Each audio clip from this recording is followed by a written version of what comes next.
Kill the rock. No, banana. Hey, you ate my banana. Come on, buddy. Do not freaking crouch while you're building. This kid. Where's this kid? Banana. Wait, is he right here? He's such a bot. Doesn't have no heals. Just let him die. I have a fish stick, so. What's up, banana? We're here. Hello. Did that hit? Yeah, I did it. I saw the damage tag, 100%. Unless it was his SMG right after. That had to No, have don't hit. worry. It was looked way too She's close. gonna die. As I see PKR and Mappy moving away, PKR Yep, has she no died. HP. That did indeed hit. Sniper shot. Great. From Frizz. It was, I mean, that's just nuts. Yes. I mean, baby Thomas So, HD. oh, here, go, okay, banana. it's a sniper shot. Go super hard. They're these sweats. around, to be fair, but if you're confident enough to hit These your shots, it guys can are be a great sweats. surge It's the to rock it. Always has and been. You probably always will continue to be. Freaking But this is fishy. interesting. You see how many teams are sort of just poached up around here, right? And we talked about how congested the south side of the map was going to be. And you can see all these teams just sort of sitting around. Nobody wants to overstay their welcome too much. As we swap on over to Andalex, who's struggling over at Chonkers. No And way. we knew Chonkers was going to be a POI field of action. Well, he actually doesn't get it, Andalex. Okay. Here. That's the big Go question. together. Nobody seems to have noticed them. Okay, I will defeat them for you, banana. I will defeat them for you. I think the better option is to get the res and get out. I would not really engage in any sort of fight here if I was these guys. Just for you. Very good zone for Chonker Speedway as well. Yes, super contested, but if you do make it out alive, you barely have to use anything to get into the circle. And X-Squeeze and Alex, they'll be able to just keep things up. Will be hindered overall because their heals, at least on one player, should be cut in half. No, they're freaking hiding like a box. Yeah, but the big thing is here, obviously can use that shield keg to put them back up. 102 above isn't very comfortable, right? You know, you probably want to be at least 250 above 200. This is where you probably want to be at right now at the minimum. No way I died because of on the other side of things, we're 100 Why below. did you So put that? another game where Tayson and Thomas just down below in second zone. And you should be expecting second zone surge in these lobbies, and so we'll see how they deal with it. They definitely would have known it was coming. I wouldn't doubt they can do damage. You know, ultimately, these are two of the better players we've seen. And one shot there to Car Street. Can they do any more? Banana, you got this. You got this. Who they're upsetting. I'll see you. I'll see you. That's a car. No, Put the do not Chonker pick tires in this action. box is going to be looking good. If Cassidy does get a little bit more upset, You got this. I'll see the battle. He's right there. He's right there, banana. He's right there. You got this. He's right there. He's right there. Mentioning it, One on top. One on top. Historically, controllers do struggle with getting surge at longer distances, right? No. Hide. The aim assist isn't as prevalent from that longer range. Yeah. Go behind. Yeah. And we'll see how they trade it. Obviously, He's behind you. He's like right there. He's like right there. He's healing. He's healing. Maybe if they didn't know it was them, maybe they'd keep taking their shots, but they don't know that. So Right there. I don't think it'll play too much of an advantage. Wow. Yes. Right, doing a great job there. Yes. Hitting some shots and then hitting the vehicle, which inevitably helped them out damage-wise. Now they can just look to push their way in. They've got to be careful. There will be some alternative presences looking to get some shots in. But when you have Kiriachi and Stormy running it down into your box like that, you better scurry away. Not two players you want to be dealing with. But with the zone on your backside as well, this will get very tight and difficult. This is tough for Kiriachi overall. Stuck between a rock and a box place. They have to try to move in at some point. This is just really tough with two teams on the right as well. Joe and Vino, they're struggling a little bit, or should I just say Joe will be Kiriachi, I think. Looking to bully this box as well. They'll pick up Vino's loot. Dad's on the backside too. There are so many people just locked in to these boxes on the north side. When it comes to the desert, I feel like every position is just coin flipping 24/7. Heads good, tails bad right now. Some players in that type of heads realm overall, Kiriachi and Stormray might have flipped their way into this box and been in that situation. They'll be in a 2v1, they understand that as well. We're gonna win, banana. Once that zone starts to pull, we'll be in that tails territory very soon. They have to just battle not only with this surge threshold, with time as well. They must find Joe as fast as possible or leave. It's 2 solos they can take apart. 6 total points plus that placement. Dodge out Dan on the right side. You actually went under the stairs. Kind of a reverse situation overall. You never expect that to happen, but my man Dan's got the stealth. Yep, I'm They dead. find Joe instead. This is just such a weird story right now for these two. They're just running around these solos, not finding any shots on them whatsoever, and they both survive. I almost felt really bad for Dan, man. I was going to say, you can't catch a break. We saw last time. You know, he was in a scuff surge fight. And to run into these two would have been real rough. Scramming rest guard again in not very optimal situation. At least we'll be able to see Scram stay in this game. But what can they do? They got web shooters, which will be helpful in terms of you can beat that guy. Movement later in the game. That guy. And 3 eliminations will mean that they're not doing too bad damage-wise, but come on, Banana. I want to see more from these guys. Yeah, there was definitely a cost to that knock. A little bit of profit overall in this fight.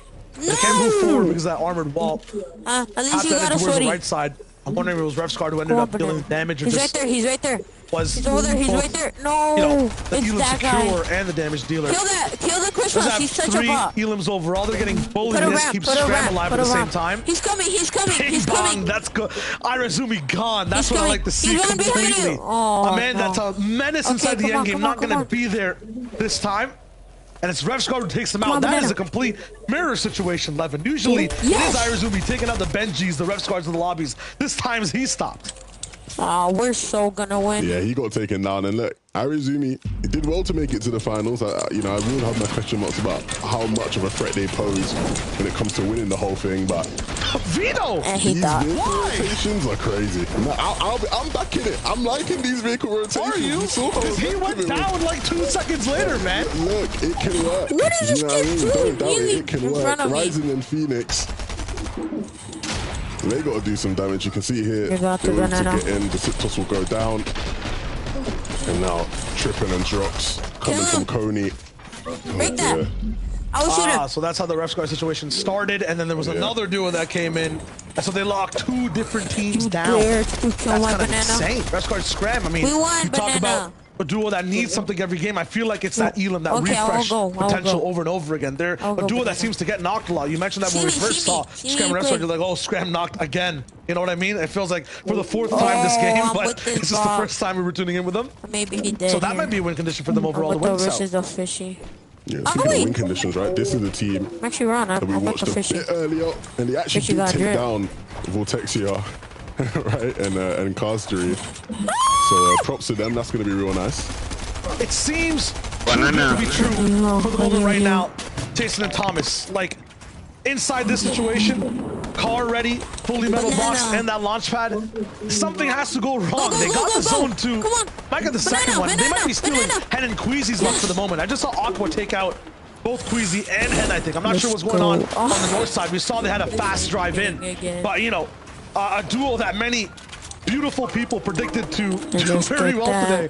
Not really doing really hot off the first 2 games. That's real shocking to see Queasy and Hen both going down 2 games in a row now when it's gone down relatively earlier than you'd expect. And like you said, maybe Thomas and Jason taking a luck. I won't get too ahead of myself. It is just game 2 of 12. But a really rough start from 2 experienced top players. I killed one. Okay, and when it comes to this position, I know you're somewhat of a Janice Vortex crystal ball individual. I don't know how else to explain it. If you guys aren't familiar with Levin's calls, it's okay. In the back room 24/7 when he's talking, he can see Janice and Vortex in a certain position and instantly call if they're going to win. He's done it like 3 times. Is this that position? They've pushed up the height a little bit, already gotten Elam, that they kind of pushed over towards their box as well. 2 full loot bags to work with this two. Like, is this the spot? Come here, buddy. Honest, every game I've ever watched of them where they get a refresh now, they win. I'm not even kidding as well. A back start EU. Okay. Look, it's on the it's definitely on the cards.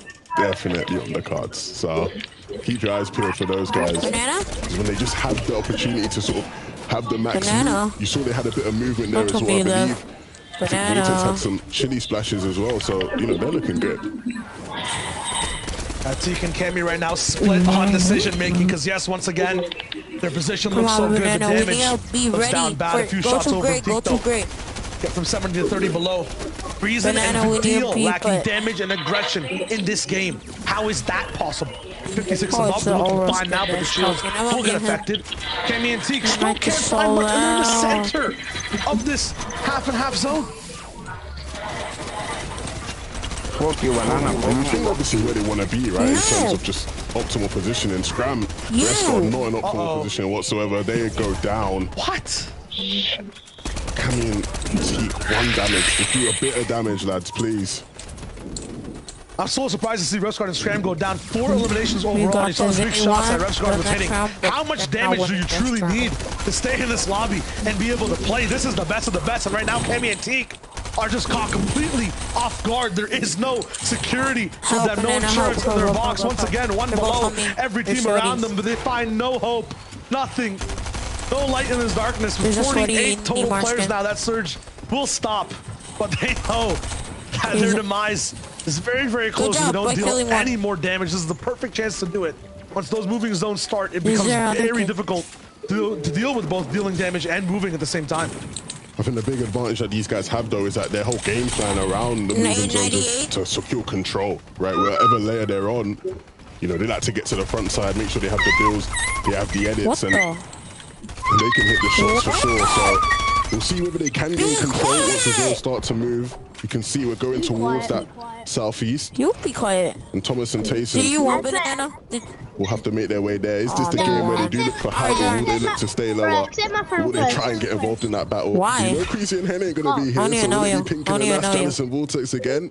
I'm probably put my money on that, to be fair. Look, we'll see Llama? all these teams starting to set up, as this is where the game really begins. What is the pads will come out now, and players will look to rotate, and Thomas and Tayson looking to see if they can jump in and get involved with that.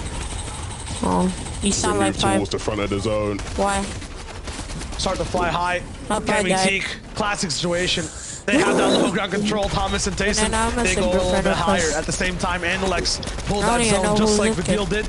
In some of the best positions overall. And Analex picks up Bubak as well. Inside the feed, Karma interrupting rifle as we see Janice heal up a little bit. Had that high ground position, have the most information entirely for this lobby, and understand it's getting crazy over on Hyatt. Karma with a humongous all in to try to hold things up. Completely might be a little bit too early. Clown also inside the sky. Cammy and Teak uninterrupted down low, but we know they need some damage. They're rattling over at Waffler and Deox on the right side of the bottom right. We also see Vidil's POV. It's looking like destruction, like chaos. Reason's not down, but they have a random hostage in their box. No protection for him there whatsoever.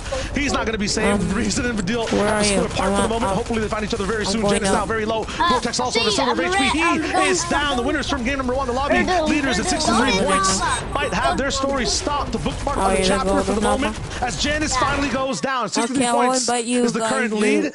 Nesfarisha is all the way up towards the top side looking for a big launch pad as well. Stompy's also starting to move off. Ryzen has the control of high ground. It's starting to clash between 3 different teams. Toos is also falling from the air. When he's part of the equation, it starts to become a problem. Karmi looking for the solution. Sees a little bit all around him, but he's still confused. Where's his teammate? Where's everyone on his screen? He doesn't know. There they are. Double layered height. It's multifaceted. It's looking good. They got to be careful though, because there's still going to be teams second height, lower down, who will look to try and take it. We are getting to that stage of the game where some of the better teams will look to fight it. And this is a fight happening on the mid-ground. Tayson looking to find the control, he gets the edit, and he gets the shot as well. They will find the elimination. Vidil and Reason, they will move towards the front of the zone. They need a couple of eliminations for themselves. They're running low on the teams. And so Vidil with a huge shot there. Vidil, nice damage, nice elimination. And now they have some mats to keep them in this game. Tayson also doesn't care about any locks on any doors. He's pushing straight in with that SMG. Picks up a vital elimination to keep Thomas and himself inside that lead. Meanwhile, Cammy, he's the only person operating without a teammate, without a partner. Duelist inside this format in the endgame. In the sands, it's going to be trouble. You might end up sinking. That's exactly what happens. He is down. Meanwhile, the clutch ministers of EU are rolling through the tarps, through the layers. They're about to clash with Reason and Vidil side by side. The 2 POVs we're watching in trouble now. Those is zone bounce back, kind of not really going towards the right side. They end up for a side-scroller adventure. XP is going to be the first mini-boss they're facing. Going to be tough to kind of get towards him. They use a level skip. No, it's not possible.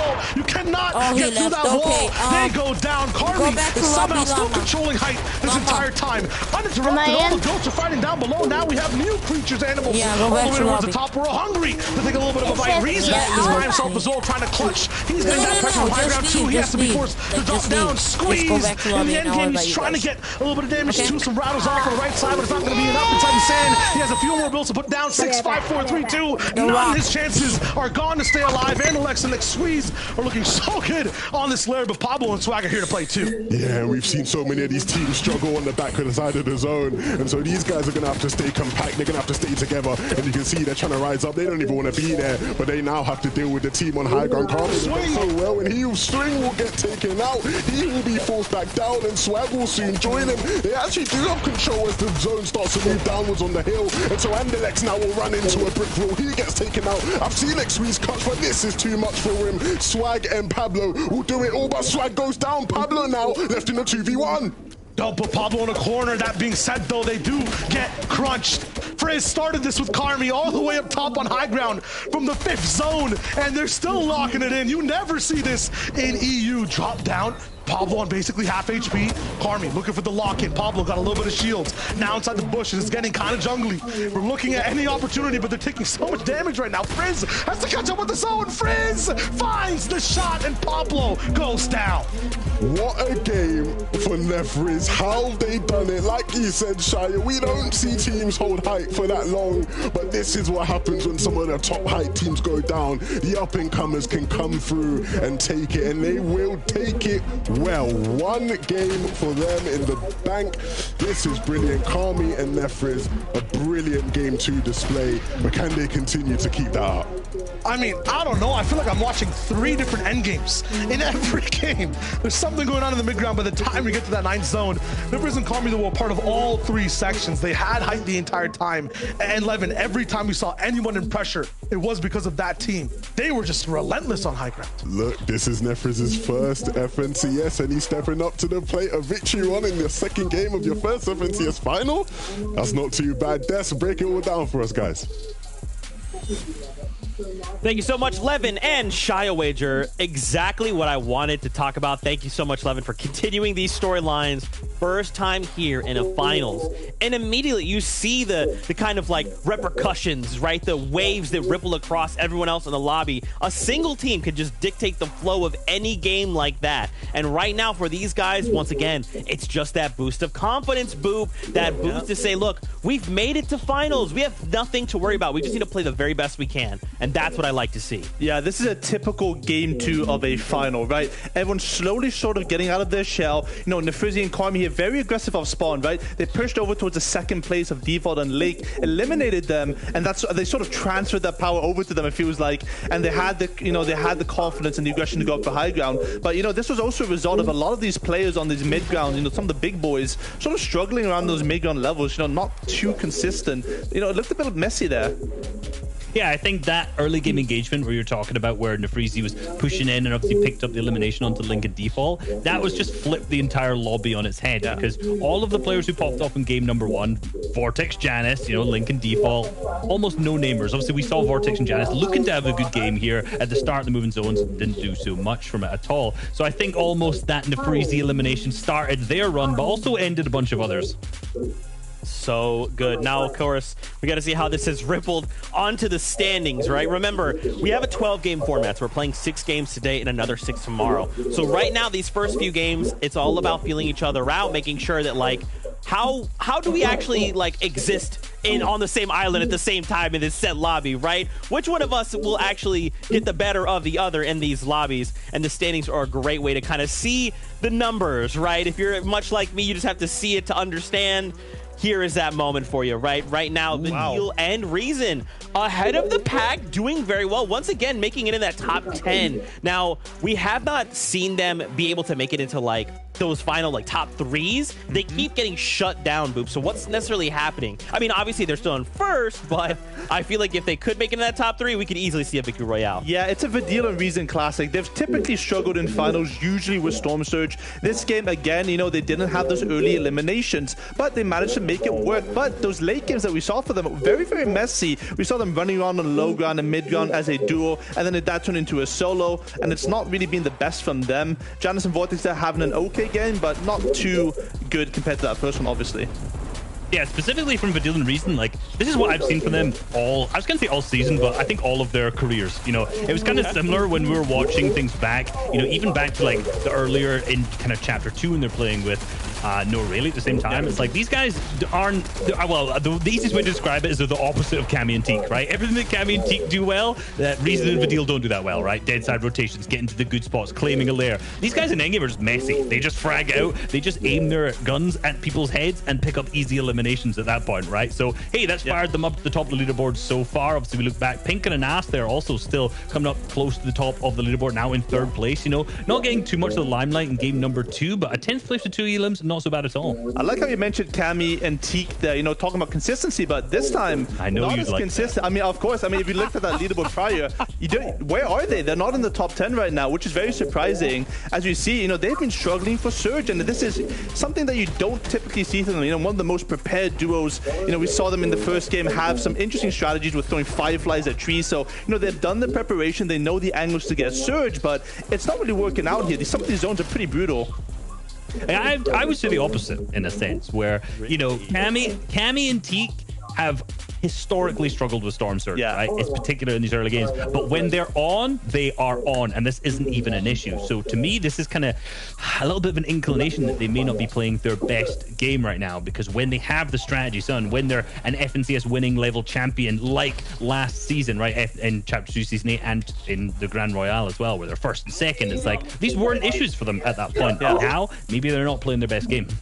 Yeah, it was also to do with Zone 2, right? Like, it's another southern zone, and it affected other duos as well. Mainly Thomas HD and Tayson. Now, we saw that both Covert Cavern teams this time, they struggled for Surge. Both of them were below Surge into that second zone Surge, unfortunately. And maybe that's a little bit to do with, you know, the way that they play. We see Thomas HD and Tayson, they do get the vault from Covert Cavern. However, they do go to Greasy every single time to get those chili chug splashes. And maybe that's sort of affecting their rotates, because if you have that sort of strategy, you're going to be taking so much time in order to get all of those items, and maybe you're just overlooting, and that's the issue with having such a big draw spot like Covert Cavern on Con. You just don't know what you want to pick. There's so much you want to get there.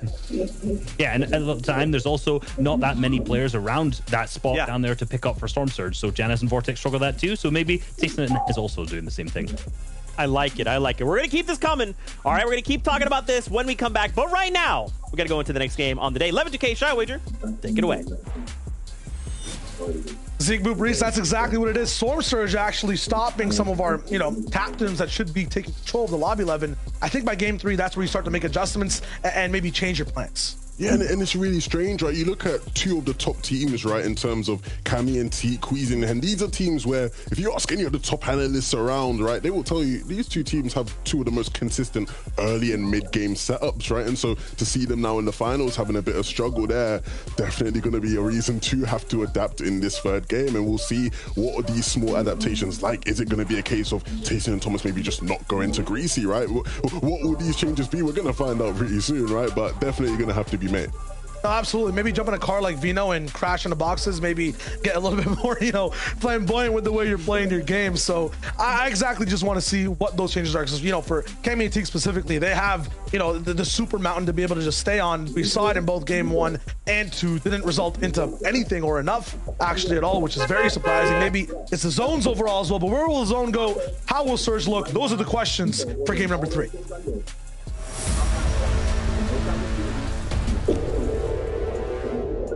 Game number 3, we've seen 2 teams already pick up some victory royales, and as we head into Tilted, who will be the team to pick up the 3rd?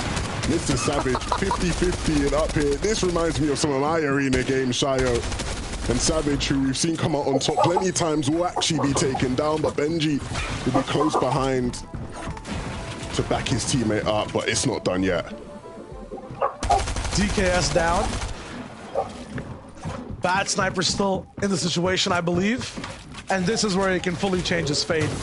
Sometimes it's worth it to maybe roll through and try again. But it looks like he's missed his opening, so forget that I even said that.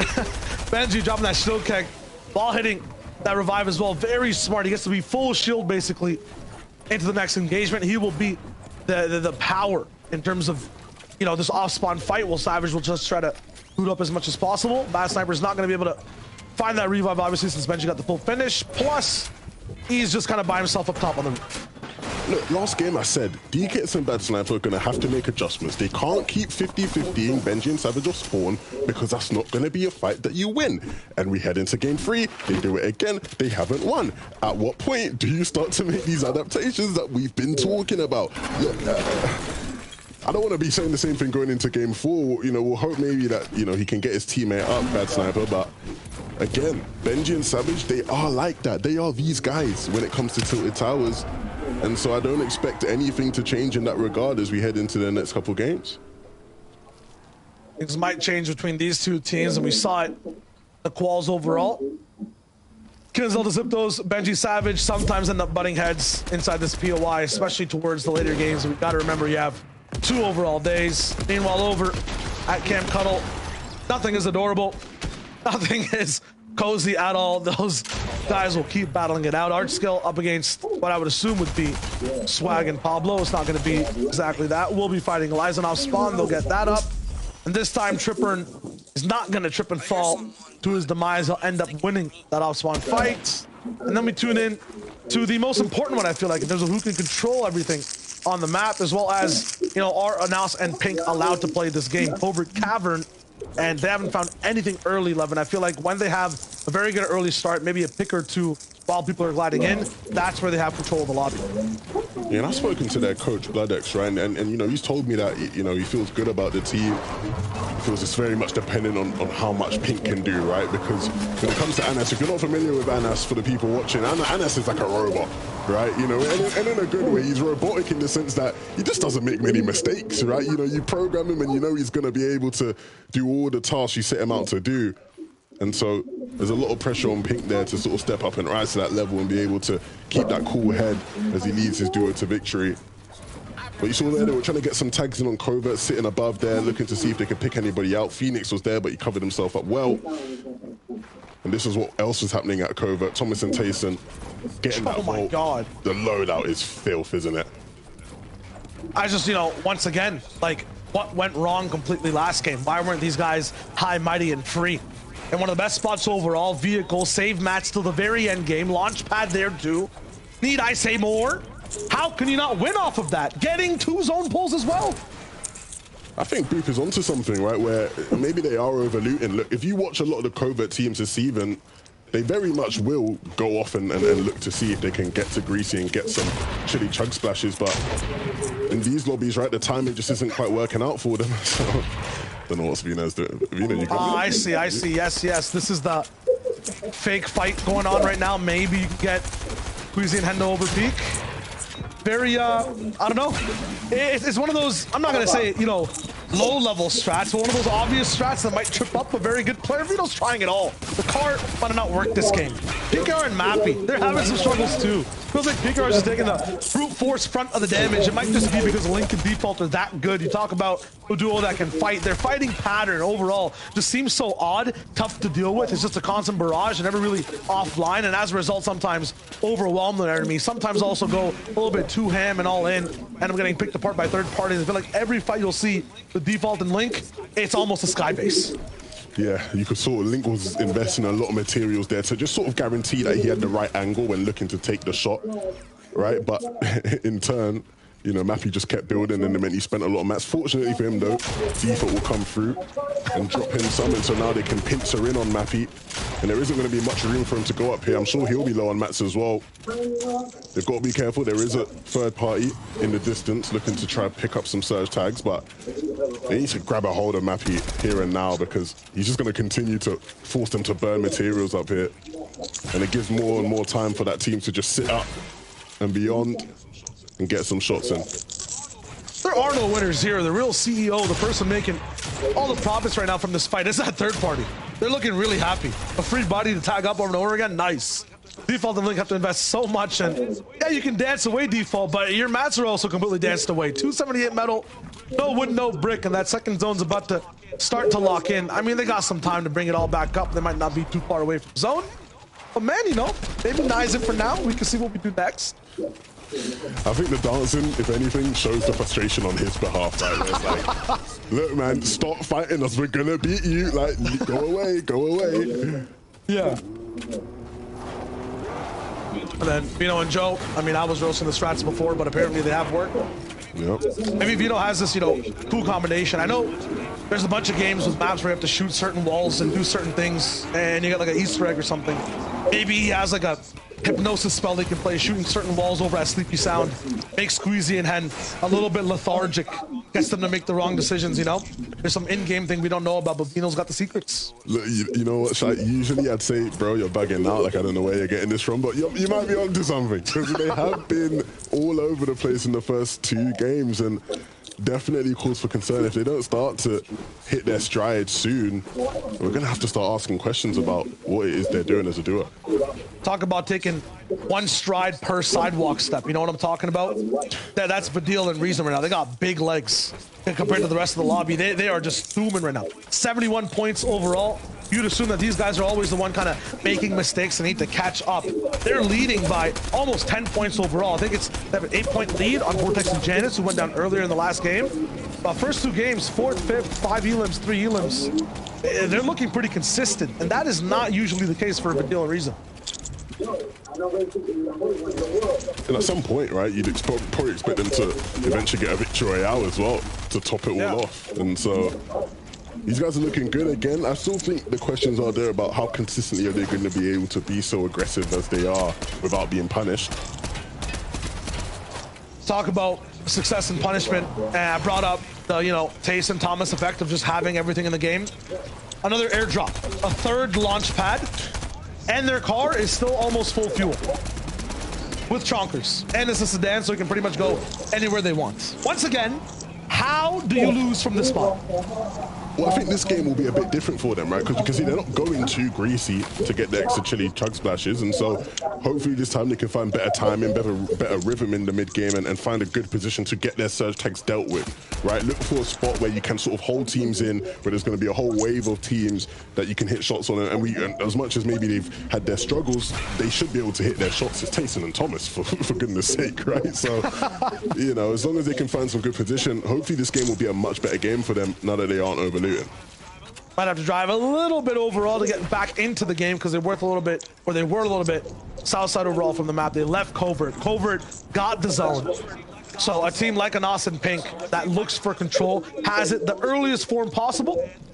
And now we'll see what they do if they can pull a little bit of the Freezy situation out from under their pocket, because that man controlling the game from 5th all the way to the end, that's just insane. Don't ever really see it in EU. It's a very good treat to see. Malbuka and Mustache will also be kind of in their pocket, you know. This, I think, is something they lack a lot, Levin, control. And I think this is why this is a great spot for them, right? You know, this is the old trusty hill. I'm sure they were happy to see this, and they were like, oh yeah, we can get up on this hill, because as players do start to rotate in, there's going to be a lot of players flocking in from the south, right? And so they're sitting in the perfect position to take some shots and really do some damage. You can see them already here. Tayson and Thomas is the team that Mustache has his eyes set on, but they won't be the only team that starts to flock up in this general area. Some big damage being dealt there by Mustache. This is exactly what they wanted to do from this spot, and it's paying off to perfection.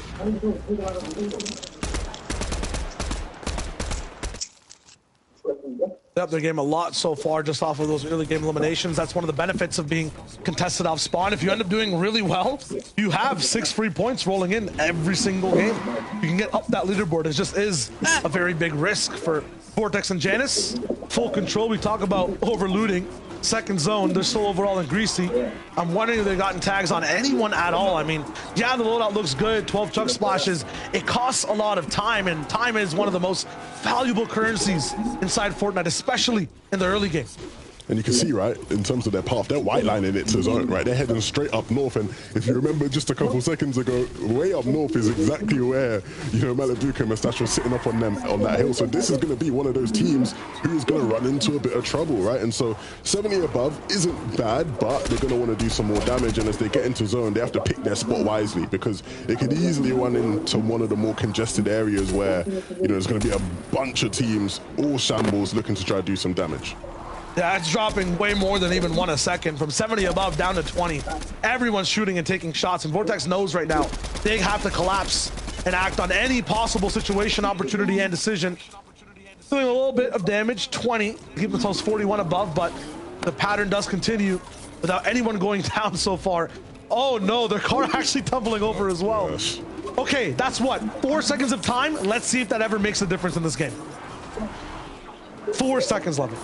4 seconds. I think it's rare you see 4 seconds make a significant difference here, but considering already how much time they spent at Greasy looting up, it could start to add up. Who's driving?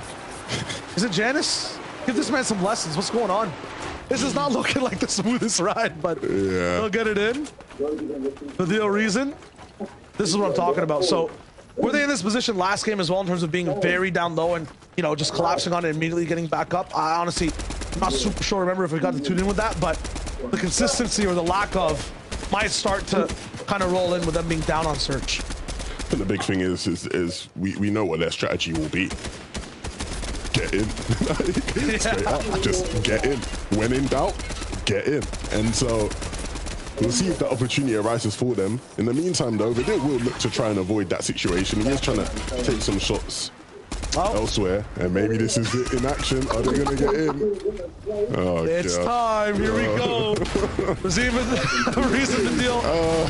Pushing the storm. They're going straight for it. I think Floki already down, but Deal is still pushing forward. Looking for a few more shots. One person gone, 31 damage above. Yep, that's Clement. They got taken just completely away, deleted. They have all the loot. They're barely even just enough over. 128 looks good overall. I feel like they need a lot more. In the words of the wise 11-2K, when in doubt, get in. You know what's tough? That's Clement and Floki as well. Some people were looking really good at in terms of doing well in this entire lobby, right? They just had a nice come up overall. Seemed like they were learning over and over and over again. You get into your game, it's reasonable duel you have to deal with every time, who are just hungry with Surge. It just feels like season after season they can have Ziptos on their team or not. In the first day, they struggle a lot. And that second day, that's their full comeback. Yeah, and these guys, once they do hit their form, they will be a super consistent team, right? That was always a trend we saw with them in trios, and yeah, it's a different game mode, but you know, these guys are very experienced players. I think the big thing is though that these guys are dealing with some you know, actual really crazy circumstances anyway, right? Of course, they were initially south of the map where there was so much congestion. As far as I know, I believe Clement's actually not feeling too well in real life as well, so get well soon. Hopefully, you know, he wakes up tomorrow and feels a bit better, but these guys are dealing with a lot right now, and that's not going to be a great way to go down in game 3.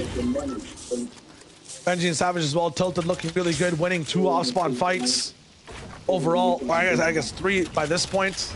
Not only that, but surviving and being able to be in a good position towards endgame. That all amasses to 24 points. I don't think that adds up properly, Levin. If you're not that disturbed off spawn, getting true free eliminations, right? Your medal count already looking, what, a quarter way full as you start the game? Plus, like, you know, you're getting these free points, you're getting some nice momentum. I'm not sure what else these guys need to do. Maybe it's just a endgame situation. Things on their lair are maybe too much, you know, matched by some other teams. They're getting interrupted, they don't have enough space to control. Off spawn, yeah, they might be great. We keep talking about it, but endgame looks like Benji and Savage having a little bit of trouble. I think one of the things with this team is that they are prone to getting themselves in situations where they are surrounded by a bunch of teams and things do start to get a bit scuffed. The good thing is that when, you know, they are on form and they're feeling it, they hit a bunch of shots, they take down people. If you're watching Savage or Benji stream, it's just very exciting. You're gassed off your mind. You know, everybody thinks, oh wow, these guys are so good. But if they aren't hitting the shots, if they are, you know, not feeling it and in rhythm, and they're surrounded by a bunch of teams that maybe are a bit hungry and a bit scuffed, then things can get a bit crazy for them, right? And so we'll see how they fare with their position in this game, but that has been an issue for them. And even though they are getting off spawn with relative ease, the mid and end game can be a difficult place for them. Look, Bad Sniper was able to get DKS back up, so they will have a game to play, but it's all about how they use it. I mean, they're about really far ahead from their off-spawn competitors right now. 47 points compared to 24-25. Looking pretty good for the moment. Let's see if this position from Anas leads towards anything for the moment. They've been up here for so long, just rattling away down below. Was that basically just a one-tap? Is that all he needed? Absolutely. And that looked good. Very good use of the ammunition as well, because this man is running low overall on those light bullets. They were just in the best spot there. They are way up above.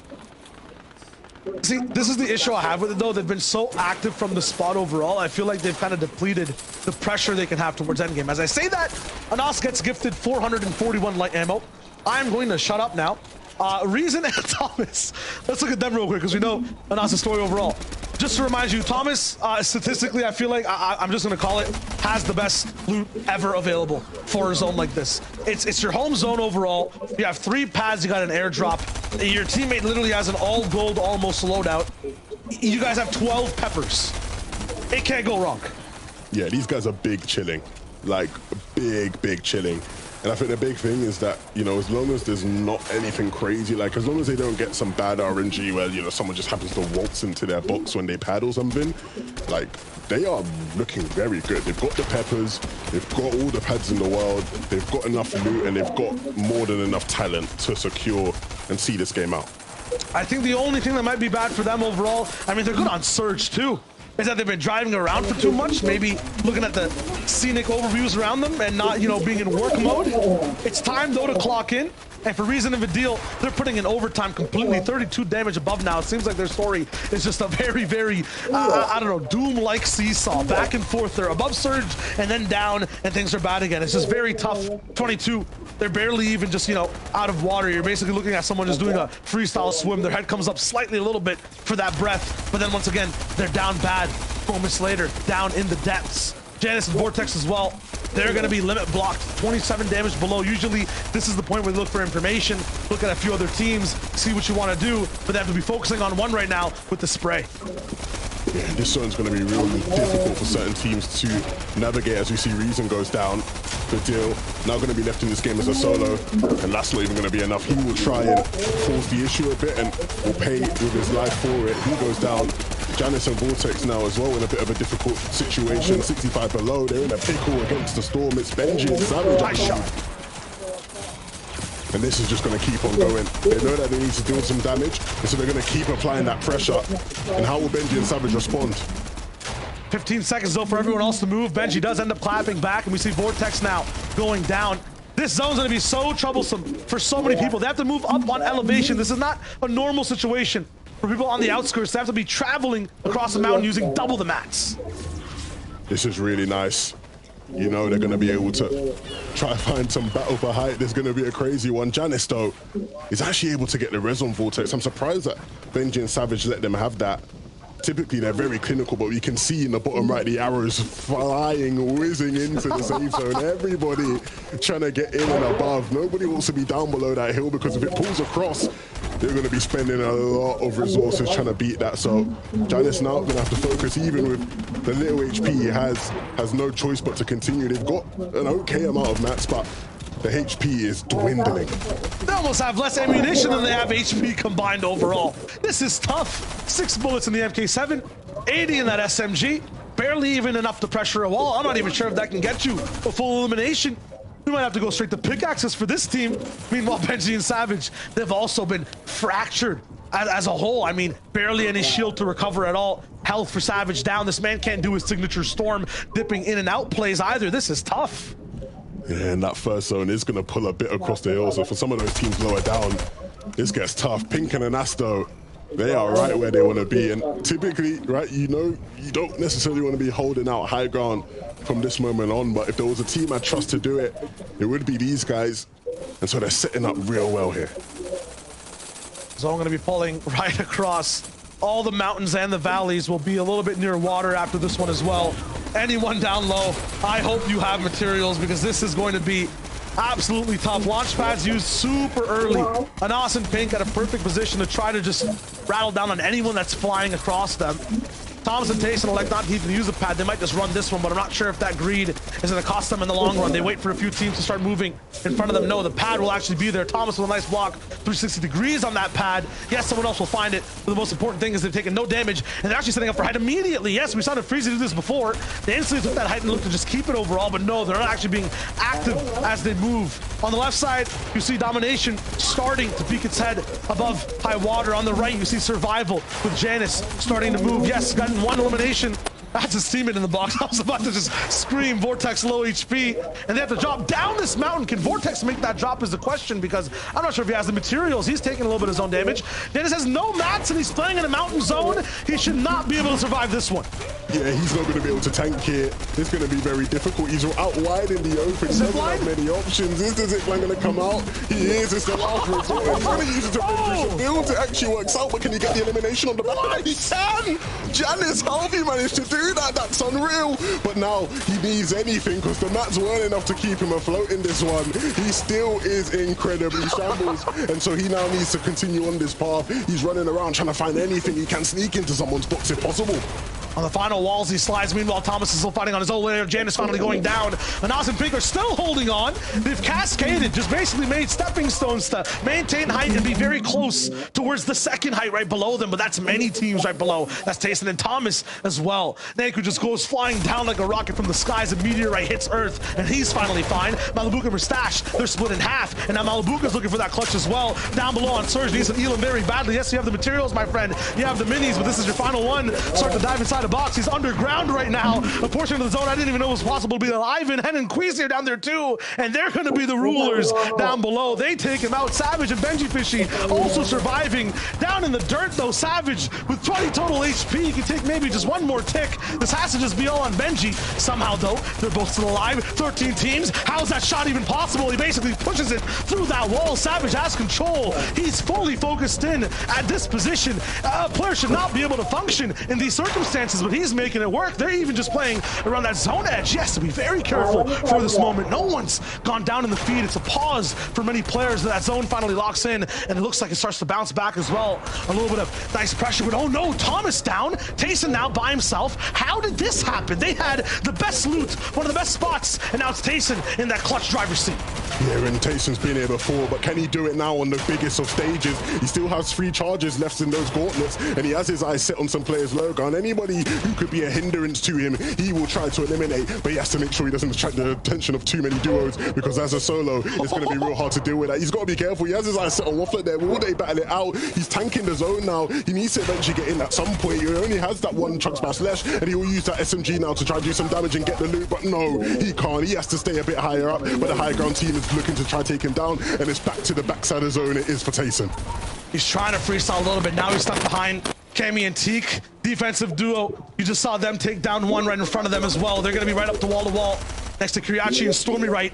It's all about the greats in mid-ground and about domination on height. Pink and Anas are looking so good. This might just be absolutely free for them to get towards that top 2. 4 teamers remain, 8 total players. It's all duos on all sides, and they're all in the mid-ground. And Pink and Anas, they can't even really get involved. They ain't got much SMG ammo, and so they can't even take the shot. They just have to wait it out and wait for players like Kiriachi and Stormy right to deal with everybody on low. And we know that these guys can do it. Stormy right will pick up one, Milad will go down, and now he's got to regroup with Kiriachi. Stormy right, playing inside that zone. His screen fully blue, but I know he's just seeing red, trying to find any damage inside these boxes, editing on these walls, but what do they even own? Cammy now also moving forward. Him and Teak still alive, low ground warriors, and never lose from these positions, and both duos about to clash. Cammy going for the shot from the right side, Teak with a spray, and they both stay alive. Teak taking a lot of shield damage, 3 teams now left, 1 solo, is going to be walks on the right side. Who picks him up? Free Elam for Teak. Now it's a 2v2, Anas, Pink, and Cammy, Teak on the low ground. 2 Titan teams fighting for this spot in Cobra Canyon. Yes, the ground looks icy, but it's starting to even out. Anas running a little bit low on the materials overall. He's looking for that first drop down shot. Hard the mat's gone. Cammy and Teak, that's the question. First rock in, there's a river now down below too. A car to use, maybe some tech from Teak. We've seen it before, and it's looked oh so good. But they're finally all in. Here comes Anas. Big shot from the left. Big protection from the right side too. They're going for the pinch. Anas going for the chop down from the top 2. Chug splash, the final one, drop down, 14 seconds. But that zone closes in. It's close, and no person wants to take that first shot to fight. This is huge. Anas is going to go down for the moment, leaving Pink in the 1v2. No knocks on the other side yet. Zone finally clasps in. Only a shotgun in Pink's inventory, and they win that battle towards the end. Clinical, absolute swag in that one too. They let that game burn off on itself. From the moment high ground was available, they had it and they locked it down. They win the game and finally announced themselves to the rest of the lobby. A great victory for Pinkin and Ass. The robot and the British Bulldog do it. What a game. I mean, that's just fundamentals at play too, right? You want to be flashy in those situations. You know you have the splashes too, but you also understand it's Teak on the low ground. Anas only saw him once. He realized he's done the damage. He puts all the heals on the Pink. We never see a teammate be a sacrificial lamb in those situations as well, Levin, right? That was just perfect from both of them. Yeah, they played that incredibly well. And look, I can't wait to see how the Breast breaks that down, because that was a fun one. They held hype for so long there, but they didn't even have the ammo to really get in there and get the eliminations necessary. Nevertheless, though, guys, tell me what else happened. What was happening down below? My goodness, boys. Game number 3. Pink and Anas are finally online, holding that high ground from 6th zone. And we're all sitting in the back like, is this too early? Is this too early, Zeke? Boop, Reese, is this too early? And of course, the answer is no. They are here. They have made it to finals. 5 eliminations. And I will say, Boop, they could have gone with a few more eliminations, okay? Just to be a little bit nitpicky. But still, a victory Royale is a huge boon. Yeah, I did tell you guys we were all going to expect low number victory Royales from these guys, but I'll be honest. A bit more, you know, they're going kind of crazy today. But right, I mean, these guys, speaking of crazy, they could have probably fallen asleep at 2nd zone and then woken back up at 6th zone and be completely fine, because they have gotten every single zone from that point onwards. However, it was a skill for height kept there by them, and you know, it's just picture perfect. You got to take use of the opportunities that you get, right, Reese? Yeah, this moment when we're watching from like Teak and Cammy's perspective, I feel like I'm watching Grand Royale, game number 5. It's the exact same thing. Okay. It's under a bridge. It's that final kind of, well, at that time it was a 3v3 situation. Now we're in the 2v2, but now the tables are flipped. Cammy and Tegan win in that game because you see guys like Pink and Anas up on high ground absolutely dominating. And going back to what you said, Boop, zone. Zone was everything for a lot of teams there at that moment. That pulled over Covert Canyon. We know the Pink and Anas dropped there. We know there's a bunch of other teams that are also in this spot. Here we go. Here's a shot of it right over exactly where they drop here, next to the Llama split. So it's like, you know, they were able to get set up on that hill so early before everyone else. And you notice the build that they had, right, with the cones up on top, giving them full 360-degree view where barely no one else can shoot you up there, gives them that amazing amount of Storm Surge tags. That's why they ended up with no ammo, because they just rattled through that all the way through the early and mid game. It's so clean, boys. I cannot believe it's happened. But now the question is, will the lobby continue to allow this to happen, right? Or are they going to say, okay, listen, you did it one time. Sounds great. You had the high ground. We're going to try and shut you down going forward. Or is this going to just continue, right? I mean, just to see them clinically say 6th zone, high ground, let's win a game, that does not spell good news for the rest of the lobby. Let's really quickly take a look at our standings and see how things are going. We have 12 games total. This was game number 3. We have another 3 ahead of us today. Now, let's just take a look from like top to bottom, right? You got Pink and Anas, of course, that Victory Royale, those eliminations are helping them hold that lead. It's not by as much as I'm assuming they'd want right now, Boop, but still, it's something, right? But you know, when you look at, say, 3rd, Tayson, Thomas, 13 points behind, that's really not that far away. No, and its name, so we're supposed to see his Diox and Waffler, you know, the double controller duo making it happen. And you see exactly why. 15 eliminations in total, the most out of anyone here on this leaderboard. So, you know, this is a very elimination-heavy format, and they're making it work. Thomas and Tayson pretty close to Link and Default. Unfortunately, this game had to travel a lot further in terms of zones, so they struggled just a tiny bit here. Yeah, I mean, obviously we talked about Tayson, Thomas HD. They were really set up, you know, as Shio said, the best loot ever when it came to picking up that elimination there. And you know what? They were able to capitalize. Top 5th, right? 5th place, 4 eliminations. So doing good. But, you know, they're their championship team. They're looking for that first. As we go to that second page here, we've got Mustache and Malabuka, players who have now won off of spawn multiple games right now. You know, they game number 1, we saw that they lost. Then the next 2 games in a row, they've managed to win off spawn. And, you know, almost getting a top 10 is really good for them. But I know these 2 guys are looking to push their way up into top 5 and obviously first. Yeah, and I mean, just another duo, right? Joe and Bino also winning up spawn, so there's a lot happening here, right? Every little thing that happened does affect the end games, but enough from us for right now. We're ready to jump back into all of the action, so this is game number 4. We got Shy Wager 11 standing by. Guys, look, I'll be real. I'm looking at the leaderboard. I'm seeing some of the players who are high up, and you're talking about big eliminations.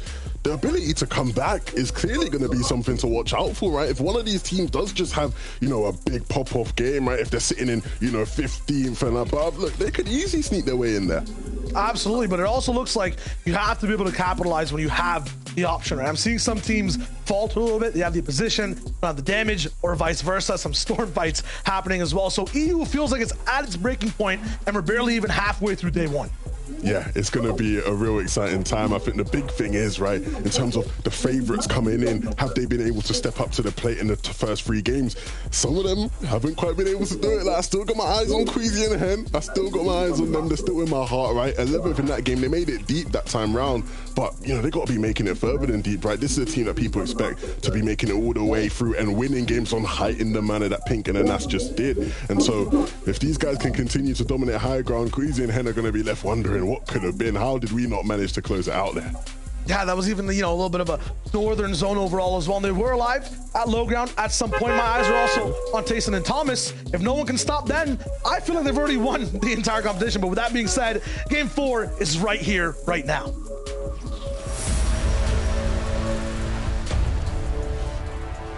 Game 4 of 12. It's been a interesting first 3 games, to say the least, right? But definitely a fun ride, and game 4 is going to be no different. We've already seen this off-spawn battle happen a bunch of times, the 50-50 at the main building of Tilted again, as Shiaway just says. This time, though, Bad Sniper and DKS making the smarter decision and not just 50-50 on this building. Interesting. Well, let's stay that way. It's the question. I think you were calling for this for what, the last 2 games, Levin? I think you were calling for this for the last week, maybe, before the match has even started. Please don't do the 50-50. We know how it ends for Bad Sniper every FNCS. Here we go. The weird thing about this engagement, though, which I will give them credit for, is even though they've been like losing here, in like they're still doing better on the leaderboard than Benji and Savage, weirdly enough, which is why I fear that like it will just continue to play out this way. Even when they are shambles or spawn, they're able to get themselves back into games really well, and in a way that we haven't seen Bad Sniper do in the past. You want to know why? It's because exactly what you said. This man has been at the 30th spot. He's been down bad. He was born in this position, molded by it, right? Savage and Benji basically just rolled in when they were already men. These guys grew up in kind of the slums of the leaderboard overall, always down low, always in Lazy Lake being bullied. They know how to operate in the darkness. Look, they are the darkness, right? Neko and Dan going up here against Cyrox and Flawless in the battle of what team can be the most shambles during mid-game. That was nice. That was unprovoked. That's a little bit of a violation, but also true. Look, these are 2 teams who, you know, were able to make their way through. Cyrox and Flawless made it through in the semi-finals format. They won a game. But from what I've seen today, I don't think they're anywhere near winning a game. What I'm a fan of in all these players here right now is specifically Faceless in terms of his confidence. I had a few chats with him behind the scenes as well. And although they're coming in and understand they're going to be contested, they also know that they're more experienced at the spot. And when it comes to practice, they're always the ones that are winning overall at the station over and over and over again. So you'll see it right here, 10 actually going down. 15 points, so Places and Zyra have done something right overall. And yeah, they'll continue to get challenged. I think the issue with this duo overall is they don't have the experience of being at the stage over and over again. And this is the adaptation we were looking for. Seti and Chapit's here at Logjam, right? They're not over towards the south of Sleepy. And Logjam's a POI that they've landed at, you know, with pretty much a decent amount this season. They've switched it up, and they didn't consistently find a home. But the big problem here is that they're going up against Stormy Rat and Kiriachi. We saw what these guys did last endgame, right? And so these guys won't be happy to be contested this game. It's all about being able to win out that fight. Chapix and Seti just haven't been able to get it done so far today. I'm not sure what it is, but I feel a little bit nostalgic in the way I'm watching Kiriachi make these bait ramps, going back and forth and making a huge tower at the middle of a POI that has metal and roofs around it. I'm looking at some Slurpy Swamp type gameplay from back in the day right now, the same type of fundamentals. Sometimes you watch, you know, those animes or the TV shows and you see a character do a move and it flashbacks to an older type move from generations ago, and it just feels like Kiriachi's in this element of spawn. I think he was waiting for someone to come through and contest him. They were always surprised in previous seasons, and they came up and above. He always finds height in these fights and then just claps down. Is Kiriachi in his element, or Chapix and Seti just out of it? They can't win at Sleepy. They can't win here at Logjam. Where are they going to go next? Are they going to go Cova? Are they going to go all the way the other side of the map to Chonkers? Like, what are they going to do? Hold up, I got you. I'm going to spin this wheel.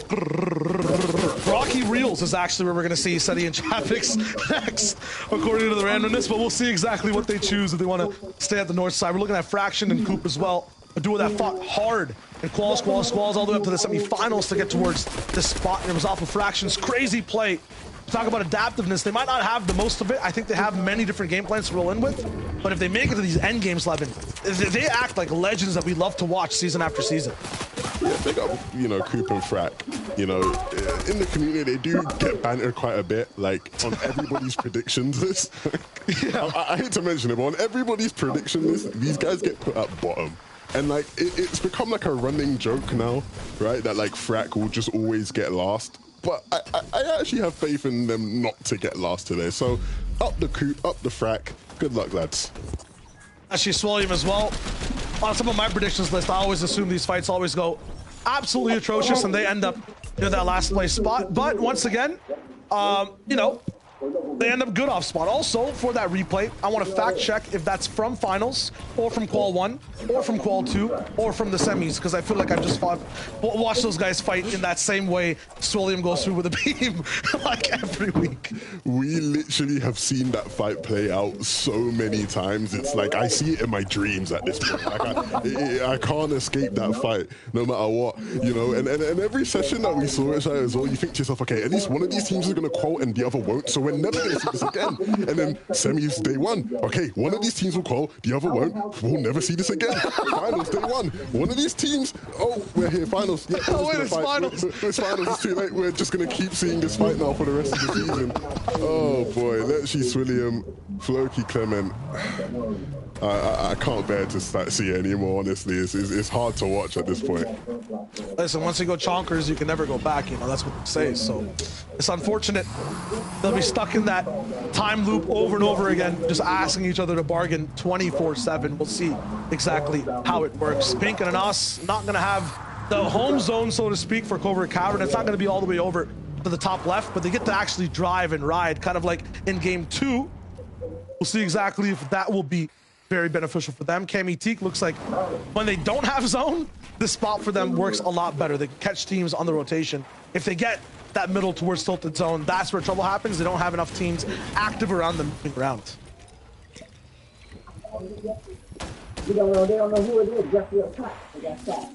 We'll see what they can do from this position, what they can find. You can see the trees on fire there. That isn't an accident, by the way. They want to clear as many trees as possible, make sure that their lines of sight are clear so that they have vision on these teams here, right in the distance, that they can take shots at. And they like to perch themselves up on this hill in case there's anybody lurking and tilted that they can get some shots on. So you'll constantly see Teak looking towards that side as well.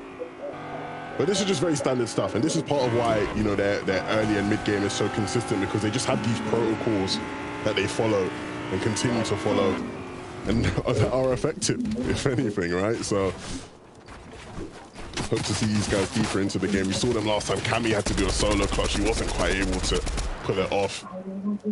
Or maybe this time he'll have the teammate by his side. Got a little bit more placement though, so he made the best out of one of those situations. Meanwhile, Wallflower and Deox, you talk about protocols, you talk about, you know, a way of having a system to play the game. I feel like they're just having fun, right? Obviously have some good fundamentals and have a game plan moving forward, but every situation, they just seem like water. They can fit into any type of box fight. They can deal with any pressure, just morph into, you know, the things they need to, whether it's to be a little bit more aggressive, disengage a bit more, and as a result, second on the boards right now. They're in the top 10 sometimes. They have a lot of elims. That's what's pushing them forward. Yeah. Speaking of having fun, I'm having fun casting with you, Shia. Oh, same love, man. This is the part where if there's a crowd, we go, are you guys having fun? And then they all start screaming and chanting. But one day, we'll have it one day. Default and Link seem to have a crowd wherever they go. Third-party connoisseurs. For Stash. That happens to me too, you know, the amnesia, forgetting how to edit. square. All good, man. All good. I promise you, this is one of the best mechanical players in this team. Right? Like I promise, guys. Okay, Malibuca taking a few shots. I think this is the issue. They need to land the first shot in a lot of these fights, or they just end up playing on the back foot way too much. I know Mustache can fill for the pressure that Malibuca won't have when he's healing, and I know they can do it vice versa. But I feel like they just don't hit hard enough inside these fights. It's against Tayson and Thomas as well, and you can notice that they're a little bit overwhelmed. Third-party shots coming in, lots of damage. Have to use more shields than even if they were down bad on Surge. It's tough. You want to make sure you're making everything perfect in these moments because it is the finals. You can't really get away with getting shot by a third party like that, with making too many mistakes. Yeah, the problem with that Thomas and Tayson, they have so much materials. They can just sort of sit here and wait this out, right? And they've got the means to get out in case of an emergency as well with the pad. Look at the third party. Yeah, the third party coming in as well. So as long as they just hold it off, Mustache and Malibuca are going to have a whole different entity to deal with. Basically called a summon in right now, and it's going to be in the form of Castery, Vortexia, HP bars. Going to be huge. Damage also going to be tough to deal with as soon as they rock into these builds, and Castery's waiting. Double spray. No need to pray. Castery's just there. They understand exactly what needs to be done. That's just get to heal him. I think it's Thomas and Tayson that just steal it though. So yeah, Castery, you keep the damage, we'll keep the loot. I like that. That's a fair trade. I think I'd take that in these lobbies with how intense it gets. And Malibuca and Mustache being punished for that. Malibuca will just sort of sit there alone now. But this is exactly what we're talking about, right? The longer they sat there, the higher an opportunity for a team to roll through. I did see Pinkin and Nash sort of just drive by as well in the distance. Good thing they didn't get involved. That would have become a huge mess of some of our top teams. Absolutely, and usually, Levin, the names on the script, right, when they're handed to me for the finals, they're blacked out, right? I have to assume I might just start to rub away that highlighter because, you know, Thomas Tayson, launch pads after launch pads, airdrops, and now in this game, a free refresh while they're getting pressured by a third party. You know, I just feel like, hold up, wait a minute. Give me a second. Okay, there we go. It's all fine. I just feel like it's just good for them. 24/7, and it only gets better. In this spot, they get lobby sprayed, any other team, and they're just down. For them, they get to just move across a lake, swim, for almost absolutely free. I swear they use more than 100 mats, but the counter said they only use 100 brick. So here we are. The script speaks. Yeah, and I think this is why everyone knew they were just going to be such a threat, because they haven't even really had like their pop-off game. Right? They're still good for a win. Like at one point within the next couple of games, right, even whether it be today or tomorrow, they are going to win a game, right? And so this is just what the advantage of Covert is, and it's the reason why, as much as, you know, they are so strong, I'll be so surprised if tomorrow there isn't a team that decides, let's just go contest Covert, right? There's so much loot there, let's try it. And that's where maybe they will start to run into some issues, but in the meantime, while they have it free... Listen, man, they've had some really good coaches so far. Kane and Cruel, right? They've had Andretta and Flois that have taught them how to drop fast. I feel like through all the quals, like, it's looked really good, and they beat every version of a team that's rolling into Covert. It's Thomas, man. You said this. I'm quoting you. He has the best flaw in the game. I can't do Levin accent, but you know what I'm saying? Like, like, I'm trying to match the deepness and the accent. It just does not work whatsoever. But you said he's literally the fastest glider. The desk has said it themselves. He has the perfect glide for Covert, and he has not been beaten, I think, in one game out of 6 in total. Yeah, they've got amazing drops, and it's the reason why if you do decide to contest them, it's never going to be easy, right? But we know the nature of contesting people off spawn in Fortnite is even when you have the best drops, there are times where maybe you just get unlucky RNG, you don't get quite the best loot, and off spawn someone pinches you, catches you out. That was a really huge shot. They take Vortexia down. That's going to help them stay afloat on Surge for now, because they have to try and move their way in, and they'll hit a couple more along the way.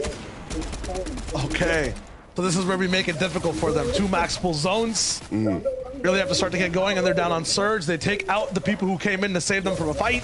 That's kind of savage, not polite, but we don't need any of that here for Thomas and Tayson inside the finals. Pablo also struggling a little bit on the right side of the screen. We saw just moments ago Vidil be added to the X-Squeeze milkshake in terms of being put in a blender inside that box. Both him and Reason went down. Now Thomas, Tayson, we'll have to start to swim. Pablo and Swag, there are 4 of the members on the map right now that are looking a little bit bad on Surge. That's going to be huge, right, in terms of Vidal and Reason going down, because we know what sort of power they hold in games. When they get deep in, when they start feeling it, it can take out anybody. And so Thomas and Tayson, who now look like they are in, like you said, a bit of a pickle. A pickle? These guys are like in the whole rap, man. This is just tough. You know, toppings plus aside, this is a meal of a situation to get out of, not just one vegetable. And there's just not like an obvious team right by them that they can sort of push to deal with their surge, right? They're just gonna have to hope that people in the lobby do go down while they try to out-heal it. They're gonna use a pad to get themselves closer towards the zone now, but one person again, an opportunity to try and stay in this game. Like you said, just the one person. And this is going to be Krusty on the right side of your screen. That is that one person. He is dealing with Surge all by his lonesome. It doesn't seem like there's an imminent threat towards him other than the server itself. So again, just staying at that 71. I'm sure the comms between Tayson and Thomas are, when will someone go down? Please, please. There is a knock in the feed. It's all on Aqua. Aqua can stop this. Aqua, please. Should he, though? With your financial assistance. Okay, it's Vino. Actually, no, it's Vino, please. One donation of elimination, please. My friend, there we go. Both finally actually go down. And the lobby can just be fine. Tayson and Thomas will live to see another day. Or another zone, I should say. As they make their way into zone here on the edge. But look how much they've committed, right? So many of the materials going into making sure they have a safe path to zone. That they'll need to recoup somehow. This is how Vidal and Reason went down. Vidal just holding some builds, but running into the person who took Reason out, and so they fell. We know they do well in the chaos, but in that situation, weren't quite able to hold on. And so they will be sent back to the lobby. And as you can see, full zone, not many teams in it, so this will be a very interesting rotation. You can see all those teams towards the north. They have to find their way to get in, and try get in without any sort of issues either, which will be hard with the likes of Pink. And then that's just sitting here in a perfect spot to just hold teams in. You can see it's a clear path between them and the teams that they need to stop. All they got to do hit the shots. Last game, we saw them up on high. They didn't have much ammo, Shayo. This game, and Nas is looking fine in that regard. They'll get to dictate who comes out and in.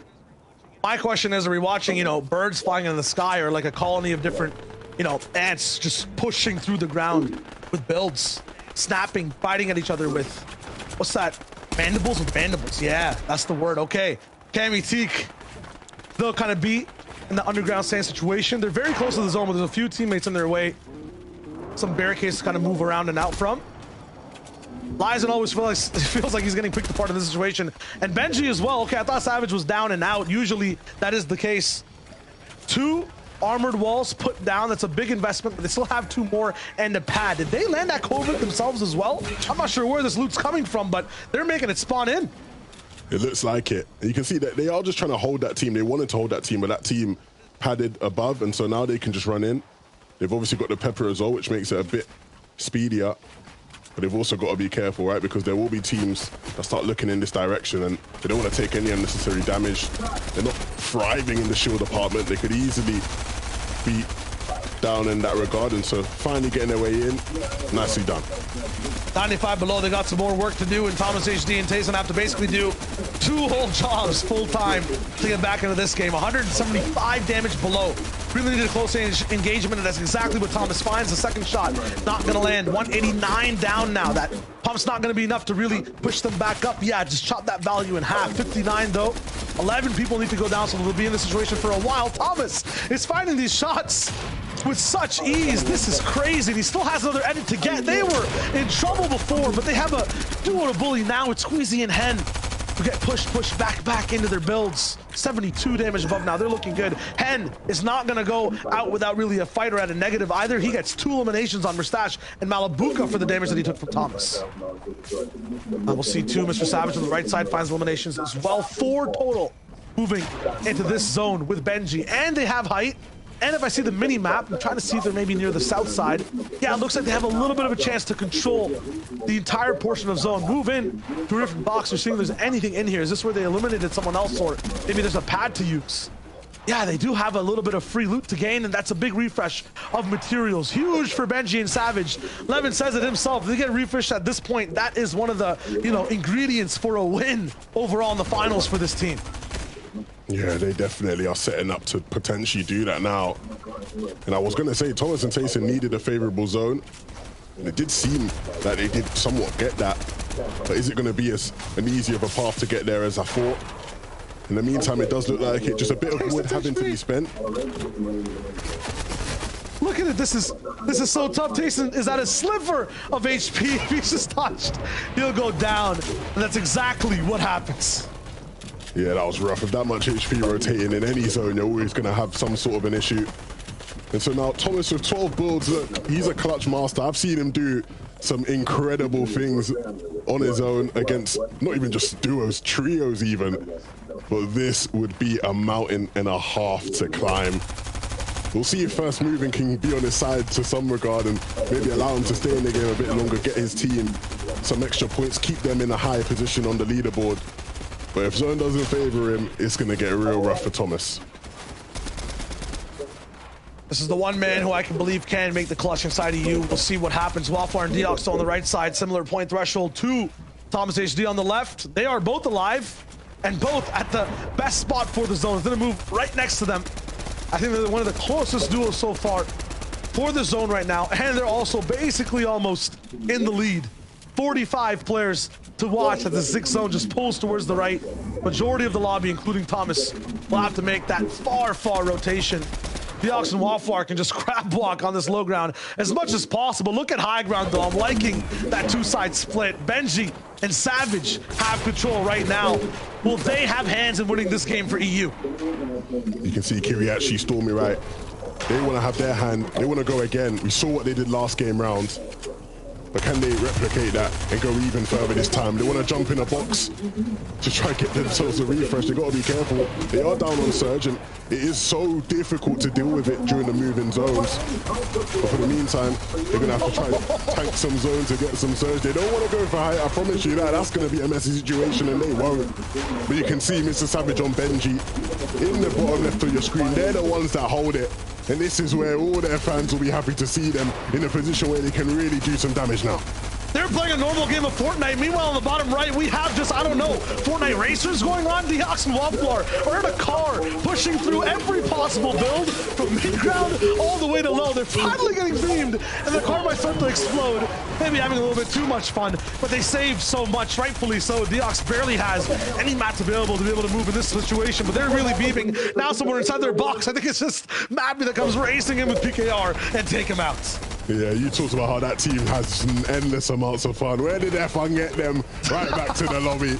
Stormy right and Kiriachi, though, they're sitting nice there. They do get dropped down, but that's still okay. You see how they have control. They're at the front of the zone. They just need to make sure they block off their back and look for eliminations below and above them. Mr. Savage, though, and Benji, sitting with 5 eliminations up on height. They need to make sure they watch out for second height. Watch out for anybody lurking, trying to steal it away from them. But they're doing a good job of controlling the lobby. Nobody can look to take it. These guys have the control. But for how much longer can they continue to condition the lobby to stay down? The Andy on our screens now, he's got to be careful. Low HP, trying to stay in the zone, but he's got a tree in his face, and the teammate goes down as well, and he will shortly follow. He goes down to Andalex, but still, Benji, Savage, up above. Can they close this out? You're actually storming right down below. We'll just have height just dropping pressure like we see every game, and no one challenging them at all. So the question is, who can survive on low? It's Vino who gets a few bops. Joe gets traded out by Toos on that side. Once again, no one is looking up above. But Mariah focus on the boxes right below them. Kiriachi focus on the ramp right in front, and he's going to get absolutely pushed back inside many different boxes. Shot from all sides, but somehow he's alive. Kiriachi finally down, and now we tune in and see which duels are still alive. Hydro and Belusi down on low. Shmeki has a solo right beside him. Savage and Benji all the way up on height. Rattling on a lot of boxes, but it's tough builds. They can't really have any type of jackhammer situation to get through that brick. Savage, though, is watching, patiently waiting to see who is Flowers actually coming up for height. Rifle and Mariah might have shown their hands a little bit too fast. Clown gets harpooned. This man is looking like a fish, a flopper, but he's still finding some air to be able to move and breathe inside the backside of this zone. His mats are down now, so it's time to just go for that freestyle swim straight into the box. Belusi's gonna stop him on the right side. He takes a little bit more zone damage. This is tough with 7 teams alive. You really want to make sure you survive and get that placement. Grolls is looking for the pressure, the damage, and he finds it. Both these teammates going hand in hand. They're first place right now for this lobby, really taking everything by storm. Yeah, you saw there, Benji and Savage now gonna have to start making their way down. They still got enough builds to hold out, and nobody really looking to contest them. Clown though sitting nice on low ground. He went from looking like a free big pot to gaining one himself. He has enough HP along with his teammate Grolls to survive here on the low, but they just need to find and siphon out anybody else who might steal that control away from them. There's a solo on the backside, and they just got to be aware. They got to look out for it, otherwise things can get real bad real quick. Yeah, they're down there in the dark. It's very hard to be aware. That's William and Marine up top fighting each other. You see Marine end up getting victorious in that one, but he might just get traded to Toos right here, and Puchik's right beside him too. So one of these duos who are so good at playing with each other, especially at these box-to-box situations. They set up a trap for Marine, and he springs it. That's what you love to see. Flopper's giving to Puchik as well. That's going to be huge. 4 swings as well. So what will his destiny be? Will he go for that clutch shot towards the top, or will he try to survive inside the box? It's not going to matter, because if he gets sprayed down, he can't make a choice, but he chooses to live. Puchik somehow alive. Savage rolling by, taking both out. Benji and Savage take matters into their own hands. They're tired of just waiting on the high ground. They're here. They have a voice, but it's going to be up against the first place team. This is 6th versus 5th, and somehow Benji gets that armored wall. Look at the protection up top. These are the real kings of EU, and they are here to say it's our time again. 97 points, another armored floor. It's impossible to spray. Benji and Savage just have everything right now, including the refresh. How stylish is this one going to be, boys? Let's see it happen. Benji and Savage dropping down left, right. It's looking like it's their night. This is good. Shoot the toes. It doesn't matter. That's a win. A victory royale for game 4, and a shout into the skies that we are here. For all the fanboys around the world, including myself, Benji and Savage do it. We knew they'd do it at some point, but game 4 is the time. And what a way to do it as well. You saw as well, Shai, the protection. There was no hope for anybody, right, to stop them. You saw teams peaking up at height, but they were never in for contention to take it. These guys held it down strong, and they get the victory out as the reward. What a game 4 from Savage and Benji. Finally pushing themselves higher up in the standings there. And higher up in the sky, no one wanted to attack them at all. They were so good at denying so many different retakes and saving, what, 7 armored walls for the final 2v2? Haven't seen that really on any region, but I've seen so far. But I want to see exactly what the desk wants to say about that one, because that's a very unique endgame. Yes. Yes, my boys. Benji, Savage, yes. I will be your biggest fan until the day I'm eliminated. Let's go, boys. Victory out in game number 4, and with 9 eliminations. Listen, what else can we say here, Boop and Reese? I mean, these guys broke it down, hanging on to the armored walls there. I mean, Boop, I feel like that takes so much confidence. Yeah. Right? The armored walls can be so pivotal in these moments where you're like, I feel like my duo is getting pressured and I can't react. I'm just going to put a wall in your face and there's nothing you can do. And for these guys to walk in endgame and have so many, that means they never felt that pressure. Yeah, I mean, this was really into the zone yet again, right? Very close by zone near tilted, but it is always a good time when you see Benji and Savage succeeding in a finals. You know, these guys, always the fan favorites, and they did so well this game. And I think it was kind of unlocked by sort of what happened early on in this game. They are contested by DKS and Bad Cypher, right? And in the first game, DKS and Bad Cypher, they didn't fight them. Now, in the last 2 to 3 games, they've been fighting them every single time, and this just unlocks the potential for you to do more, right? You're able to farm more, you're able to set up better positioning, because you don't have to worry about surge. So, you know, this was definitely opened up by DKS and Bad Sniper to help them up in this game. Absolutely, and it's like an uncharacteristic win. And I don't mean that because they won the game, just because they did it from height. Like, these guys are nearly always you'd classify them as like a low ground or mid ground team. Because they got set up so well in the 5th zone, they got cap mats, they're on height already because of their good positioning earlier on. It's like it's clean sailing from then on. They're still able to frag out, they're still able to do everything they are. And that final situation, firstly, more armored walls and builds is always hilarious. But on top of that, you've got to think it's like the veterans, the long-standing players, Benji and Savage going up against Grolls Grills and Clown, who obviously popped off massively there too. And it's like exactly shows why experience is important, because they didn't crack under pressure, whereas you saw kind of Grills and Clown shaking down below. They're going through water, they go down to zone damage at the same time, and it's just very symbiotic. But it does seem like Grills and Clown are obviously doing very well as well. Dude, I can't even imagine, right? In that moment, you're like, look, they're up top. What can we do? And then an armored wall goes down. And you're just like, oh, man, there's nothing we can do. Yeah, I know. So crazy. Let's take a look at the standings and see how things are going. First place, second place, going head-to-head in that last game right there. But take a look. Even after that, even after the victory royale, Grolls and Clown are still up in the lead. But again, the margins are still pretty fine, right? You've got Diox not that far behind. Benji, Fishy, Savage jumping up now thanks to the victory royale, but look right below. Pink and Anas tied up for points. The difference is they've made up via eliminations. I mean, boys, and then Tayson Thomas HD, boop, there's still so much going on. Yeah, right? There's so much potential. The top 5 is just split by 12 points in total. And I like that Reese mentioned some of the inexperienced teams. You know, Diox and Waffler, we don't see them too often. Diox in trios had a very good running with a Spanish trio, but, you know, with the type of zones that we had today, it's been hard for them to be consistent, but they've done super, super well. Let's go to the second page here. Well, indeed. Actually, one of the things I want to say is Diox is like the most consistent controller EU player so far. Last season, 10th when it came to Season 8, and then 7th when it came to Grand Royale. Now popping off here as well. If we're looking over to the second page, like we said, Vortex and Janice starting to drop down a little bit now. You know, the game's not going as so well for them. And this could look like a first page. Like, read the names that you have on here. Vortex, Janice, Andlex, X-Squeeze, Cammy, Teak. You've got Pablo and Swag, who popped off during the qualifiers. Vadil Reason, Hen, Queasy, like a lot. And obviously, Mustache and Malbuka, a lot of the teams that we would have predicted to be in the top 10 currently on day number 1 are kind of starting to drop down towards 11th to 20th. But like we just saw from that victory all from Benji and Savage, that's a 59-point game for them. So that's actually almost, well, that's more than 50% of the points they've had. So for any of the teams that you're seeing there down in the 11th till 20th, it's like they're absolutely still in the running. But the longer these tournaments go on into tomorrow, it's going to be a little bit worse, less chance of them catching up. Yeah, I mean, it's all about the format, right? And then you shouldn't give up. You know, we saw some tweets coming out of Chapix, you know, it's over. You know, he meant over from that South Sleepy, now all the way towards Logjam, contesting Kyoichi and Stormy, right? But you still have so many games left. This is only game number 5 that we're about to go into. There's so much potential. You can still win an FNCS, even if you do get eliminated early on here, as we see. You know, you should never give up. Everyone has a chance, and, you know, that's the beauty of it. Yeah, this was their off spawn. They switched to Logjam at this point, obviously, and didn't work out for them. We have seen now Kiriachi and Stormy move up to 5th because of that. They've capitalized on a bunch of the elims off spawn, tons of Storm Surge, tons of points. Yeah, and remember, it's okay for the players to get a little frustrated, right? We have that bird's eye view. We can see everything that's happening, but for them, they can only see so much at a time, right? But that's it for now. We got more games, more action. Shy Wager 11, over to you. Boys, I'll be real. I had my list of favorites. I might as well chuck it away, man.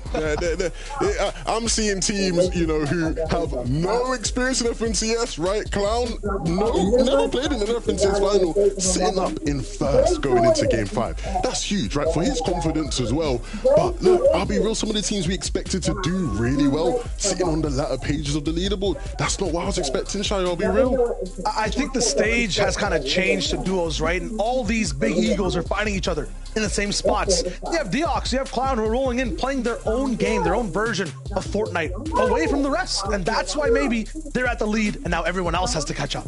Yeah, big up Diox as well, right? Repping for all the boys. Look, I'll be real, in terms of controller plays, you never expect to see them this high up unless you're on another region, 9A East or another one, you know. We don't talk about them regions, but you never really see it. Nevertheless, we'll see if he can hold on to his high position going into game 5. Let's go.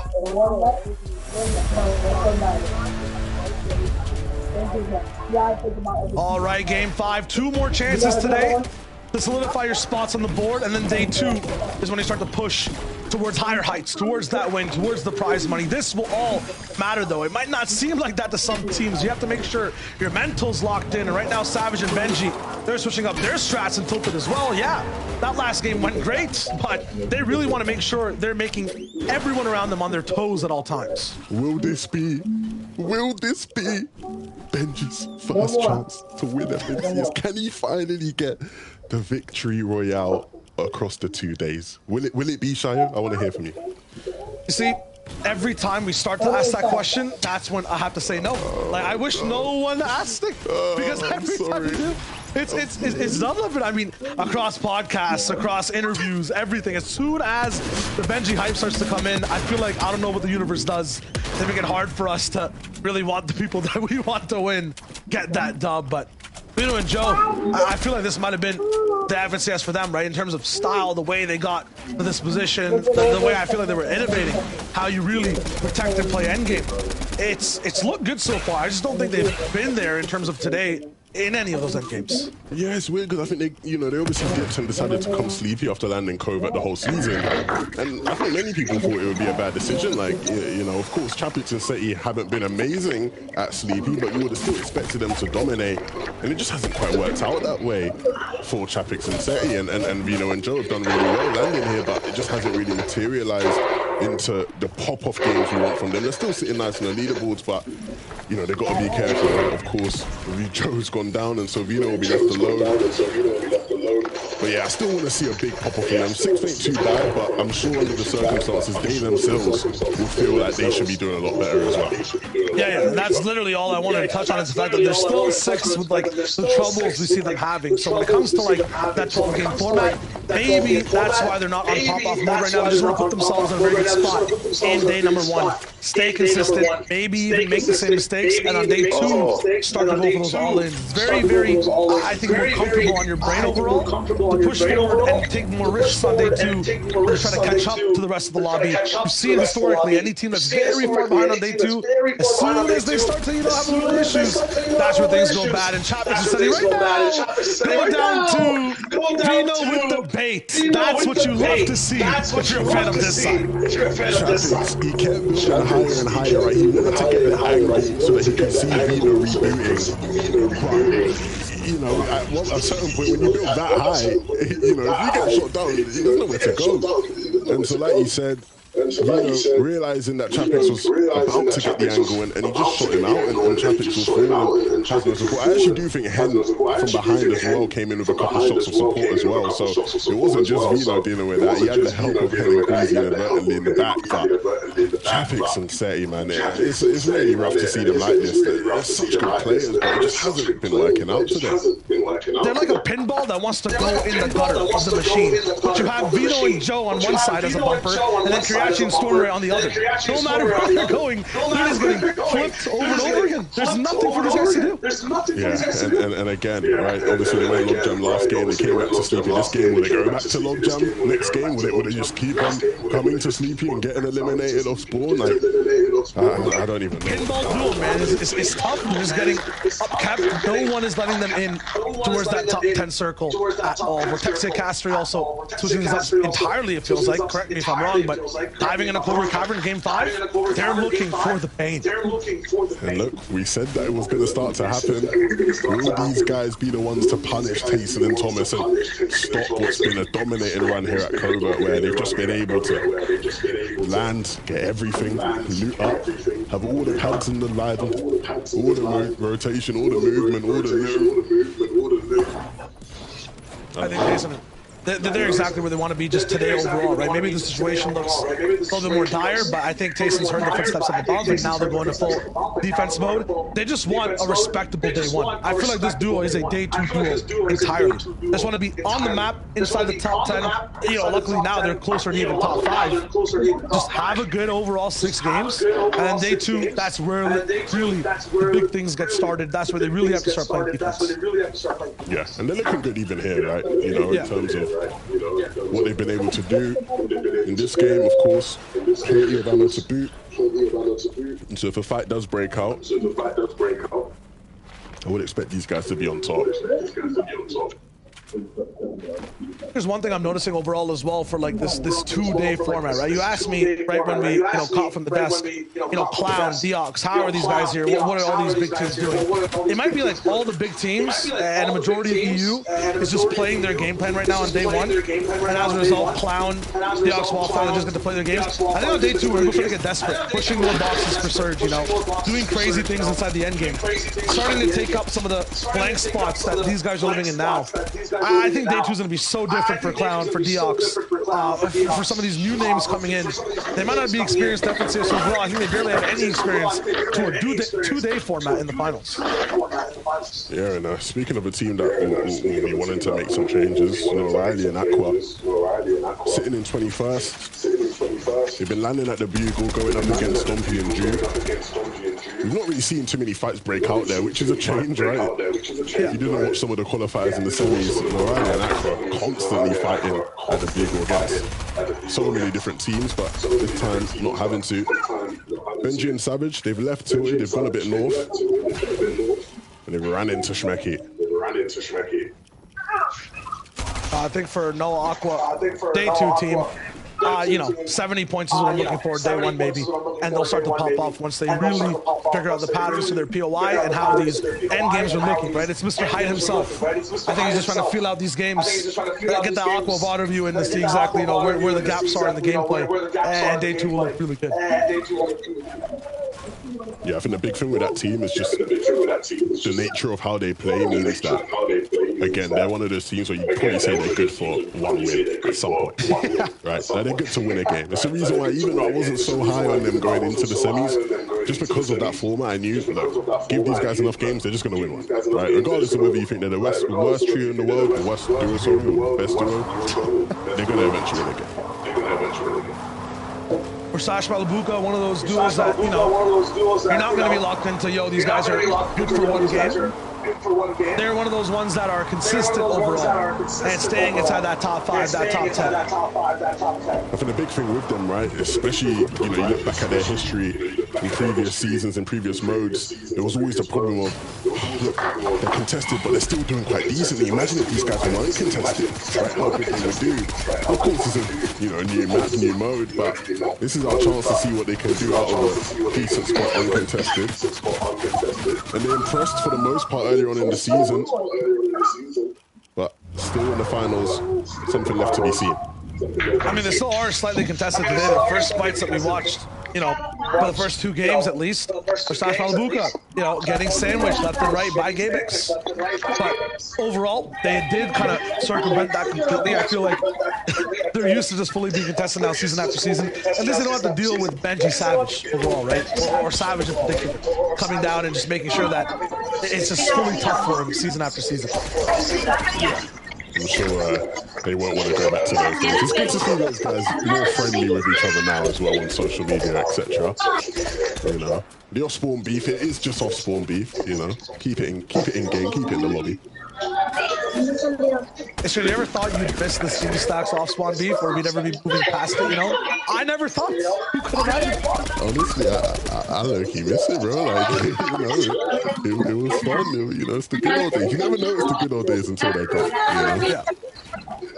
Oh, it's facts. I'm just so curious about the Oxford Wallflower right now. It just literally, I see them and I want to smile every time. They just look like they're happy. They're doing crazy things. Shooting at cars left and right. Making sure it's hot for anyone who's in, you know, any of these wheels moving around right now. At a certain point, they will actually do some damage to the person driving that vehicle. Not able to, but look, sitting in second, they've done a great job. Third place team, Stormy Right and Kiriachi over towards Log Jam. They're looking alright, some decent shields. The materials are alright, they've committed a bit to get to the position they're in now, but that's fine. It's all about continuing the pace they've been on. Another team where they probably would have felt at the start of the day, hey, wow, people talking about us in contention for doing well and for winning. You know, we have experience in FNCS. Kiriachi should be telling people, look, I've won in FNCS. You guys should put some respect to my name. And sitting in third in game 5 is all good, but they're going to have to hold on and push even further in the next couple. I'm always like confused as to how they end up winning games completely too, right? It seems like they have such a, I don't even know, mysterious type of game style to actually start around. They just end up doing the right things. Whenever foreshadowing they're going to do them, it seems like they're in a bad spot. I blink, suddenly it's like the best spot in the game. one duo I always will have trouble in terms of understanding completely, but there's so much fun to watch play together. And also, I think the biggest thing about them doing the top missionary now, Stormray, Kiriachi, is the fact that they do everything together, whether that's even making a mistake and going down. You saw last game down on Surge, they were immediately milliseconds away from each other at bullying a wall, trying to get in immediately. Always just all inning together and making sure every angle is taken from two POVs at the same time. I feel like one of the big things that what makes them so successful in Shire is just the fact that they're one of those teams where they're just hungrier than everyone else, right? They want it more, right? In these endgame scenarios where there's chaos all around, there's solos, you know, sort of trying to dance their way around the lobby, see if they can hide out. These guys just sniff them out and deal with them appropriately.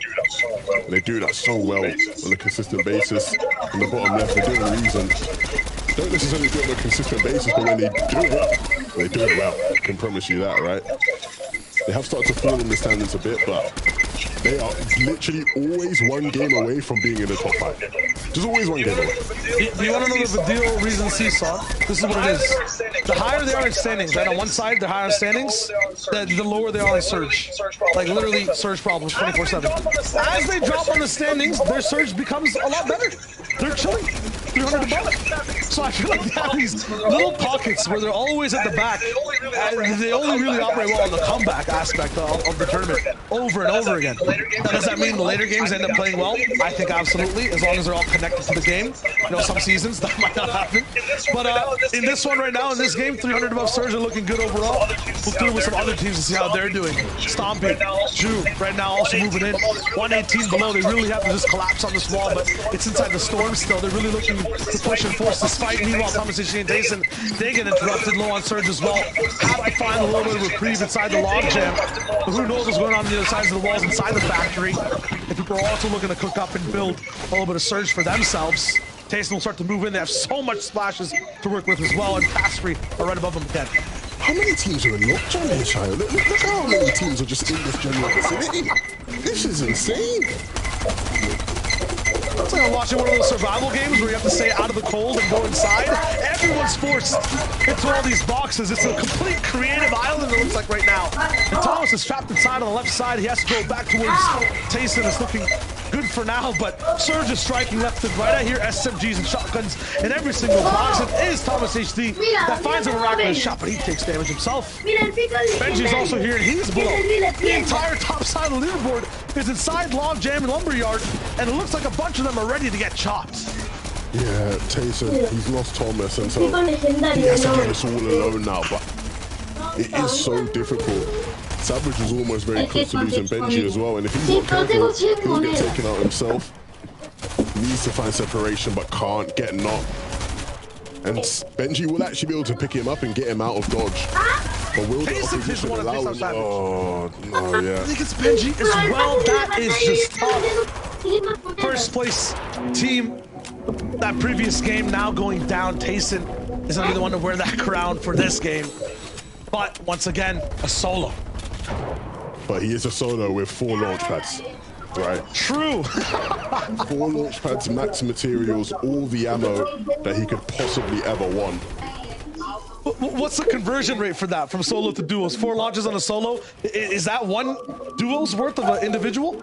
That's like, that could be like 3 duos worth of an individual, right? And even when you're looking at it from that perspective as well, in terms of the conversion rate of how successful are you with that kind of loot, for the average team, you know, maybe you have a decent game, but this isn't the average team. This isn't the average player. This is Tayson we're talking about here. So, let's see. You know what that was? I understand what they were building at Logjam Lumberyard. They tossed in a bunch of people and made like the ultimate player that came out. Full builds, full shields, max loot, and 4 pads. It is a solo though, right? But that's our champion just leaving the hyperbolic time chamber. And then Tayson took them out. True. And now Tayson's good. He has the power, and Lysen took him out as well, so never mind. 4 pads and you go down to someone. I don't know how that is, because I assume he has to be up on Surge. He just fought like 6 teams. Yeah, that's going to be really nice for Lysen. So we'll have a perspective to see exactly how this happens in just a second. I'm very curious about this one. Link moving in from the zone. This is just I guess, you know, preliminary coming into Lumberyard. Some people were not tall enough to ride the ride. They weren't strong enough to enter the arena. But Tayson, he was there building up, but he wasn't sure what was going on around him. Unfortunately, right next to a team, a lot of people love to build up there to be safe, right? But if that team knows what's going down, Levin, it's an easy pick. Yeah, he got caught in the cyclone. They took him for a spin. And he just couldn't. He could not hack it whatsoever. So he went down. And that's better than finding an llama if you're Lizen, right? In terms of the amount of loot, the launch pads, the ammo. That is best case scenario for you. That's a conversation that Lizen's probably having with Mirza right now, right? They're in 48th place. They're probably sitting in their box. Man, we need like what? What if we had like 4 launch pads this game? And, you know, a siphon right now. Maybe we could come back on the boards. Q in, Tayson just drops by. Funky music playing the whole time. They take him out, see 4 pads. If there's a comeback potential for anyone right now, it has to be Lizen and Mirza. They have 4 launch pads overall. Pay attention to who's based up around them too, because they'll have free rotates the entire game. And Austin Pink too, 108 points on the opposite side of the spectrum in terms of being towards the top. 4th place overall. We'll see what they can do. And in this game already, 4 of the top 7 teams have gone down, right? So this is a chance for Pink and Anas to really try and solidify some sort of a lead, rise themselves in the standings. And it's the same situation for Waffler. The only difference is that he's sitting in a way less pretty position than him. He's just nothing but a solo in a duos world. And his pathway to getting any sort of significant points in this one looks mighty tough. He drops down now. And it's great because he drops down out of trouble, but he's just now in an even worse situation. And you see his HP gets absolutely drilled down.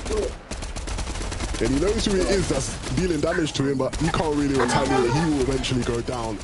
And so another one of the top 7 teams taken out. Pink, though, isn't too far from being taken out himself. Swag Pablo at 13th. They're also looking kind of tough. So everyone in the top 10 and below are having problems. Imagine how down bad you have to be as Swag and Pablo to pickaxe an armored wall to find an angle. They will be here for days. Finally get it done, and they run into another one. So that's going to be completely tough. Anas, I don't think he understands exactly on the left side of your screen who he's actually trying to bully for the moment. There's a treasure chest down there of 4 launch pads. And this is a high ground duo that's operating right now in Austin Pink. If they find that chest, if they find that player, the elimination, it'll be huge. But it's towards the backside of the zone. I'm not sure they'll be able to even pick it up. 117 damage below, and Austin Pink are going to be in trouble. Yeah, this is really rough. They don't have that same fortune in terms of loot. And in terms of Surge, they really are struggling at this point. Pablo, though, went from sitting in a nice position with his teammate by his side to being with his back against the wall, against the whole lobby, and eventually back to the lobby.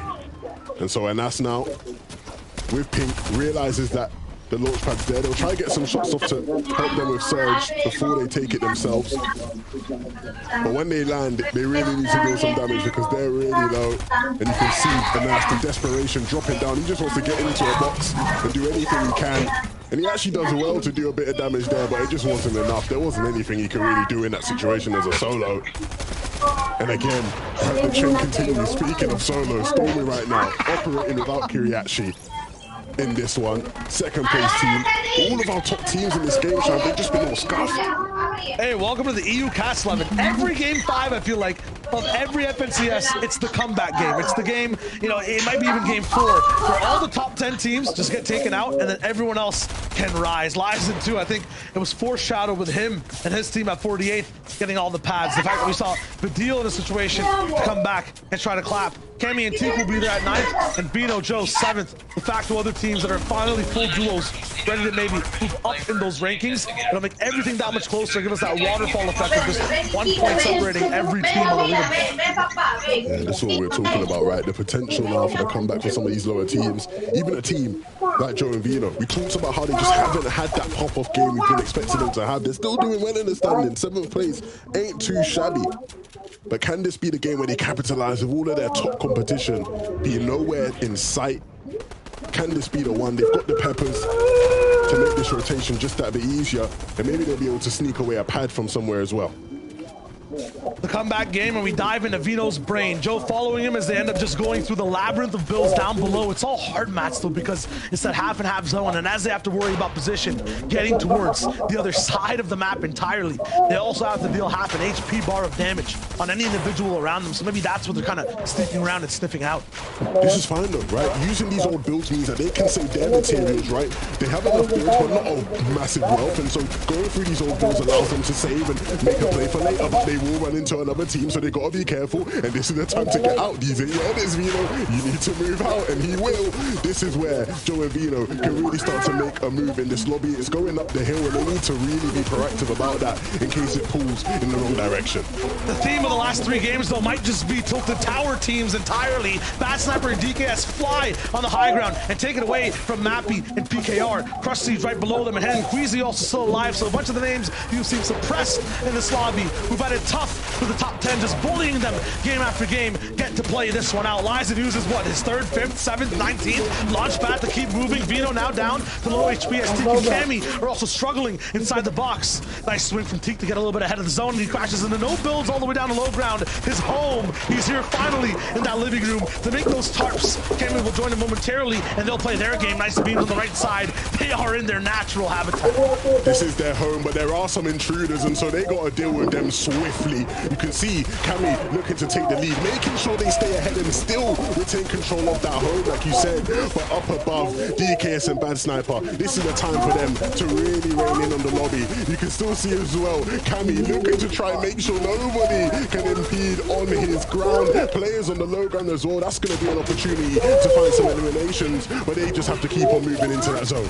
On the high ground, Bad Sniper just chops Queasy and Hen in half. Hen is now down. It's up to Queasy trying to go for that solo situation. Janice and Vortex, though, this is what they thrive in, situations where they're both alive and everyone else is making a lot of noise. They're barely getting focused inside their box on the right side, but the entire zone is throwing people off this mountain completely. Everyone has to just tumble down, avalanche all the way towards the low ground. As a result, Bad Sniper DKS have infinite shots to take on as many duels as they want. Now everyone is repositioned. Mappy took so much fall damage. Second height down to maximum low. Clement and Floki still alive down there, but they're just tossed into a complete machine with Ref's guard and Scram on the side as well. Bad Sniper DKS, the only people who don't have it rough right now. They're making it completely difficult for everyone else. Yeah, they have nobody even trying to step into their realm. They have complete control. You can see Milad on second height with such low HP. He won't even want anything to do with it. Clement is a solo down below. Janice and Vortex remain one of the only strong duos in this one that has a say. And so what they will do is drop down. But on that journey down, DKS will take out Vortex, and so instantly the high ground team realizing, look, these are the only ones that can stop us. Let's deal with them personally. But the zone bounce will help them. Vortex will be able to be picked up, and Queasy now as a solo has a chance to stop it. When he gets the shots off, he will, and so that stops it. That means that they aren't a duo anymore. No, Vortex was able to be picked up, and so Queasy now below. Can he deal with them? No, he can't. He's just a solo. And the Lex as well. He knows what it feels like, just to 9 builds as well. Can he do anything? He spots the loot. Will he go for it? No, he could have dealt with them builds. That build's could have been helpful, but instead, he'll just find it himself by trying to hit some shots. It's not going to be enough. Can he drop down on low? He will be taken out as well, and so Bad Sniper and DKS against Refscard and Scram, one of the few teams who was able to stay alive in all that chaos. And now the swing will come out, the Gauntlets will reclaim height, and Refscard will look to win this game, steal it away from Bad Sniper and DKS. A huge shot comes out now as well, but he's on such low HP, and he doesn't have Scram by his side anymore. Bad Sniper, can he clutch up? Can he stay in this game? They can't choke this now. DKS will connect with the shot, and finally the chains have been broken. Bad Sniper, he's been here so many times in the finals, but he's never quite been able to get the results, but will finally win a game in game 5. Shire, what a win for these boys. They change it from the FNCS finals to Wackago. Every single top player flying up in the skies, and they beam them down again and again. Hen down first, after the fact, Queasy not able to survive. Andal's barely even able to take a breath of beaming anyone, and DKS has that angle. That is seasons of frustrations behind that shot, and it's beautiful from DKS and Bad Sniper. DKS and Bad Sniper couldn't win a game in the FNCS finals in all of 2021. 2022 begins. wins, and they finally pick one up in the perfect time as well. Desk, break it all down for us. These guys that are tilted finally picking up a win. Thank you guys so much. And this is why we talk about them at top of show, right? Once again, I cannot echo the sentiment enough. Literally every duo that is here is finals worthy, right? They are all so good at what they do.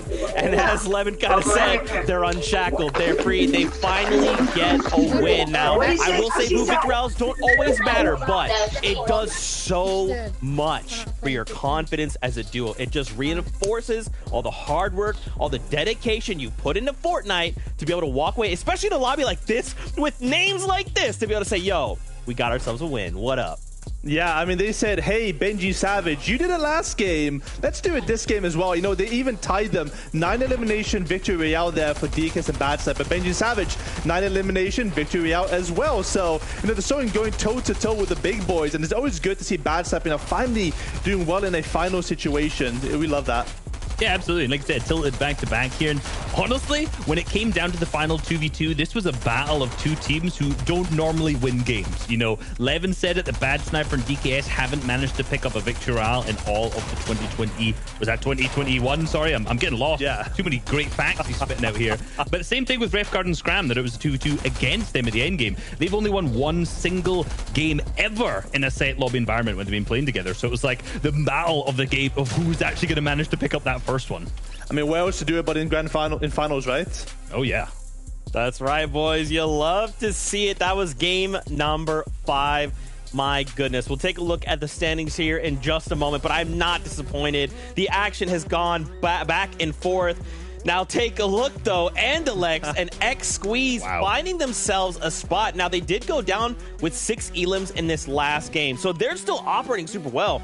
Gambit Tus and Patrick, excuse me, who were in that first place spot, now get dropped down to second. But once again, I just cannot believe, I feel like I've never seen this before, Boop, how tight this leaderboard is right now. Yeah, I mean, this is what we mentioned prior. You have so many games left, and you can't give up, right? And this is typical of it. The game of shakeups, that's what we will call this in history. You know, it's hard to be consistent. With the ways the zone works in this game, you're going to have RNG. You're going to have zones pulling bottom left, top right, bottom left, bottom right, whatever, everywhere. And this time the zone pulled all the way towards the north side near Sleepy Sound. And that means that the people that did well before, you know, are now set up to do a little bit worse. And the people that did bad prior to that are now set up to do a little bit better. Yeah, as you see the second page, like Tayson, Thomas HD, Pink, and Anas, these guys were in the top 5 before this, right? Tayson, Thomas HD were 6th, Pink and Anas were 4th, and now they're all the way down to 12th because of this. Before the 4th zone even started going, we had Grolls and Clown, who were 1st, Diox, who was in 2nd, Benji Savage, who was in 3rd, Tayson Thomas, who was 6th, and Lincoln Default 7th, all out. Before the 5th zone, we also saw Anas and Pink and Kiriachi go down there too. So basically everyone in our top 7 went out before zones even started to move, and that's why so many of them are now turning up on the second page. The huge shift that we've seen up in that first page has just been absolutely nuts. This right here is the Anas and Pink, you know, something that we've not seen from them so far. Struggling with Surge. Yeah, I mean, like I said, it's about the zone, right? All of these guys, they have to do something different now. You know, we've had 2 bottom left zones so far, and, you know, you sort of get comfortable in it, but now all of a sudden you're going to go somewhere else. Everything gets jumbled. It's a little bit scary for you. Oh, man, we have 1 game left to go to cement what the landscape will look like going into tomorrow's games. Friends, with 1 game left, what do we need to change up, right? What do we need to ensure that in this next game, we can just set ourselves up to come in strong tomorrow? I think you just got to finish strong. You can't go into this last game and say, you know what, I'm just going to grief. I'm going to land on another team. You know, try the same thing. I think it's fine if you do feel right now. You'll be able to review it tomorrow, change things up, and come back stronger. Yeah, I think every single point matters. Remember, 12 games, if you get 5, it's better than getting 0 at the end of the day. And there's a lot of teams out there through the qualifiers, like I'm thinking Janus Vortex, that in Qualifier 2 in particular, had a pretty bad day. They didn't perform really well at all, but in that last game, they had this mentality of like, you know what? It doesn't matter. We can just do whatever we can here. And they picked up a 10 elimination victory royale. So I think there's going to be teams in the lobby right now who are further down the leaderboard. I'm looking at you, Hen and Queasy. You know, my prediction, even though they're still the 10th to 20, they're still doing okay. But still, that are like, right, let's get the mentality in check for that final game. Let's do well. Let's pick up a big victory. Let's get a bunch of eliminations and let's fly up the leaderboard. You have to, right? This is kind of that time, especially. I do like your point, though, Boov, right? Taking today to kind of VOD review and then say, what do we change for tomorrow, right? Even if this is not your greatest game, like, it's still okay. You have another 6 tomorrow to come back and make those changes. We'll have to see what today looks like, what tomorrow looks like, and how they compare. But for right now, this is it. The last game here in EU. I cannot believe it's gone so fast in day number 1, but it's that time. We're jumping on that battle bus one last time. So, Shy Wager 11-2K. Over to you. One more game, and you can see the shadows of the podium kind of in the distance of tomorrow. It comes down to one elimination on day 2, and you can make that difference right now. If you're any of these teams, Levin, this is their chance to maybe change their destiny before it even starts. Yeah, and what an opportunity, right? We're seeing all these teams seemingly coming from out of nowhere at times to really push their way up in the standings. And you're right, it's these small margins that you'll look back on. You'll maybe think to yourself, oh, maybe if I just tried to get that one elimination on low ground, maybe that would have been the difference, right? And you never want to finish the 2 days feeling that way, right? So you got to go all out, and this is your chance to do it. Close out day 1 strong and go into day 2 even stronger. Yeah, and the position for any of these teams is anything but distance. So close for everyone, and that's why Levin's mentioning we see so many random teams buff up game after game. We were focusing on Pink and Anas, maybe refs on Scram in that last game. Both me and Levin faces confused, and we see Analex and X-Squeeze, a duo 11 that struggled in every portion of the competition. Yeah, you know, looking at these guys, I would have never thought they would be in a position, right? Even with the wealth of experience they have, I think that was always the one thing people would say. It's like, these guys have all the experience in the world, but this season they've just been off the pace. But when it mattered the most, they've stepped up. But can they do it one more time? Find out game 6.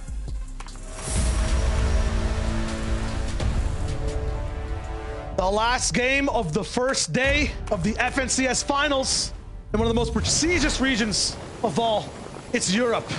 And we're diving right in to 2 big egos, 2 big storylines on the side of Savage and Benji, DKS and Bad Sniper. Imagine contesting each other almost every game, landing at the same spot and being at the exact same point total, 110 for both teams, tied for 6th place. And it's interesting, we're seeing a role reversal here.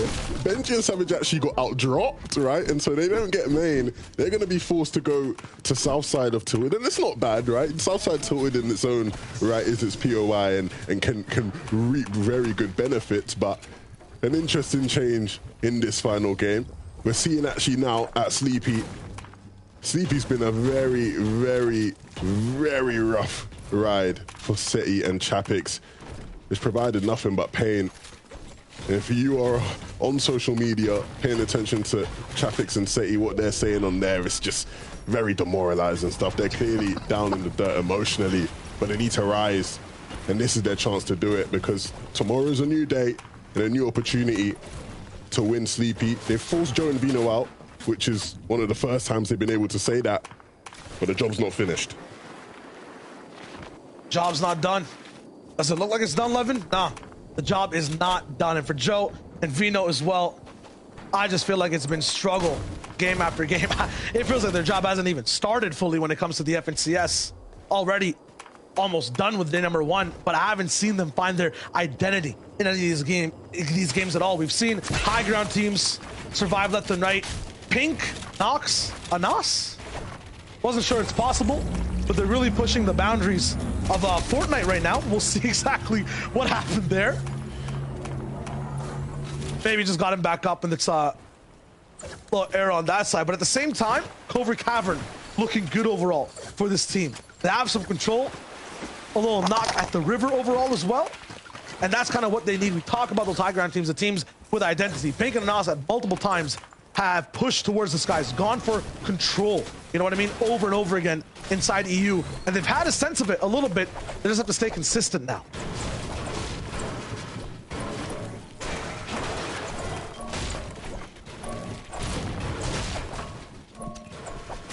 Clown and Grolls. A surprising team, to say the least. They've never played in an FNCS final, but they've done so well to be 3rd place up until game 5. And is this the reversal now? Vino, I believe, was picked up. Joe got him up, and as soon as he gets him up, Joe gets taken out, and so now Vino is the solo, fending for his duo's life. This is a very, very weird circumstance. You can see here, He's got some shields, but he doesn't want to use them. Just doesn't want to reveal his location. Of course, Seti and Chapik still in the general area. He doesn't know if they'll be able to hear the sound cue. He has his eyes set out as well. You're going to take that shot? Ooh. As soon as he does, everyone will know exactly where he is, and he barely has any builds. So it's like, do I or don't I? But then Storm Surge is coming in as well. Thomas and Tayson, something has to change for them at this POI. If it doesn't, I feel that they can take the competition away on day 2 easily. And that was kind of like a backhanded compliment, I think. I was kind of rooting against them at the beginning of that sentence and then buffing them up at the end.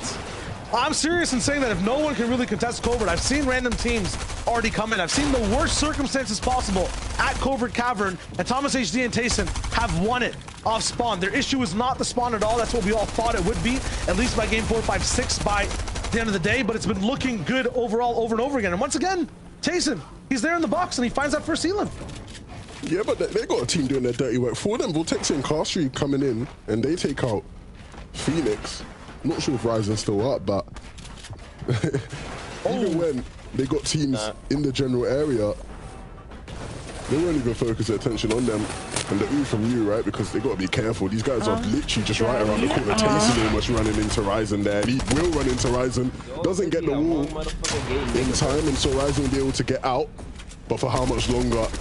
The Stinger will do so much damage. Oh. This man's missing shots. I never see it. It's harder ones in the end game, like 180 off like a gauntlet, jumping through 6 builds, headshot with a pixel, pre-fire. Tayson lands it. Oh, Ryzen running like with a bigger hitbox through a wall. I can't hit that one, man. Twice. I think we've actually reached a point where Tayson's greatness has actually, become a disadvantage to him. We just have such high expectations, right?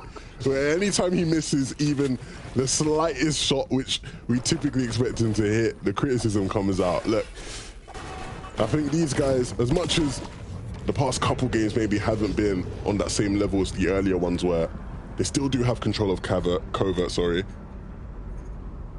But like you said, will they be able to fend teams off from coming? Is this the kind of performance that will stop teams from even wanting to get involved? I don't quite think so. I'm with you on that one. I think we might start to see, and even there, you did see Pablo and Swag not necessarily diving into a fight. They're intelligent players. They know not to do anything that foolish, but, feeling that they can get, some more Covert for themselves and really get involved and have a say there. Fight will be a little bit sticky overall, but still, job's not done for Tayson Thomas. They want a top 5 or top 8 right now. Same thing. That's the same theme for Suiza and Alex at this side, the back half of the number 1 overall. I think for this team 11, they've been in this spot in game 5s. I've seen it before many times. They always get triumphed in game 6. Might foreshadow what happens the next day. They want to make sure today, if they have that crown before the day ends, they can keep wearing it when that sun sets, right? They want to make sure they're still in that first place slot. That's Seti rolling in the Chonkers. I was very close. I said Rocky Reels is where they can maybe roll in and have a little bit of an impact. They do it a little bit more on the south side. And then that with a little bit of a situation there. Ryzen going for trade a little bit on the other side. Cast 3. Oh, Phoenix is like, no, not the head, man. I just got a haircut. It looks good. Maybe he was just trying to show off the haircut. Oh, I remember back in the day, you could like hold the enemy player and then you had the sniper shotgun combination. Maximum damage. All this tech, man. So nostalgic. What, you calling for it to be brought back? Absolutely not. I'm chilling, man. Understand. Surge inflation, man. Surge is basically a currency in Fortnite, you know what I mean? Yeah. Now you gotta make sure we're tracking it properly. Okay, this is an awesome pink. Their early game at Covert. Big shots, nice. That's where all that loot ended up. Side the river. They've always been in this position outside of Covert, all the way at the top, making sure they peer in after all these fights when people are comfortable. They'd be interrupting their daily strolls. Looks like they do have the zone completely as well. Also making sure that that zip line does not break the builds they already have structured up. That would be very unfortunate. Anas called him the robot earlier, and again, not because Not as an insult, genuinely. He's just so robotic in that he just doesn't really make many mistakes. He's so reliable, cool, calm, and collected at all times. And that's really helped them out today, especially in their pursuit of playing on height. Benji and Savage, wouldn't say they're as cool, calm, and collected, but more than enough firepower to make up for that. And to be fair, as we all watch Benji and Savage, it's more fun when they're more erratic, you know, when they're running around everywhere, getting deep in it. But in this last game, they might look to try play a bit more of a reserved approach, really stretch this game out as best as possible before they head to bed and rethink some new strats. Swifty hitting a real nice shot onto Joe there, wow. In the zone. Willie hit the last one as well. Wow, what a clutch there from Swifty. Impressive stuff. Literally was spinning 360 to pick up those two limbs. That's nice. My back and arms just hurt watching that, like stretching literally behind himself. It's crazy. Honestly, honestly, I can't even move like that. My mouse, I can't even move 360 like that and hit shots while doing it. Really? It's crazy. Nah, man, I'm getting old, man, in the Fortnite scene. I'm a boomer. I'm wondering if there's like a tech, you know, 2 hands on 1 mouse, so you can have like a little bit more control. Like you don't move, but like you become like the ultimate, you know, aimer. No? I like where you're going. Yeah. I just don't know if that's viable for certain reasons. Have you tried it? I can't say I've tried it. No, you're right. How can you say that, bro? You know what I'm saying? Like, you got to toss a little bit of respect and creativity. You know, people didn't use the 90 back in the day. I was alive around those times. And then someone tried it, you know? Prehistoric Fortnite. Yeah. Yeah, well. Saying 2 hands on 1 mouse. Back in my day, we didn't do any of this 90 stuff that you kids are doing now. That's what you sound like, mate. Editing? What? Me? No. Janice trying to pick up Vortex. Winning that first game, I feel like, can be a curse sometimes, you know? I think we see it every FNCS as well. I feel like Janice Vortex as well, they're kind of that counter team rolling in when it comes to... They like to play around a bunch of the teams that are already playing in there, but they don't ever have a chance to stay really, truly alive for enough info in these end games. That being said, though, still 3rd overall, right? So the work they've done today, I'm just expecting, I think, a bit too much when I see these names. You're talking about Tayson missing shots. I'm like, wow, Tayson's fallen off. Janice in 3rd. Wow, Janice has washed, bro. How can you be 3rd place on day 1? That's crazy. I think the big thing with these guys, when I look at their match history, is it's very reminiscent of what it looked like during the qualifiers as well, right? Where first game, really good game. 3 games where you just basically don't do anything, pretty middling games, maybe you get a couple points here and there. And then most recent game, 4th place, 3 eliminations, really nice game, right? These guys will have their good game, go to sleep for a couple games, and then come back with a big pop-off. And so maybe they've already had those 2, you know, big games for them in the day already. I'm sure they'll be hoping that they can have another one in and sneak it in here in the last one of the day, but this is the kind of thing you can expect them to do, right? They'll probably come tomorrow, win the first game again, do nothing for 5 games, come back in game 6 and do it and do a masterclass, right? That's the kind of team these guys are. Just saying, for like a majority of the time, Janice Vortex will show up, leave, say my job is done, but guys, you've done nothing, and then just, you know, flash a cape at the screen and walk away. Yeah, look, I'm not saying they rely on zone luck, right? I think that'd be very disingenuous to how good they are as a duo and how good Janice is as an IGL. But, you know, like Boop was saying on the desk, at times, some of these things can almost be out of your control, right? When you get these really difficult zones, you know, it just increases the difficulty of the game to a point where in such an intense lobby like the FNCS Finals, where it's the finest of margins, you just get punished way more than you would in maybe lesser stakes competition as they try to get their way into a safer position in the zone. You can see Andalex in the bottom right taking shots at a team. The team he's taking shots at is Janice on this bridge.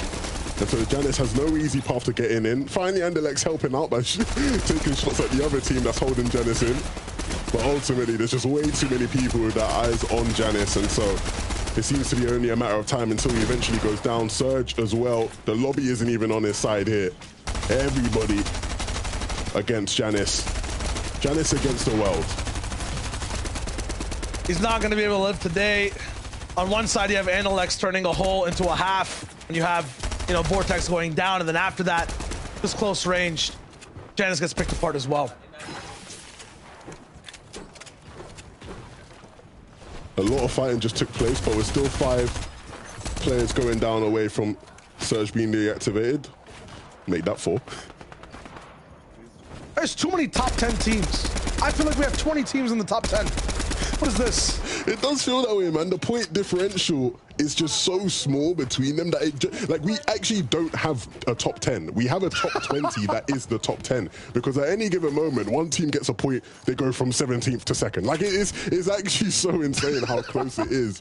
And we knew this would be a possibility, right? You know, people in the community talking about it. It was always a possibility that this FNCS was going to be super close. But it's been even more intense than even I could have imagined in that regard. So we'll see if that trend continues in this final game. I expect it to. Wondering what Trulix's plan is here with those ramps. Maybe just for a little bit more added stability. Maybe they set a trap. I'm not sure, but invested a few materials as a solo. That can mean a lot. Meanwhile, Swag, once again, Crazy Spirit lives on as he's trying to out-heal the Storm Surge as well as possibly the Storm, because he is by himself down bad, way far away from where he needs to be.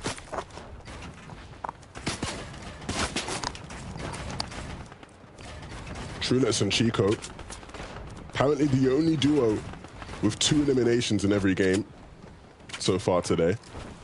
Okay. I don't expect that streak to continue under these circumstances. You can see Trulex doesn't have Chico with him, and he isn't looking too good. Ooh, an Os.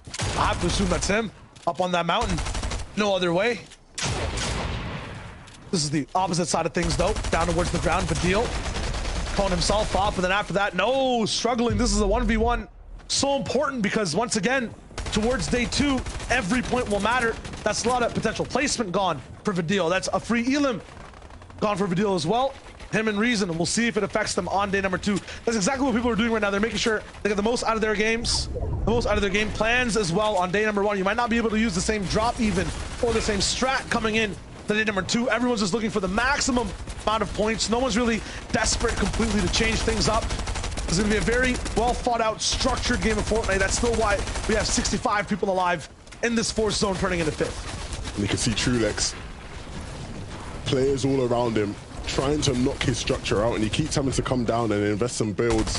Every time he comes down to invest builds, he has to tank a bit of the Storm and use some chug splashes. Now down to no chug splashes and only 9 builds as well. It's not looking good for him at all. As a solo, it's very dire. Once again, I believe it's Anderlex. Yeah, it's Anderlex is the one that's forcing him to commit these matches. Anderlex is such a little pest, isn't he? Just another time. First it was Janice, now it's against Trulex, where you're just sitting and he's the real one lurking in the shadows, right? Lurking in the darkness. And you'll never see Analex in that situation at all across the entire competition so far. First time I feel like we've seen him really in control of a lobby, and he's back to doing what he used to do when these guys controlled the north side of the map ways ago in the old chapter.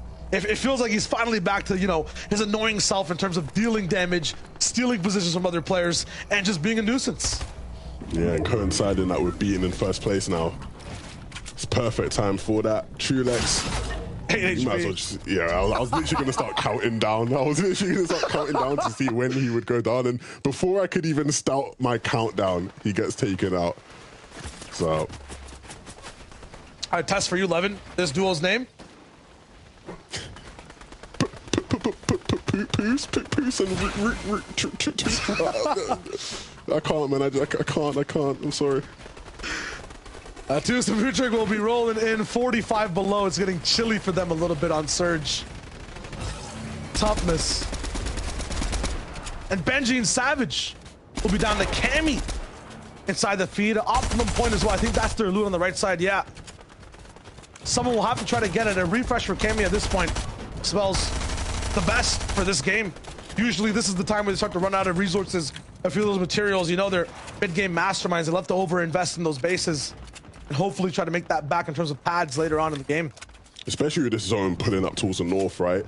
all these hills, all these mountains, loads of the players in the lobby would have had to commit a lot of materials just to ensure their safety, right? So if you can find a refresh at this stage, it's going to be so fruitful. Yeah, and momentum's a lot of, you know, a big part of those refreshes. We see the hierarchy kind of change overall on the map. Kemi and Teak taken out by Letchi, who I believe was taken out by DKS. So him and Bad Sniper still active right now inside that top 10. They're 9th right beside Benji and Savage. They're looking to really push things forward. We just saw Benji and Savage go down, so they can even go way further past their counterparts. Having that point advantage on day 2 while they're sharing POIs gives you so many more options. It's really important for DKS and Bad Sniper to have a good game right now. Yeah, and you can see here the box fighting mechanics coming out from 2 spot.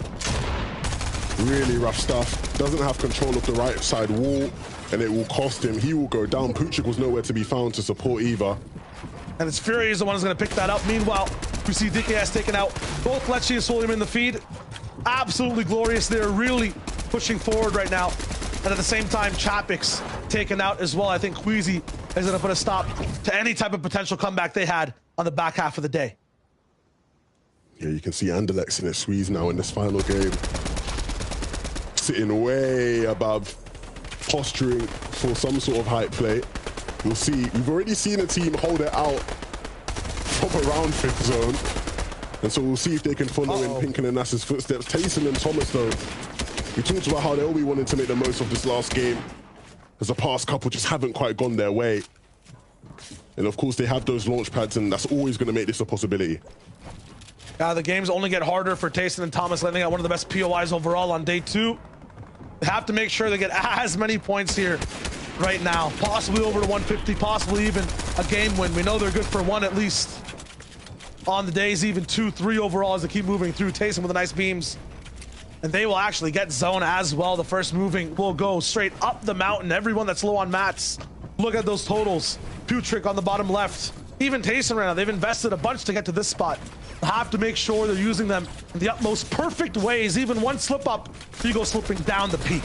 And you can see, right, Thomas dropping the launch pad instantly. You know what their thought process is. They don't even want to have to deal with committing the sort of mats you need on these rotations. They're going to let you use a pad. Queasy and Hen, can this finally be the game? Can this finally be the game, right, where they actually are able to do something on height?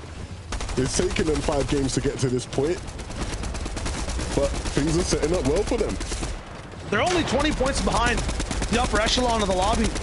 It's time to join that club though now, boys. This is where it has to happen, and it's one of these mountain zones that we know Hen is so good at playing. It's also one of those zones that's so tough to play as a solo as Puchik starts to move. He's going around so many other builds that are mountains of their own. Finds a pad though. That's nice. Vacation for him as he sees high ground completely clash. Will he just go for it? Maybe a free Elam or 2. He saw the shields crack. He saw the fireworks. He wants to be part of the show, but he gets snuffed out immediately, extinguished as his match now rained down to just maybe a frightening 300. Queasy and Hen are the ones to lead the celebration of game number 6.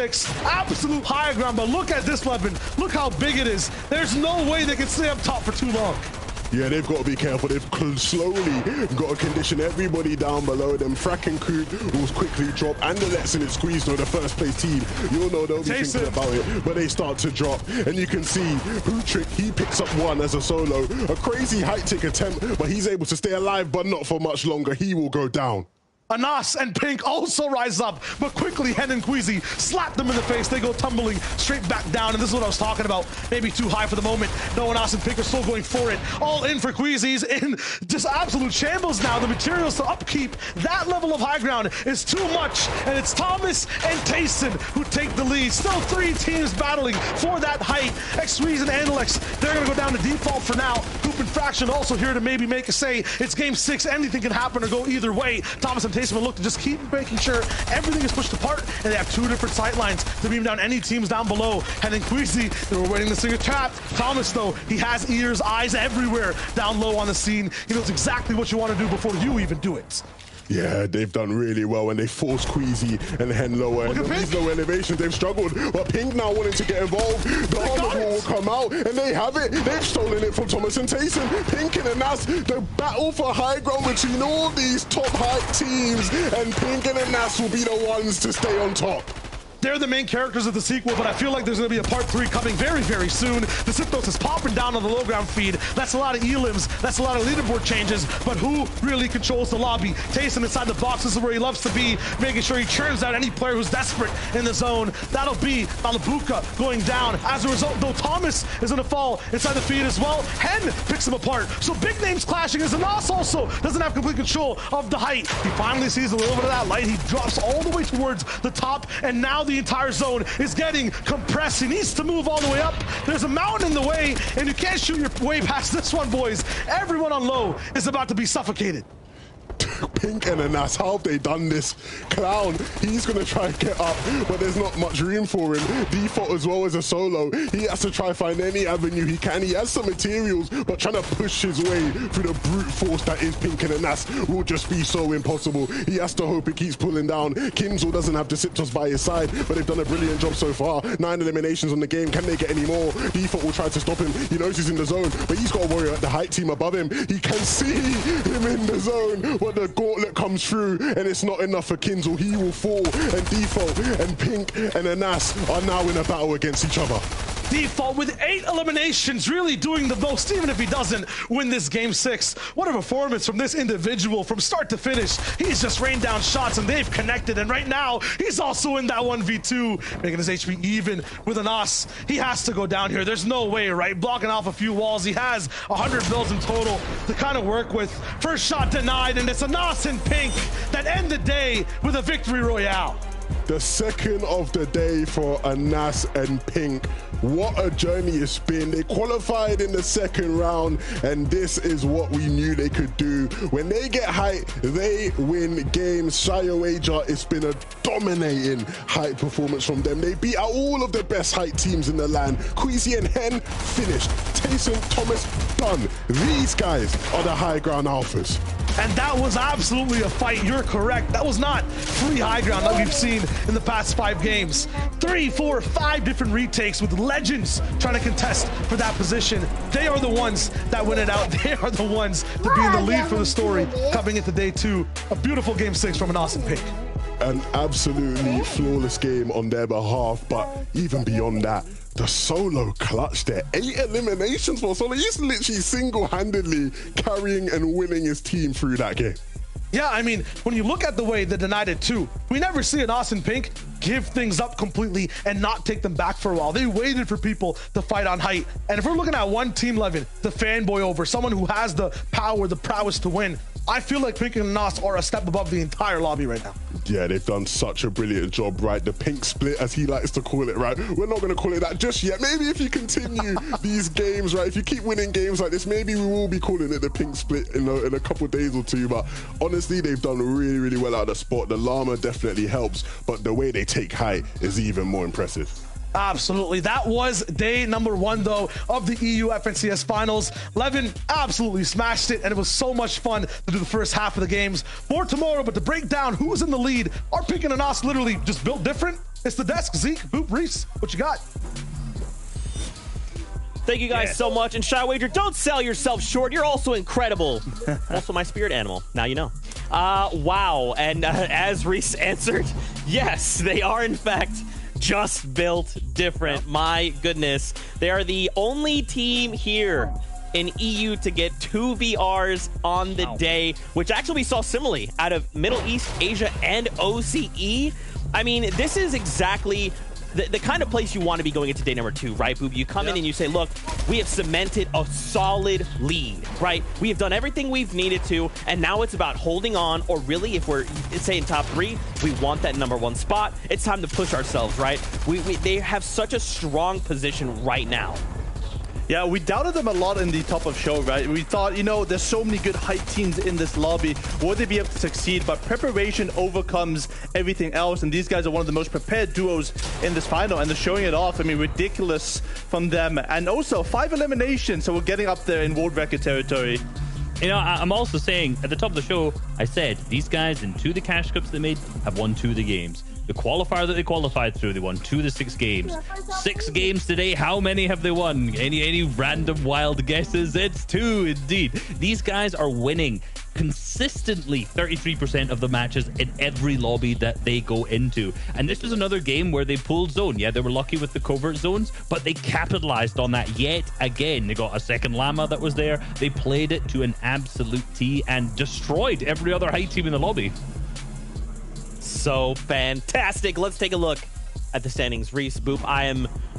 You know me, man. I just want to see everybody win all the time, so I can't help but be stressed. But the standings will tell the ultimate story, right? After 6 games, where have these duos ended up on just these first days? Pink and Anas. After that, they take the lead, but it's only by 2 points. You know, Reese, I feel like Rolls and Clown, I don't want to say we've not talked about them because we have, but they are just putting on a show right now. We've not talked about them enough. Right, these guys have been fantastic. I feel like also when it came to the semifinals, right, they won their semifinal day that they qualified from, and it's like similarly there, they didn't get enough limelight just because they were just slow, right? They kind of just went under the radar. These guys haven't necessarily won any games, but they've just gotten 3 really good end games, popped off, and just stayed at the top of the leaderboards. Yeah, I mean, they overcame adversity as well, right? They were landed on by Hook and Zeston in the last 2 games. They overcame that, and being able to put themselves in 2nd place is a little bit ridiculous in this spot. Link and Default also very close by. I mean, if you look at this finals leaderboard, I mean, these are all FNCS winners potentially that we're seeing here, and it makes day 2 just so much more exciting. Yeah, and I also want to add to this quickly before we go into the next page. Hayden and Queasy, what a comeback. Yeah. Now, the first 2 games, 30th and 33rd, and then they've gone 11th, 11th, 5th, and then that last game, 6th with 8 eliminations, flying up leaderboards now, only 11 points behind first. If we switch over to that second page, though, we will see exactly what's going on. How are these teams faring? Remember, 121 is the current cutoff for top 10. So again, still really close. Yeah, Trilix and Judo, who we saw doing really well there. Vortex and Janice, who won the first game as well. Benjamin Savage, unfortunately, dropping a little bit down there as well, though. Interesting to see the game winners not being in the top 10. Just shows how consistent everyone else is comparison. You just got to make it to those late games. You can't just be winning and then falling off.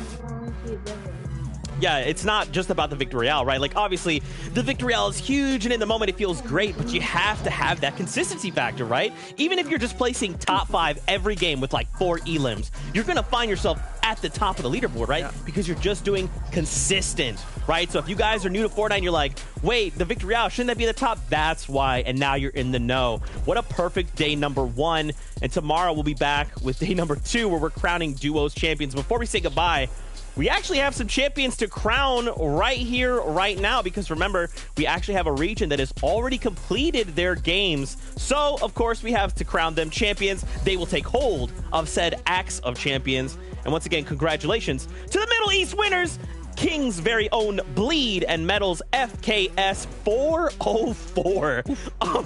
Just a ridiculous number, Boop. Just insane. Yeah. I mean, 0 Victory Royales as well, though. That's, I guess, another interesting thing. Like you said, it's all about consistency, and Middle East has proven that. You don't need to win a game. You just got to make it to late game. And 45 eliminations, I'm not sure if that's very high, but that average placement of 7.33, that is a ridiculous statistic. Is this Cami T Concetti of last season? I don't know. That's crazy.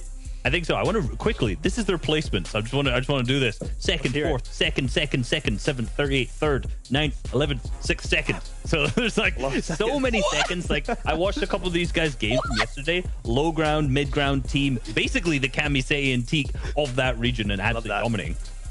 Wow. There you go. So once again, the Victory Royale doesn't always matter, man. When you have a scoreline like that, you will walk away the champ. Let's quickly touch on the predictions. How have we done so far? Listen, I just want to say we still have a whole nother day, okay? All right, it's fine. Everything is okay. We will revisit this tomorrow. Hey, this is good. This is good. Thomas it's good. 7th right now, and my board. Yeah, and Hen Queasy 4th or 3rd. You know, that's not bad. Yeah, we'll take that. Both in the top 10. Yeah. Well, that's what I'm saying. Tomorrow, though, you know, of course, Thomas HD and T are going to win, right? Boop. I mean, you know. We're going to be right at the end of the day. Yeah. Reese got saved a little bit there at the end of the last game by Hen and Queasy. I was going to put him down finally. Like, yes, I did better. But unfortunately, Thomas and Taste are not really living up to the standards. But there's still 6 more games tomorrow, so anything can happen.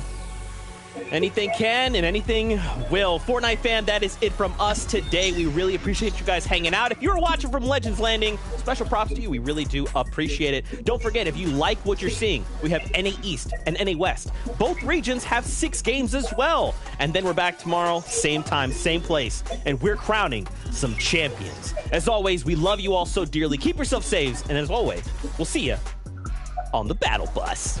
Day 1, beep beep. Bye-bye.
We're here.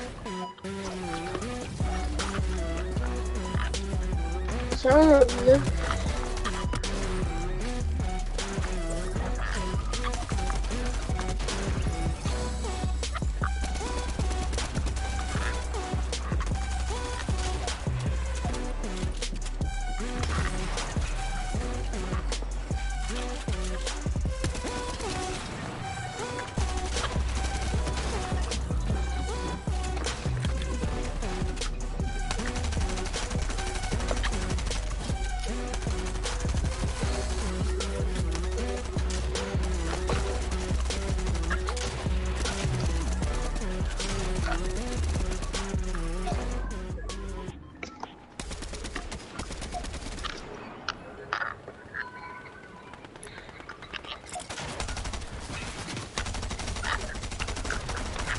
No, no, come on.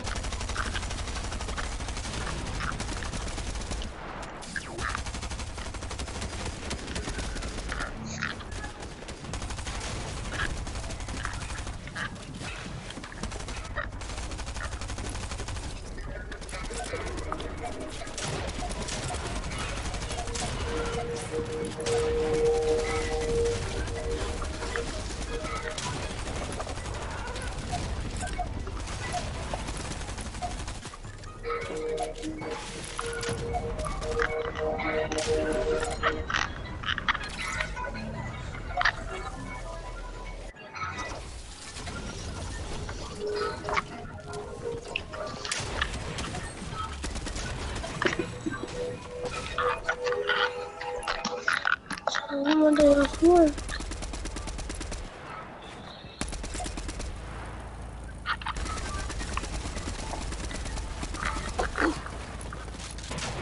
Shit.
does get harder. Oh my god. Let's go. I'm ready for the random patch of grass or like the random wall up close. I'm just not gonna be able to understand. Oh, good one.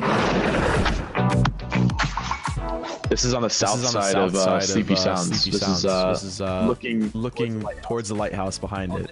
Oh, this is from Sleepy Sound, I think. Definitely Sleepy Sound. This is Sleepy Sound. That is Sleepy Sound. A little close, but... Let's go. We are in Condo Canyon. This is actually my drop spot, I believe. I could be completely wrong, but I'm pretty sure this is Condo Canyon. I'm not 100% sure. I just say Condo Canyon. Oh, this is at Condo Canyon. That is Kando. I don't know the name. Kando something. Kando Canyon. Condo Canyon. Nice. I'm just too goated at this or something. I don't know what to say. Oh my god, this one is such a hard one. Uh-oh. I think this is Bugle. Meowskull's Morsel. Okay, no, this one is this one's in Coney. Probably Tilted Towers because of the building. Coney? I'm just guessing Coney. I'm not sure. So the building looks familiar. I think I'm gonna say Tilted. I don't know a sign on the view. I didn't even know it was there. Nice. No way. Oh my lord, what is this? What is this? This is Greasy Grove, 100%. Oh, Greasy. Easy. This one is so easy. It's Greasy Grove. Gosh, I have no clue. Oh, this is at Greasy. I land Greasy, so... I'm gonna go with Rocky Rios. Let's go. 4 for 4. Oh, this is a tough one. If it's not Jones's, it might be Camp Cuddle, but I think it's Jones's. I'm gonna lock in Jones's. Is this Shifty Shafts? Oh, wait, no, it could be Camp Cuddle. I think Camp Cuddle because of the trees and the campfire. I don't really know. The Joneses? Like, this doesn't even seem like a POI. Like, I'd say Camp Cuddle. Great. Loot Lake, wow. Yeah, I've not been here. Yeah, I've never been here either. Yeah, don't land here. See, I would never guess that.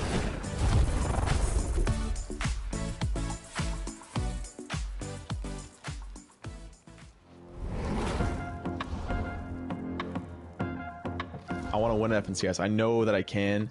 I got so close in the last 2 FNCSs, and I know that I still have it in me. Improve my aim as much as I can, and I definitely want to try to win at least one more FNCS this year. For FNCS, I really want a good FNCS Grand Final finish. I really want to finish in the top maybe 10 or 5. Like I've been playing more than ever, grinding more than ever. I'm really trying to be #1 this year. My main goals for 2022 is to place consistently in every FNCS, but mainly win a FNCS. Just get a bigger name and probably win like at least 1 FNCS this year. I get 2 in my head sometimes, especially in solos, and I think that's something that a lot of players struggle with. I just need to work on it again to make me unstoppable. I think I want to really improve on my mentality. I want to show people that I haven't peaked yet, you know? Being more consistent as a duo, me and threats and stuff, so I think that would be really good. I just want to keep improving on like everything, like aim, building, like game knowledge. I'd say my strongest point is definitely endgame. I have really good mechanics since a really long time, and if I just keep playing the game, I will forever be good. I've had this burning fire in me to play duos and compete in tournaments since the last duo in CS. This is like my core game mode, and I'm gonna do insanely well. One of my strongest points is in duos, and this year of FNCS is all duos, so it's pretty stacked up in my favors. Anytime we're in late game, we're always getting a lot of kills and popping off on low ground, so everybody better watch out. I think stressing is the really thing I improve on. Before, I used to always stress in tournament and think about what can happen. One of my biggest mistakes right now is like I sometimes get greedy when I see a kill. That it doesn't really matter where you land. At the end of the day, you're gonna play grand finals, and as long as you have a good spot, you can cash out and make a lot of money and set a name for yourself. Like learn what your mistakes are. Like you can't go back and redo it, so you just gotta learn and try to not do it in the future. just getting through all these tournaments, trying to learn as much as I can from them is honestly pretty much what I'm doing all the time now. So that's pretty much it. I'm just trying to make myself as mechanically sound as possible, so that way, like, there's just nothing that can be put past me. So far I've qualified for every Duo Cash Cup that I played, so I think that's a really good start. I feel like this year is definitely like my year. Yeah. I'm coming into this FNCS feeling strong. I'm very positive that I'll do good throughout the whole year, especially this FNCS, and yeah, hopefully I win.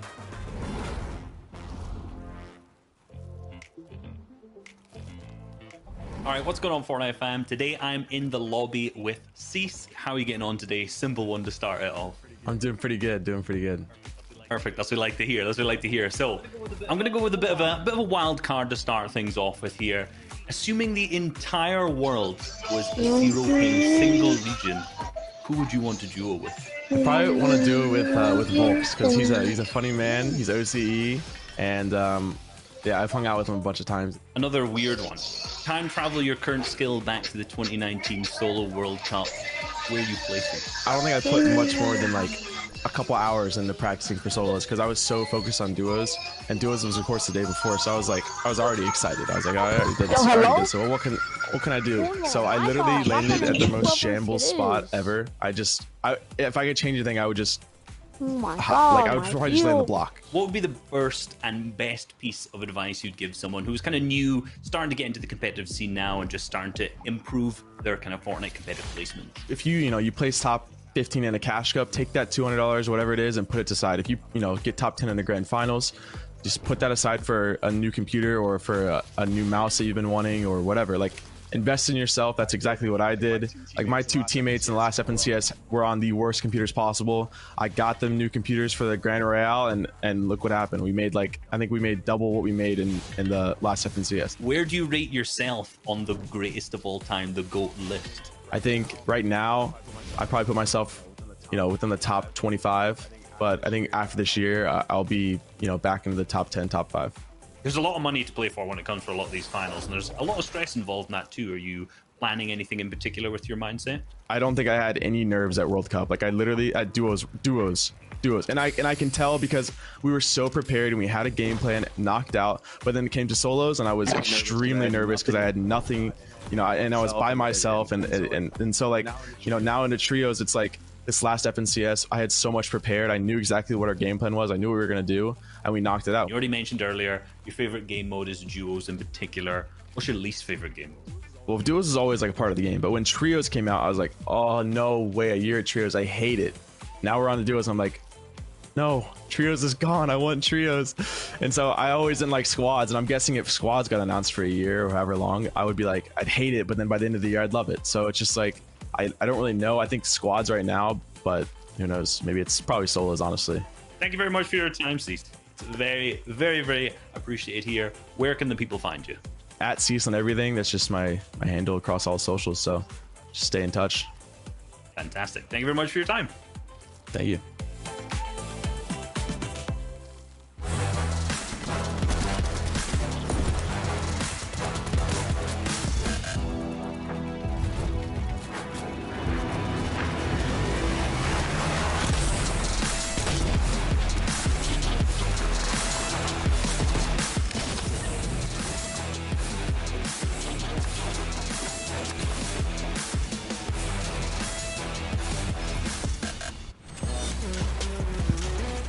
Matt, that's Phoenix Oval. Oh, who won the finals? Someone in the finals here?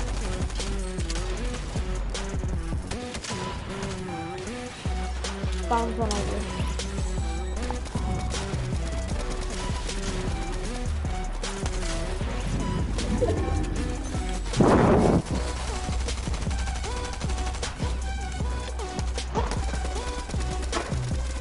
Does anybody have a mic?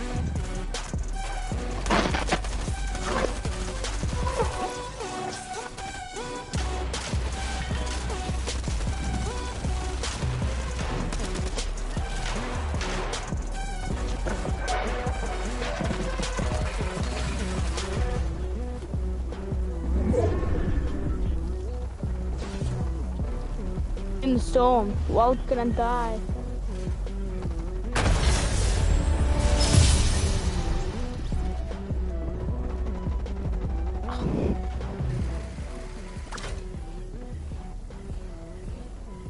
game though.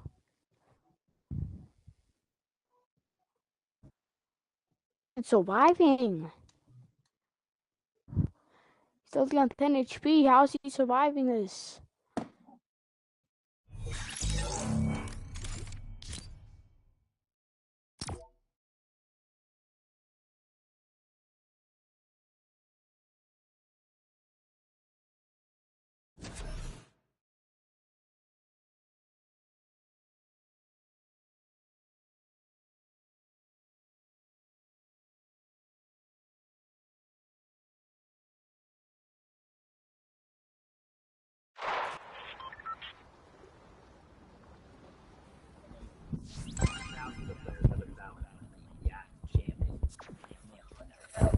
On my team. Why? Out of prayer, huh? Carry your ass. We've never had a final without Kanata and Stretch. I was against the OG right here. With teammates like Acorn and Commandment, but one of them finally reigned supreme at the top of NA East. $130,000 for first place. Everything is on the line as the 50 best duos compete in the NAE FNCS Finals.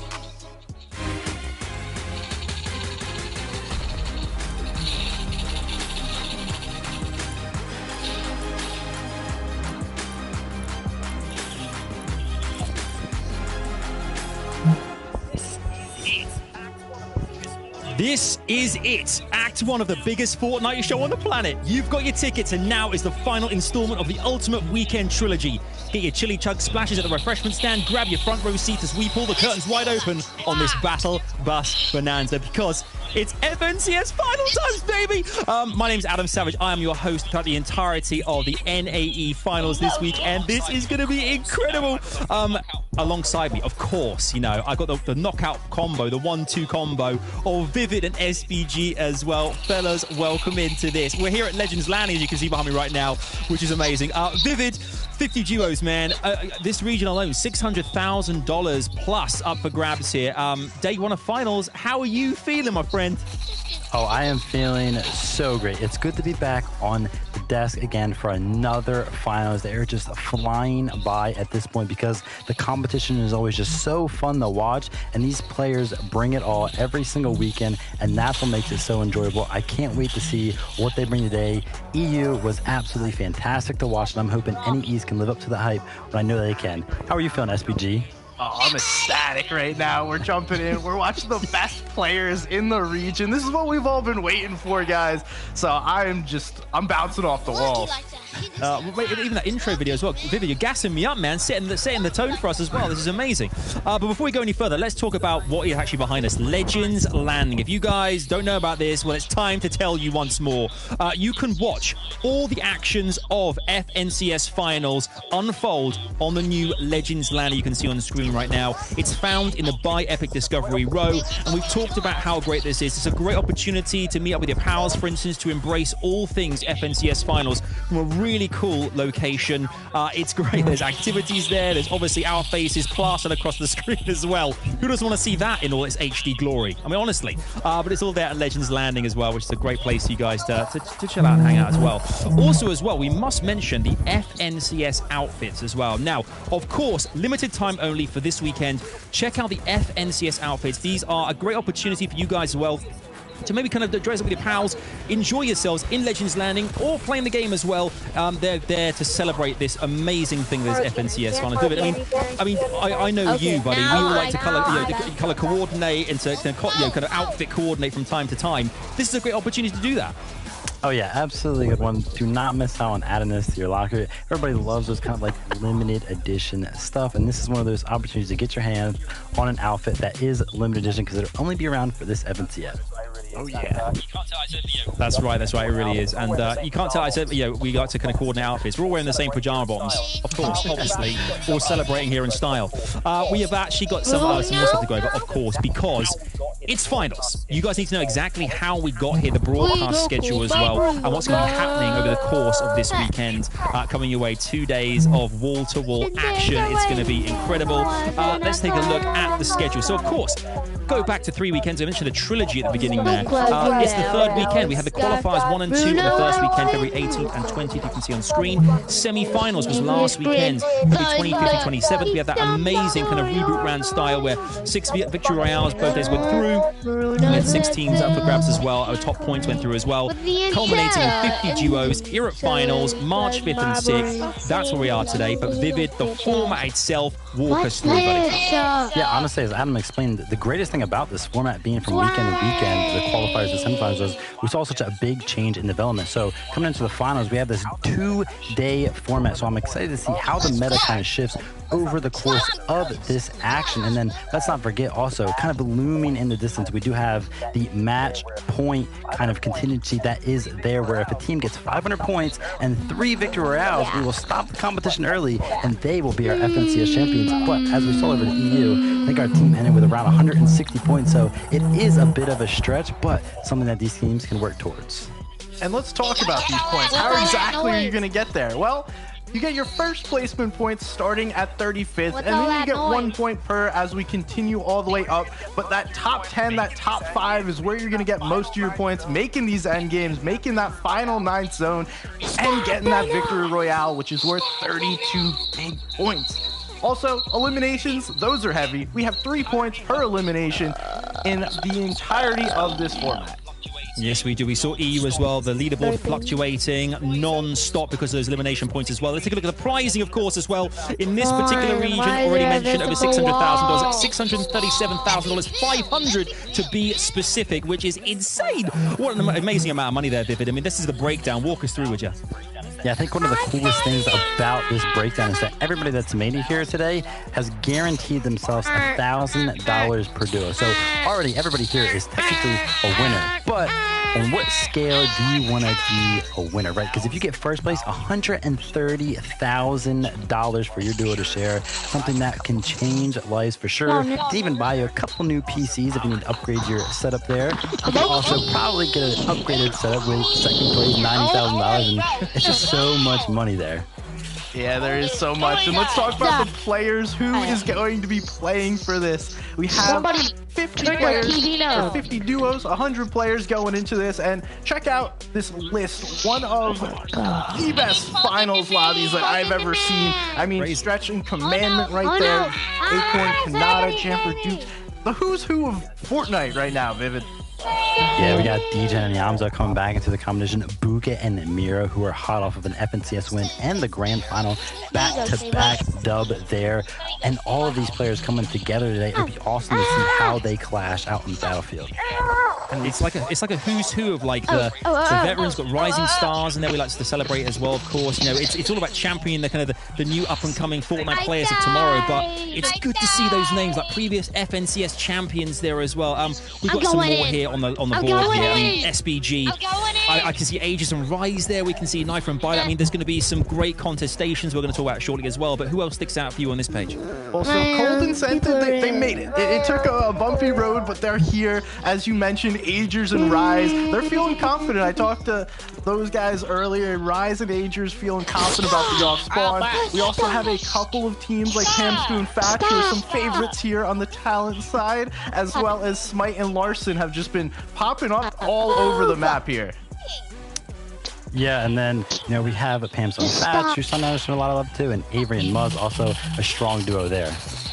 Yeah, they really are, and it's going to be so electric. And for you guys watching at home as well, it's all going to be unfolding in front of your very eyes very shortly indeed. But of course, here on FNCS, let's talk a lot about the players, particularly who are kind of, you know, a shining light on this amazing game, as well as this brilliant championship as well. One of those players is Acorn. Let's take a look at what he has to say.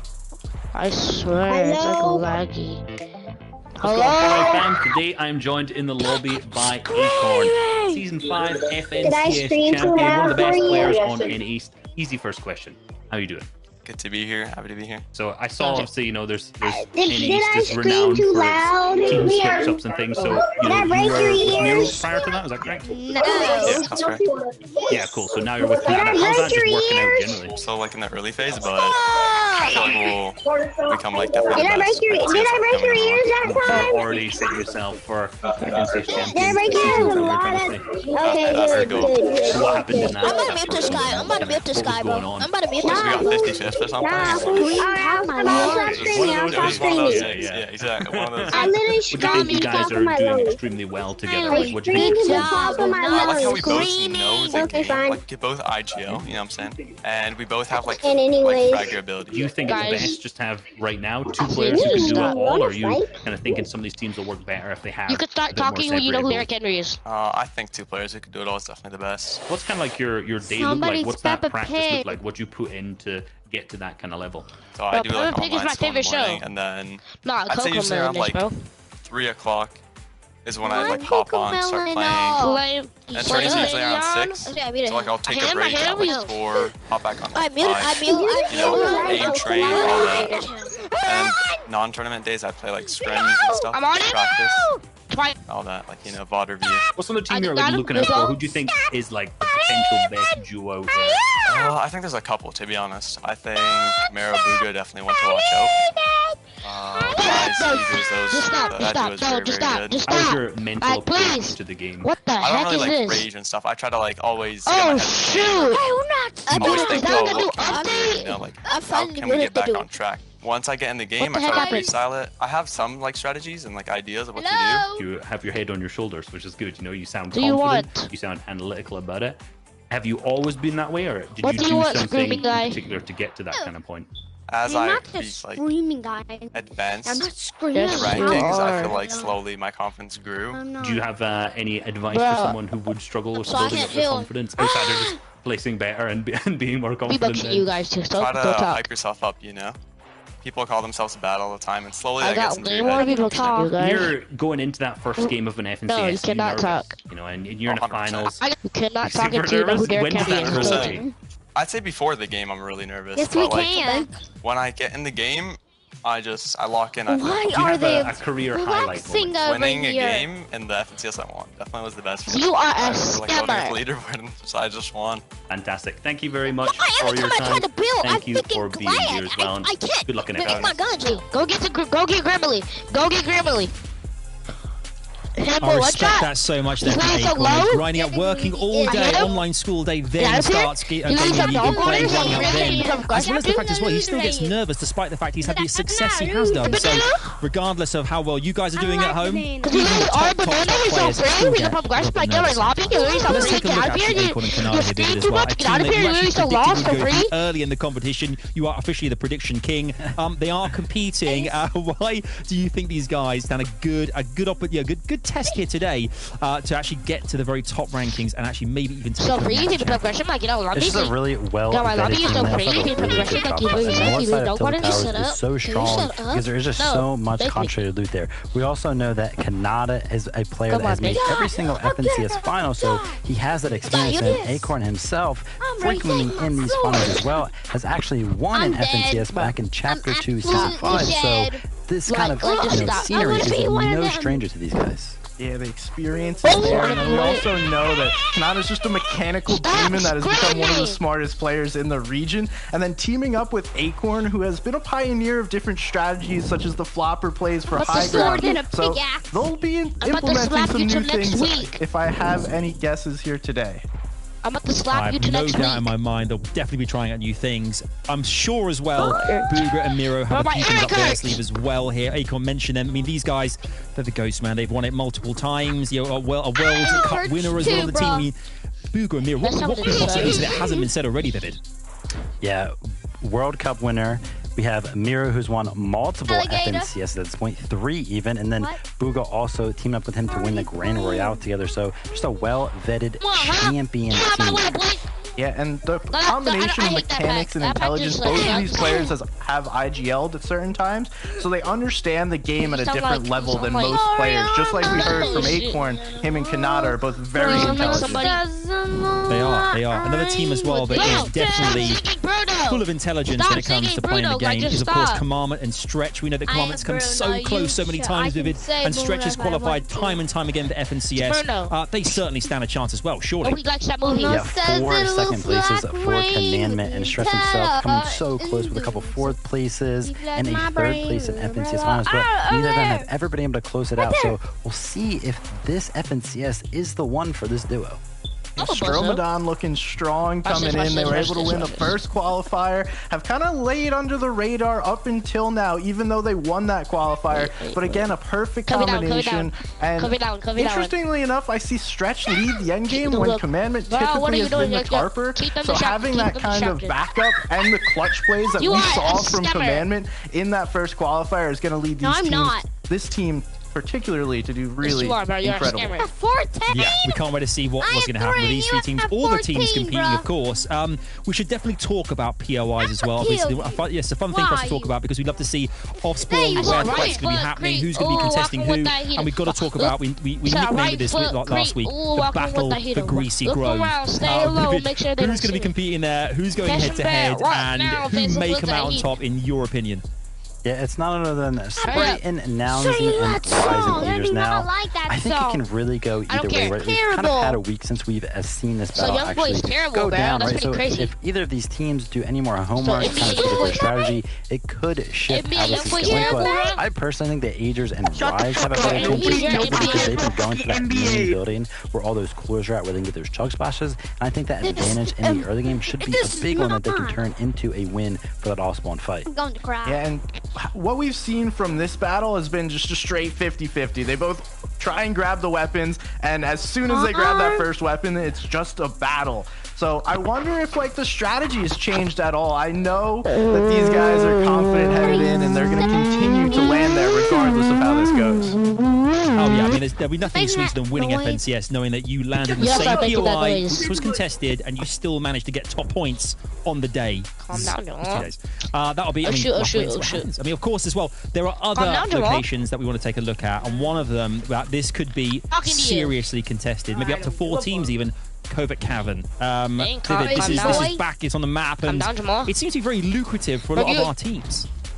Yeah, it is very lucrative, and he was actually mad over at EU to see that it was uncontested. But there are just so many teams over in this NA East region that are prioritized, and we have the likes of Cease and Elite, who did well in the semifinals to qualify for this. Nosh and Paper, Muslim Avery, who's a strong duo, and then Mac would actually find himself over here. So he doesn't actually want to go to the Bugle. He found success. He's going to be switching up his POI, so he's not necessarily as experienced over here at the Cavern as he was over at the Daily Bugle. So that could kind of come into play, and then obviously SPG, we have that notorious vault.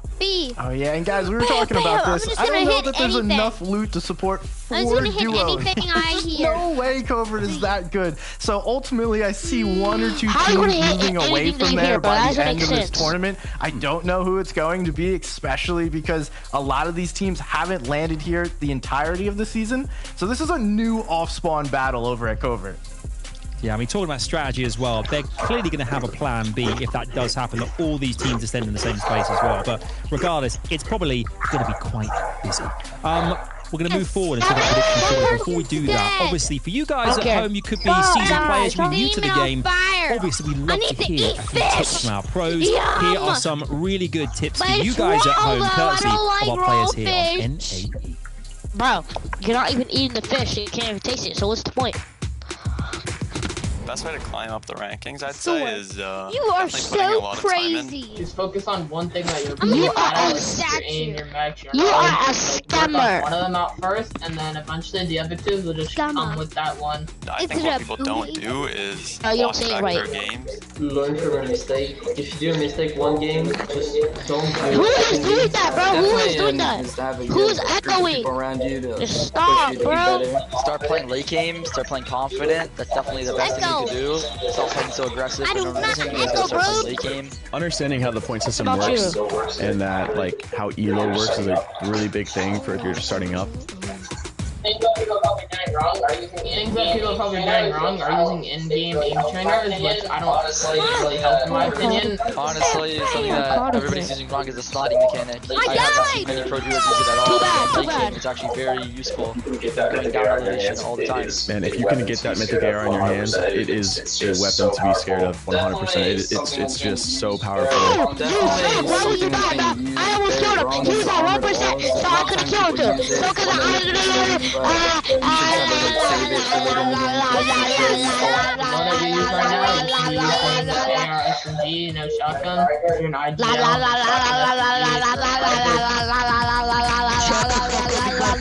I'd say the best keybinds is to have two on the keyboard, just so you don't have too much on one, you know? Keybinds I find you should most likely use are optimal binds, which means like one finger uses like one bind only, and you have like 100% movement at all time. The scroll wheel reset for wall is you use your mouse, and the scroll wheel you use it for the reset button. Keybinds that I find really helpful are using your mouse buttons for your build binds. I went from keyboard binds to having 2 mouse binds. My 2 side buttons are like my stair and wall, so that just shows you the importance that I thought I needed, you know, to build a ramp. So I have my wall bind and my stair bind on my mouse. I have phone and floor on my keyboard. Back in squads and that whole year past squads, I wasn't truly adjusted to my binds, and that's why I don't suggest anyone change your binds too often. Find something, stick with it, and just learn how to adapt. I think that's like the biggest thing. Ooh, can I have it?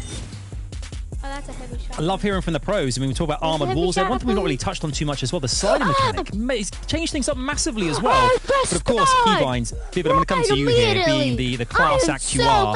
How did you used to roll out when you used to compete? How was your keybind? Slice his head off, It was terrible. I stuck with the same keybinds pretty much from when I started playing Fortnite, right? And obviously we weren't thinking about optimal keybinds back then. And then when I tried to transition over, I stuck to them for actually 2 months, and then I was just like, I can't do it anymore. I actually went back to my original binds. They were definitely not optimal, but they were decent. They got the job done. SPG, how are you rocking these days as well? Do you have you switch things up on the regular or what? Oh no, I've been playing. I'm a controller scrimmer, so I use the same controller binds I've been using for about 2 years now. Are you not planning really to change much. Yep, certainly in that club too. I'm definitely in that camp with you. Obviously, we have to talk about predictions. We've got the game right around the corner, game number 1 of this 12-game, well, potentially 12 games over the next 2 days, courtesy of the match point thing coming into effect. I'm sure we'll touch on that later, but for now, predictions, okay? Now, you can see here on screen, first things first, I had to go personally, Booga and Miro. We know these guys are class. Miro's won multiple FNCS. Of course, Booga and Miro won the last FNCS last year alongside Mars, who's competing with Avery as well. But for these guys, I think World Cup winner, Grand Royale winners as well. I think it's looking good. And even the pros like Acorn were saying they could be dangerous. Vivid, tell us about your pick. They're definitely a dangerous duo. You got it blocked in there. But Stretch and Commandment, I think, have the edge a little bit, just because Stretch and Commandment have been so consistent. Stretch has made every single FNCS finals. He has the experience, and Commandment and Stretch both, they were teaming with 2 of the best players that we ever seen on the NA East region, Zay and Scented, respectively. So I think that they just have such a great deal of knowledge to bring to this FNCS that as a duo, I think they're unstoppable, and MDF agrees with me in that regard. Yeah. All right, guys, I'm going Acorn and Kanata. I believe they're going to succeed because the south side of Tilted's contested, so these guys are going to be able to farm that for Surge tags, maybe even some early elims, and not have to worry about the Storm Surge. That'll set them up for late game, because I don't think there's a wrong pick here. All these guys are really strong players, but it's going to be that mid to early game that sets them apart, as they all can play late game so well. Lastly, we have Sundown sticking with his boys, Fatch and Pam Stew. And hey, if anything goes wrong, we all know that Fatch and Pam Stew are going to continue to push through it. They have pushed through it this entire time, and Sundown's been right by their side. You gotta love it. I mean, do you know what? He's been championing these guys a lot. I mean, they are a brilliant duo as well. But last week they came really close. I think it was like game 2 they had came second, got loads of points. And game 3 qualified straight through to finals. So great to watch those guys. But let us know as well on socials who you guys at home think is going to go all the way. Obviously, we've chosen a handful of teams there, but there were so many duos to choose from that it was really tough. Vivid. I mean, there were literally this is one of the most stacked finals I think we've ever had in FNCS. Yeah, and that's what's going to make it so fun to watch. It'll also be cool. We've talked about the meta a lot. How will some of these teams get Storm Surge? You see a lot of people like to take just a shotgun and an SMG, but there's not a lot of range in that setup, so it'll kind of force some aggression from some of these duos. And we saw over in EU there was a little bit of middle game fights going on, kind of more than we expected sometimes. A lot of eliminations gathered as well over in that region. Those elims are so important, and there's probably 7 to 10 teams that I truly believe can win this, and that's why we got to play the games, because ultimately we can only predict so much, Adam. It is all up to what these players do over the next 2 days. Yeah, there's predictions, and then there's what actually happens in the reality of it, and that is right now, because we start right here on day 1 of FNCS Finals NAE. It's time to go into game 1 with our incredible casters, the almighty Sundown, MDF. Over to you, fellas. Let's do this thing. It's FNCS Final times. Over to you, boys. What are you doing, big Thank you so much, Adam, Vivid, and SBG, and welcome, ladies and gentlemen, boys and girls, Jonesies, Bonesies, he's, she's, they, thems, and everyone in between. Chapter 3, Season 1 FNCS Finals, kicking off here in NA East. My name's Sundown, joined by Monster D-Face to call all the action. Monster, how you doing today? Doing good, I'm doing good. Like SMG said there are no wrong picks here. That prediction list was strong, but there are so many teams not on the list. You know, we can't include them all, and yeah, we have to get to the games here if we want to see this action go down. I mean, we could get a little bit of a wider spread. We've had some repeat coverage over in NA East, but I gotta give credit to the NA East. Our predictions have been pretty solid. I mean, mine eventually got there, but everyone else, y'all have been pretty on point so far this season. Yeah, it was kind of a tough pick for me. I went with Stretching Commandment, but honestly, watching that Acorn video, I kind of fell in love with his personality, but sounds like the battle bus is ready. Let's start getting into game number 1. Yeah. What do I just do? Game 1 of 6 today. Most likely, unless there are absurd circumstances, we will see 6 tomorrow as well. We'll cross that bridge when we get to it, but right now, hopping right on board. Greasy Grove over in NA East has been nothing but a fight right off of drop every single time, and no surprise here. Asian Rise going right at it, and Rise immediately under fire, Monster. This is one way to take your tournament, you know, start, right? You kick it off aggressively. There's so many different ways you can play this drop route, and it seems like they want to go right back to the beginning, to the roots of, hey, we're going to contest you out the gate. We're going to play aggressive and basically foot on the pressure here, because they are coming through with the extra tags in the early game. But look at this. Much different than the qualifier Sundown. We're watching some patient play. Now they back up. They found a few tags. Not enough to finish the battle. Not enough, I'd say, ammunition and arsenal to go ahead and complete the fight. So they back off passively. This is a good start for Nounsy. Yeah, every other time we saw this fight, it was a straight-up flip on a weapon, on a drop. Like, whatever it ended up being, it was floor loot. It was there. If you ended up drawing ammo or yours was empty, well, good luck. You can see there, little info on the top. 330 combined finals appearances from the players today. And, I mean, this foursome right here has a solid amount of them, but immediately Rise finding some great MK7 shots through the window onto Nounsy. Now, he does have 2 in the swap, allowing him to not have to go through that reload process. It looks like they're trying to isolate this 1v2 and finish it out. Player ducking into the taxi cab to get outside, but going to get finished up. Almost able to spray Asia's down there, but was never really in question. And most importantly, they finished it before that team that was lurking nearby came on in, so we are going to be paying attention to the feed here on the other side. Looks like Macklin and crew just finished up a fight here at the Covert Cavern. From what I can tell, yeah, I was going to say, from what I can tell, looks like that was Avery and company. So big elims here. Take a look at how that went down. Cone inside the box, jump on in, wrap up Avery. Monster's already down. Great finish for them, but there are still other teams, many enemies lurking nearby, and we know Covert Canyon is just not big enough. It's not big enough. It's not big enough. You're going to be able to force it out, and this isn't that winners take all situation we saw last week where you kind of breathe a sigh of relief. You're like, oh, we don't have to see that again. You're going to be seeing that duo again immediately, probably in 25 minutes from now as that next match ends up rotating through. See Golden and Walkers was on our screen. We're going to swing on over to the TSM/Liquid duo, Stretch and Commodon, aka Commandment, also known as Stromadon. Will be their couple name if you're going through there. And I mean, these are some popular players over on NA East. They've been playing, and they've been nearly in every single final, but quickly as it started, you actually see Macwood and Donnie get taken down the feed in the top left-hand corner. That's Nosh getting a little revenge there for his C9 teammate. And that's what we expect. This is what we expect here at the Cavern, right? There are going to be clashes that happen left and right. If a team fights first, you are basically at the biggest disadvantage. The one single duo that's sitting nearby, they can decide whether or not they're going to go ahead and jump on in and take this battle. And this is probably Oliver OG's worst nightmare here. Clicks in day. We knew that they were contested over on the beachfront, and they were sharing this general area. And Oliver OG shared with us, you know, kind of in the pre-show before things kicked off, like, hey, man, we don't really know how, you know, what kind of clicks we're going to get today.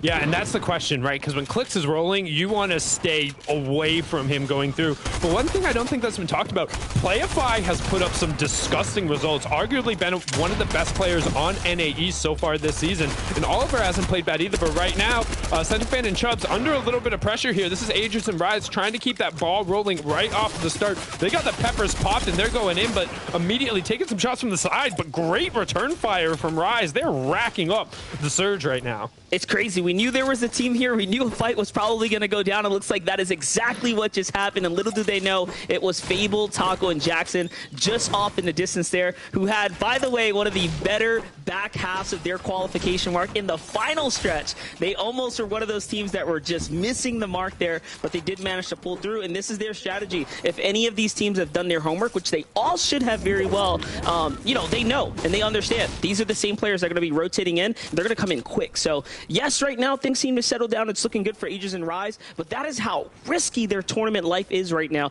There are so many people keeping eyes on Greasy Grove. And right now, over the northern part of the map here, you can see Milks and Rhythm trying to get in a fight here. There's a ton of loot and a ton of metal over in this area. It's a nice little fishing spot towards the outside, but sometimes it takes a little while to get that loot down. However, Rhythm and Milks not necessarily doing the worst here. Max shields and tons of excess utility, so looks like they're really the ones who are pushing the pace on this fight. Yeah, ammunition looking great as well for Rhythm and Milks here. So they have a lot in the tank, right? If they want to sit this fight out and stretch this, they have the zone on top of them. There's a lot that they can actually do here. They really have the full advantage in this situation. And right now, it looks like they're trying to honestly go for the full limb secure here. These wall pieces and wall takes are looking really good, and they actually have them spread out from his teammate here, 20, with a very risky play there and reciprocal with the counterfire. Nicely done for them. Yeah, look at the bottom right-hand corner, though, Monster. We have another team. Those triangles represent a duo, and they're coming in. They're taking the high ground, and that's the problem when you get bogged down here. Normally, you wouldn't invest in getting in this fight, but because there's so much extra utility down here, you can afford to spend this much brick, this much metal, because you can very quickly farm it back up. But right now, Reciprocal and 20 are fighting this defensive fight pretty solidly. They're not investing as many materials. Granted, they don't have as many to invest. As you can see, 20 is completely out of brick, but now they're actually getting on the offensive. Got to be careful, though. DJ and Yamzo creeping up ever so closely now as they are starting to sneak right into this battle, and there it is. They enter into the fight quickly, but 20 fast with the reflexes there. Great Kona going and slow down that push, that onslaught coming from up above, and here comes the full turtle. And look at this. They are only down to 7 builds now for 20, and not to mention, he is running through all of these enemy builds, right? They were just being hard pressured all through these builds, and now they have to go ahead and get on the defense here. Rhythm and company can go ahead and turn this fight around at any second now. Yeah, and DJ and Yamso have actually came all the way over from that llama split off the start, chucking some Fireflies over. But the Fireflies, while nice little min-max, and you're not going to hold on to them, don't do a ton in this situation, because the only utility you really find here out of the wood that everyone's going to have is a bunch of brick and metal. So very minimal damage actually put through, but you can see Milks finding a great line, and Reciprocal gets caught, I think, holding his edits out there, tried to get the shotgun shot out, but Milks found everything there. However, they need to back off and at least get some kind of shields down. You can see them wanting to pop pop the minis before the siphon comes through. But Iamso and Degen, they want a piece of this cake. I mean, Degen's right on top of this. They saw the knock. They want a piece of this solo, honestly, that's left here. They want to deny any kind of pickups here. And honestly, if they've been paying attention, which they have, they've been looking at how long this fight's been going on. They probably recognize both these teams should be pretty weak and or at least running out of fuel here. So here comes Degen and Iamso now sitting on top of the builds. This is a power position to look down on the enemies here. They can begin to rip through a lot of those weakened builds up top. Mind you, they did try to set that Firefly, so there's a lot of wood still there because the flames were distinguished a little bit earlier than they would have liked. So a lot of weak builds here.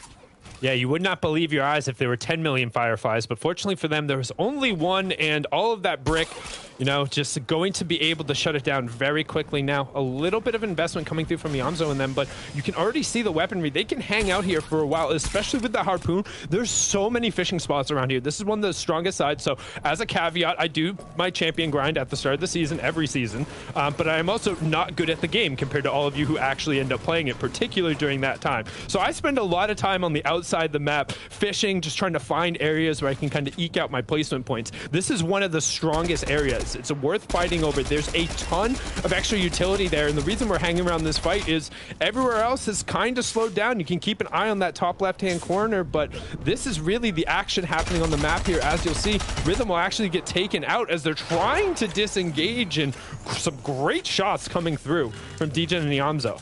And just great usage of the Spider-Man Mythic Web Slingers there just to get on in, secure the loot, get the elimination. But not only that, this is an elim denied to the other team that was fighting down low, 20, right? They got the knock originally, but the pickup came through, so they put in all that work for a little bit of Storm Surge, but they don't get any points. It's very important to take away from that. And now, look, they might be getting taken out here completely as they do. Iamso comes on in from the other side. 2 eliminations for him now.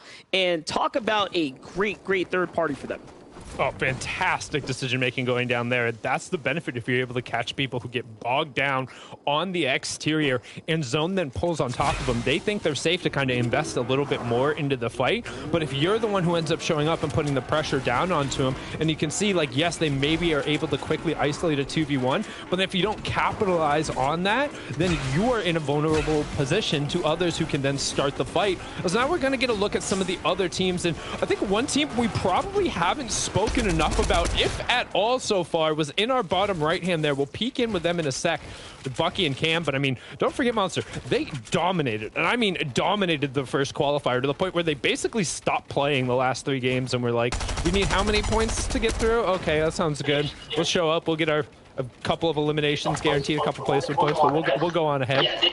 Yeah, they played just out of their minds, but they are contested, right? So we do know there's a little bit of risk in the bugle where they're dropping Bucky and Cam, making it look nice and easy, though. Take a look at the loadout here. Maxed out in a vehicle in play, making a quick rotate right now across. They're going to go ahead and hunker down here to play for Max, but Cam and Bucky, keep your eyes out on them. They have played just exceptional Fortnite, well above the rest of the competition, at least judging by their week 1 performance. And they didn't even play the full deck of cards, right? Like you said, they came in, showed us what they got, and then they stopped sharing strategy because teams will look at how good you do if you are a #1 spot. So there's a lot to be seen, I think, from Bucky and Cam this season. Yeah, but one thing to note, as we get in that Storm Surge warning, that's on the right-hand side of the screen above the map. You can see there's 66 above. Storm Surge will do 25 damage every 5 seconds to the duos who have done the least amount of damage to their opponents in the lobby. It triggers on the 3rd, 5th, and 7th zones, and then it'll turn off when we have 70, 50, and 30 players respectively.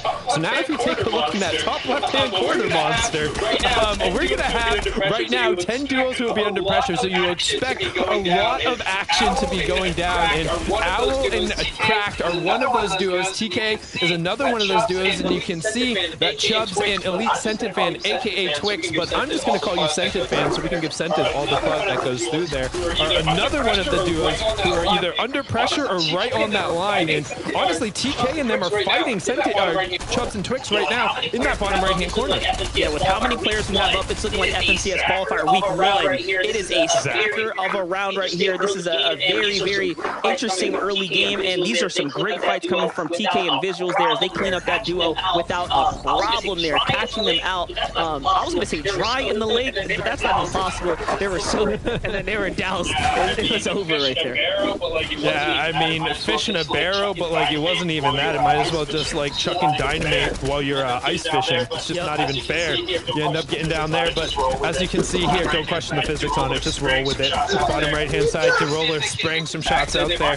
Trying to see if they can't get some tags there. They are just right on the line, 4 below, 15 above, and don't forget, that's 25 damage every 5 seconds, and that's going to kick off in 10 seconds. So we've already seen 3 full duos worth of players end up dropping down as we go from 89 to 83 before that pressure even comes out. And now the 25 every 5 seconds will start.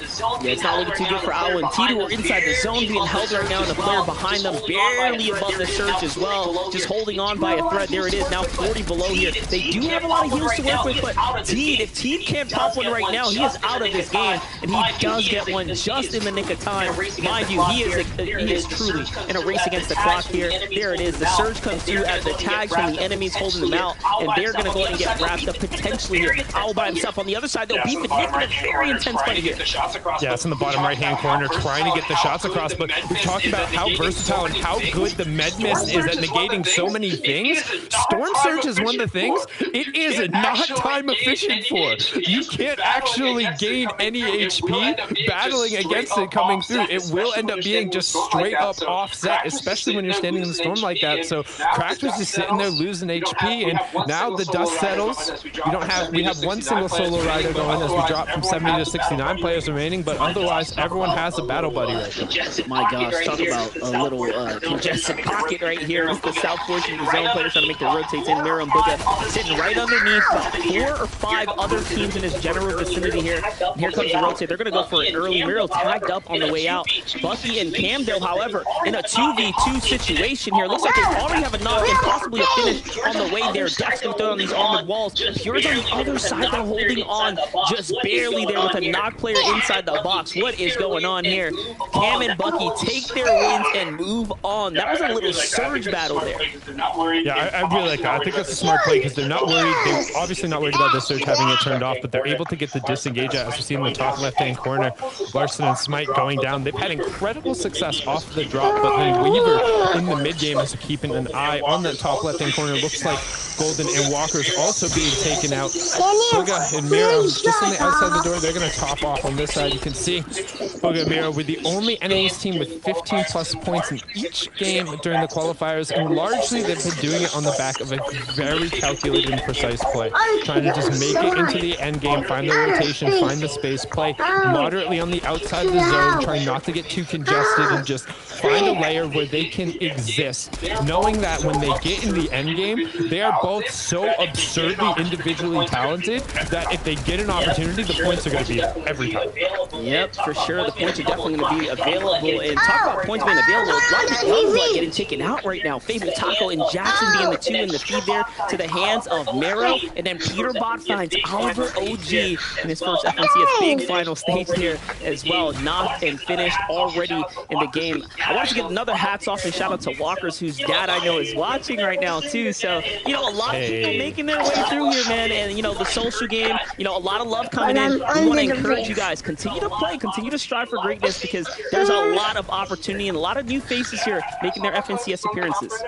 Yeah, I saw that post on the comp Reddit. He was talking about going through. Got to give SBG a shout out as well, saying he went and studied the VOD reviews, did a lot of individual work, and was able to then end up kind of rise up. And that's what Fortnite's all about, right? You talk about how there's all of these established players going through, and you see some big orgs going through, but you don't need any of that to end up competing at the end of the day, right? You can just hop in as long as you're in that Champion League. You're able to go and compete, especially now in this season. If you're not in Champion League, there are still other tournaments you're able to play, and yes, you don't have the cash prizes associated with them, but you can still kind of get what the environment is, take it a little bit more seriously. It's a little bit more sweaty, a little bit more pressure than those typical arena games, and it kind of gets you used to the environment, and you can dip your toes into that pool and say like, hey, is this really for me, and kind of see where it is. Yeah, no doubt about it. I want to continue to see people thrive. For now, though, Jamper and Duke's trying to do just that. 4 eliminations, Sundown. Take a look at the points here. 14 leading the lobby right now. Currently in 4th place, Bucky and Cam need to watch out. This is a team that is hot on the iron right here. They're putting some shots down, not afraid to pressure anyone back, and just look at the amount of heals they have. This is a sign of them playing very, very optimal so far. Seems like now, though, There is a little bit of traveling they have to do to get to the zone. They're, instead of recycling the team nearby, they're just going to go with their own tarp. Okay, that's going to dig heavily into the material count. But mind you, next zone's half in, half out. Let's see how this ends up working out for them. Yeah, and they got two teams staring directly at them on a line who have already invested in full built metal. But as we take a look at this zone monster, I mean, there are two very big high grounds in play that are already completely stacked with triangles. And I mean, there's even another one on the eastern side there that already has two duos just kind of billy-goated up on it. We can see one of the duos on the opposite side. Everyone trying to get a little vertical and kind of get right on the side here. We generally will call this billy-goating because basically you just want to perch up on the side, try and minimize the number of it, use the mountain cover to just minimize the number of hard mats you have to invest. But this is going to be very tough for the teams who are on the lower part, especially if we see the half in, half out pulled directly towards these already established high zones. Yep, that's what they're hoping for. You put up all your materials, you put your resources into securing a mountainside, and then you just pray the zone pulls your way. And if that does happen, you're pretty much guaranteed an end game, depending on how high you are. And look at this. One of the zones are going to pull here. It's going to be the easternmost mountain. Of all the ones that it could have went to, it went directly right on top of this, honestly, very vertical position over here on the east. Yeah, and you can see everyone was like trying to push all of their chips in on red or black, and instead the ball just fell off the table and went over on the side. And seems like a couple people were even invested in that decision coming out there. As you can see, Mira Booga, they're in just a awful position, and honestly, they're just hoping that these three other duos go down and that threshold on the right-hand side doesn't drop, because 26, you're thinking, hey, that's a decent number, when in reality, normally it's not. That's 2 or 3 rifle bullets coming through when it comes to Fortnite damage scope. But on the right-hand side, we do see the duo who we hyped up so much and them getting the surge coming through is Bucky and Camp. They're under pressure now, just barely above, 3 above with another solo who's getting hit. But it's going to be their full duo who's going to be the one taking the damage, and they go out. So maybe a little bit of a caster's curse coming through, as Cold and Scented are going to be the ones who end up getting credit for that. But we're going to swing back on over. Mira and Booga still under a lot of pressure. Yeah, this is tough. They did hit the low pad here. They end up making it all the way through. And you saw for a brief moment there the shot of what that mountain looked like. There was pretty much a singular team at the top of it. Jack's going to get the full elimination credit onto Bucky, by the way, who did fall in the zone there that you saw. So big, you know, set of points right there for Jack. And honestly, the siphon is what's most important here. Now, an impressive performance from Cold and Scented thus far. 3 eliminations inside the placement points as well here, Sundown. And we just saw Booga get an Elam in the feed, and if they're able to get the loot from that, that's huge, because they so desperately needed a refresh. You can see on the right-hand side, where will that zone end up pulling? Whoever gets priority here is going to end up being huge, and we're going right back over to the top of that other mountain we talked about, monsters. So the big one that was in play, we're going straight there. So this is really important, because we're going from an established high ground to one that was already an established high ground. So if a team can get up there and had old builds on that area, they might be able to save some. If somebody already tunneled into this area, they could effectively just turn around and tunnel back. For anybody who invested a launch pad, use some of those web slingers going through, they're going to be in a very tough spot.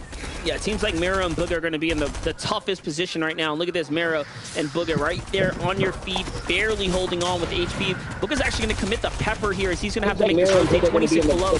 You know, honestly, tags aren't the issue here. It's really just staying alive and getting to the next zone. They're trying to do just that. Mero's tagged up. Booga already lost his shield. They're going to work with one another, get inside the bush here. Trying to play for a siphon is the only guess that I can make here. And now comes the recycle. Here comes the full rotate in there behind the pressure. Don't see there. Max HP with Mero. That's what he does. Yes. And he just steamrolls through that opponent there. Trashy gets deleted and taken out of the competition, and then picked up these HP here. Mero now left by himself to clutch here. What can he do? He's already done a lot. This is a tough ask for him to earn anymore, but hey, the pressure's on, and the options on the table now. He has to stay up here. Right now, we can see pressure on the side, trying to get in, and I was just waiting for it. Backside of the zone, Old Man Mountain in play. There's so many players who are going to try and do the exact same thing, but up on the high ground, and they are way above everything.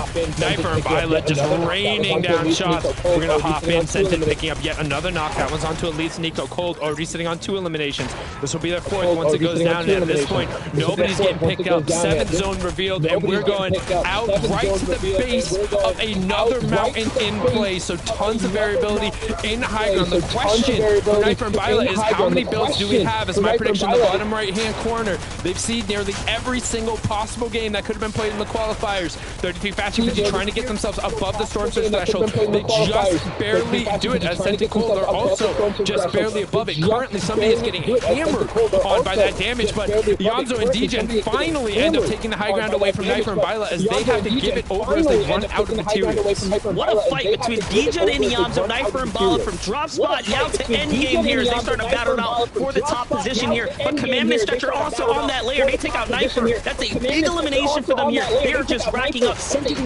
Also in the game here. 5 eliminations now. Picked up another one here. Sentin by himself. 2 duos sitting on top of his cone. They don't even know he's there. Will he make the edit? They could be very weak. There it is. Sentin actually gets a huge shot before getting taken out there. Back on over to Stretch now. Commandment is down. Will he play for the save here? There's another opponent behind this wood wall. It's an either full commit type of situation or go for the pickup instead. He's going to play defensively first here. Zone's coming in a little bit quick. He does get the med miss just in time. He's going to go ahead and tank this storm here in hopes that it bounces back, but he is way too far. I don't know if this is the right decision here. He's going to have to break the floor. This is literally a ticking time type of situation if a siphon doesn't come through on high ground. No, Yamzo and Degen there looking very, very good. Here comes Stretch trying to slide his way in, and he does make it in the end there, Sundown.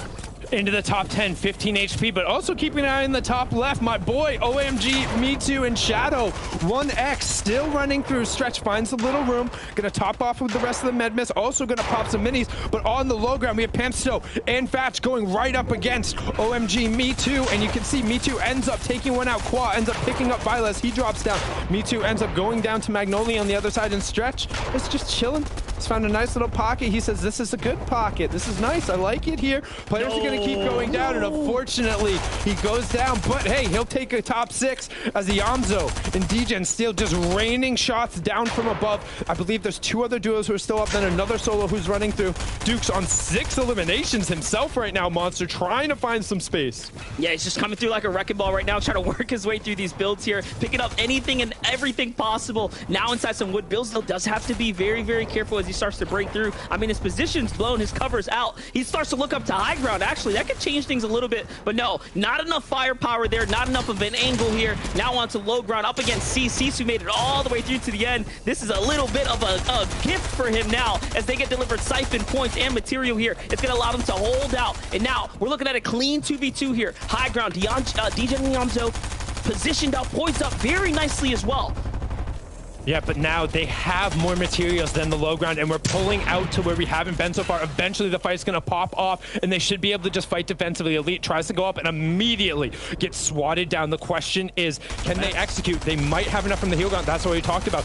Might be able to get it out, but it's all on Cease now. Elite's not going to have the opportunity. They're going to try and spray up. Degen commits tons of shots going through, and you saw the headshot tags. They know they're white, finding it onto Cease as well. Back in the zone a little bit for some floppers, going to be able to cover the difference. Degen goes down a little early, but I think he got a knock on that side. You can see first shot coming through. Yes, Yamzo finding Cease, but Elite puts a huge shot onto Yamzo. He's going to get ticked down. We have a straight up 1v1. Degen with a massive HP advantage, and Degen and Yamzo take match number 1 with a 7 ELEM victory royale. Not only that, those end games, both teams willing to break through their builds, line opponents up from the other side of the wall, and go for the big trades. That is how top tier pros play 2v2s in end game. They're willing to take those gunfights to the very, very end. And it's Yamzo and Degen, man, who come out on top. It was close though for a second there, but Degen just had so much HP. Yeah, and I mean, just a really good job. And I think Cease and Elite have shown a ton of development coming through as a duo. But realistically, Yamzo and his confidence, it comes from somewhere, right? He's been putting up results. He's been able to win matches like this, and taking down that 2v2, him and Degen just have to be ecstatic. I mean, I love it. Yamzo is like basically the young bad guy in the scene right now. He's like, yeah, what's up? I'm cool, I'm good, and I got it like that. Now he picks up his first big FNCS victory royale on the main stage. I mean, that's how you do it. That's how you have to kick off match number 1, but we're going to kick it on over the desk so Adam, Vivid, and SVG can break it all down. Gents? Okay. Game 1, all right? 85 players left in the lobby. We all have a little go saying, who we think is going to win that game? Your boy here says, Degen Yamzo. Vivid? Now, you don't tell any fibs to people at home. I called that 100%, right? No, I don't know what he's talking about. Do you know what he's talking about, SPG? Mate! Oh, no. We can't be doing him like that. Nah, he didn't call this. That was a beautiful play. I had this feeling early on. DJ and Yomzo, we saw very early on in right at the very part of the first part of the game there. We saw Yomzo going in pretty aggressively there with DJ, and there's a vibe about these guys right now, and we saw that taking the high ground, claiming it, and making sure that they just really dug away, did not let any Cease escape from that situation. And Vivid, we've got ourselves our first Victory Royale winners of the day. Yeah, they went ahead and secured that high ground against Knifer and Bila, no other, who is actually their contested off spawn over there at that llama split. But we love to see that out of Cease and Elite. You know, we saw them in the semifinals. They came in at day 3, and they were just so consistent. They had the most placement points by far, and this game backs up how well they played in the semifinals because they're starting strong today with a 2nd place. Yeah, and they were playing this similar strategy, playing that low ground, playing the placement, and it worked so well for them in the semis, and now it's continuing to roll. They might have found the secret sauce here.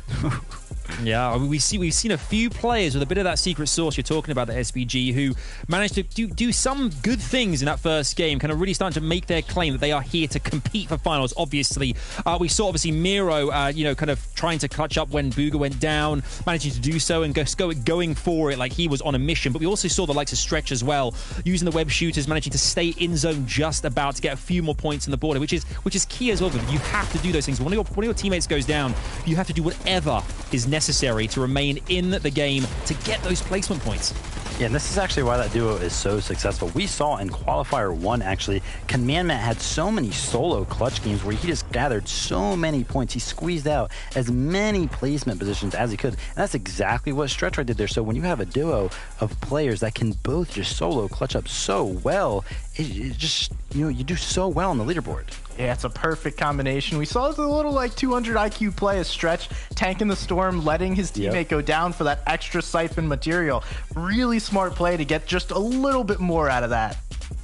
Yeah, super smart, and we'll see tons more smart plays at the course of the next 2 days, trust us. Should we take a look at the standings, how things are after game number 1 as well, and see exactly who is at the top right now? And Vivid, we can see that DJ and Yomzo, they have started strong. 53 points right off the bat here. It is looking mighty pretty for these two.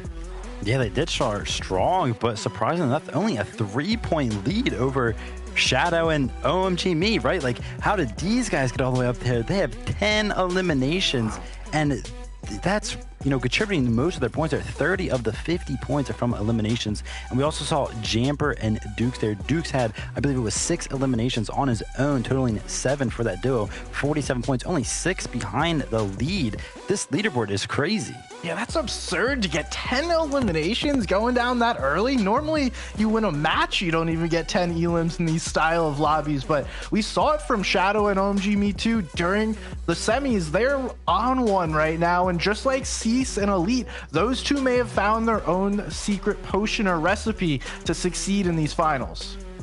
I couldn't agree more. Last week we saw Cease and Elite as well managing to qualify. They had one shot, one chance on day 3 of semi-finals, and they just rode out that storm, getting all the way through, getting their storm surge, making sure they remain in the competition for as long as possible. And you can see there on the leaderboard as well, in the top 9 teams, only 3 eliminations for those two. Everybody else is popping off and getting a lot more, but they know they came second because placement is so key, and they know exactly what's up. Game 2 is on the horizon. It's all going to change up inevitably because that's what happens here in this region. Anything is possible. We're going to head over to Sundown and to MDF and see exactly what's in store in Game 2. Over to you, boys. Thank you so much, Adam, Vivid, and SPG. And with just one match down, we already see what the leaderboard kind of looks like. And I want to say, man, if I could, I don't want to say like second prediction, but I could talk about OMG Me Too and Shadow all day because they've been such an interesting storyline coming through the qualifiers, and they're putting up these absurd performances on the back of heavy elims, Monster. Yeah, definitely. I mean, they're leading in the elim compartment right now. You can see how the points are reflecting just that. They can continue to make end games and be as consistent as they have been. I mean, you've been championing for them for a long time now. A few seasons.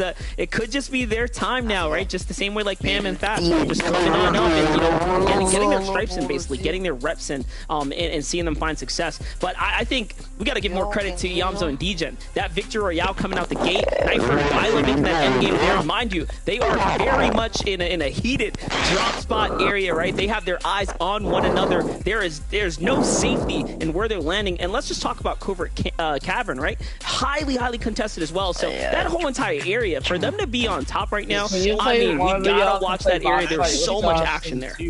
Yeah, and I think it's super interesting too how Zone pulled over that area, and even then you still see the two teams who are right around that battling back and forth and being the ones who try and hold height. It makes sense if they're establishing height early, but that critical take, it's got to feel so much worse if you're Knifer and Bila and you look back and you're like, oh, we had control, we were just so out of materials. If we could have just like beaten that challenge and gotten the refresh, we would have been all set. But want to know what is all set? Game number 2. Let's hop right in.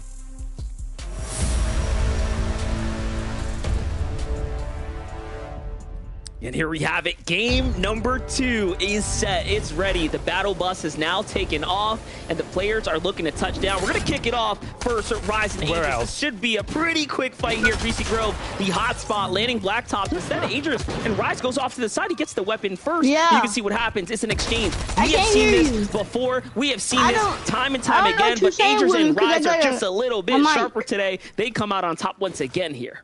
Yeah, really good job being able to get onto that drop spot just a little bit quicker. Having that drop map ends up paying off, but over on the other side, Creo looks like he fell down, and Teo trying to play a little bit defensively, hold the wall for Pledge, who's getting a reload off, but now they should be looking to push out into a 1v2 situation. Ideally, they can get a little bit of HP over onto Teo first, so not necessarily taking it down at too much of a disadvantage, but they have decent early game weaponry if they can get the ammo into it. Not having a full kind of clip magazine, whatever the term is, in that state.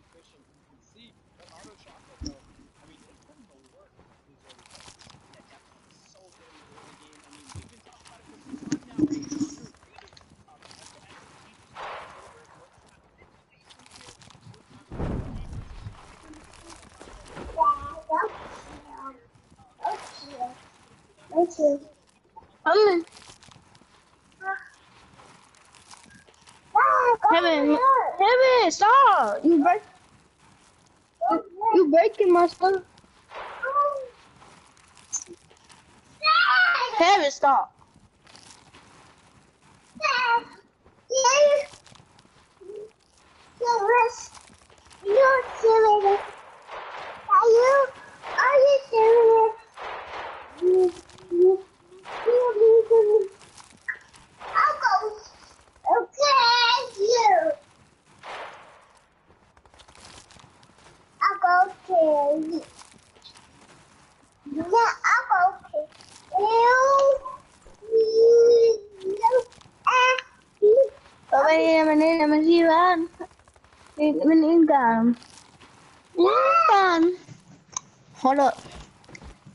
Hold up, shorty.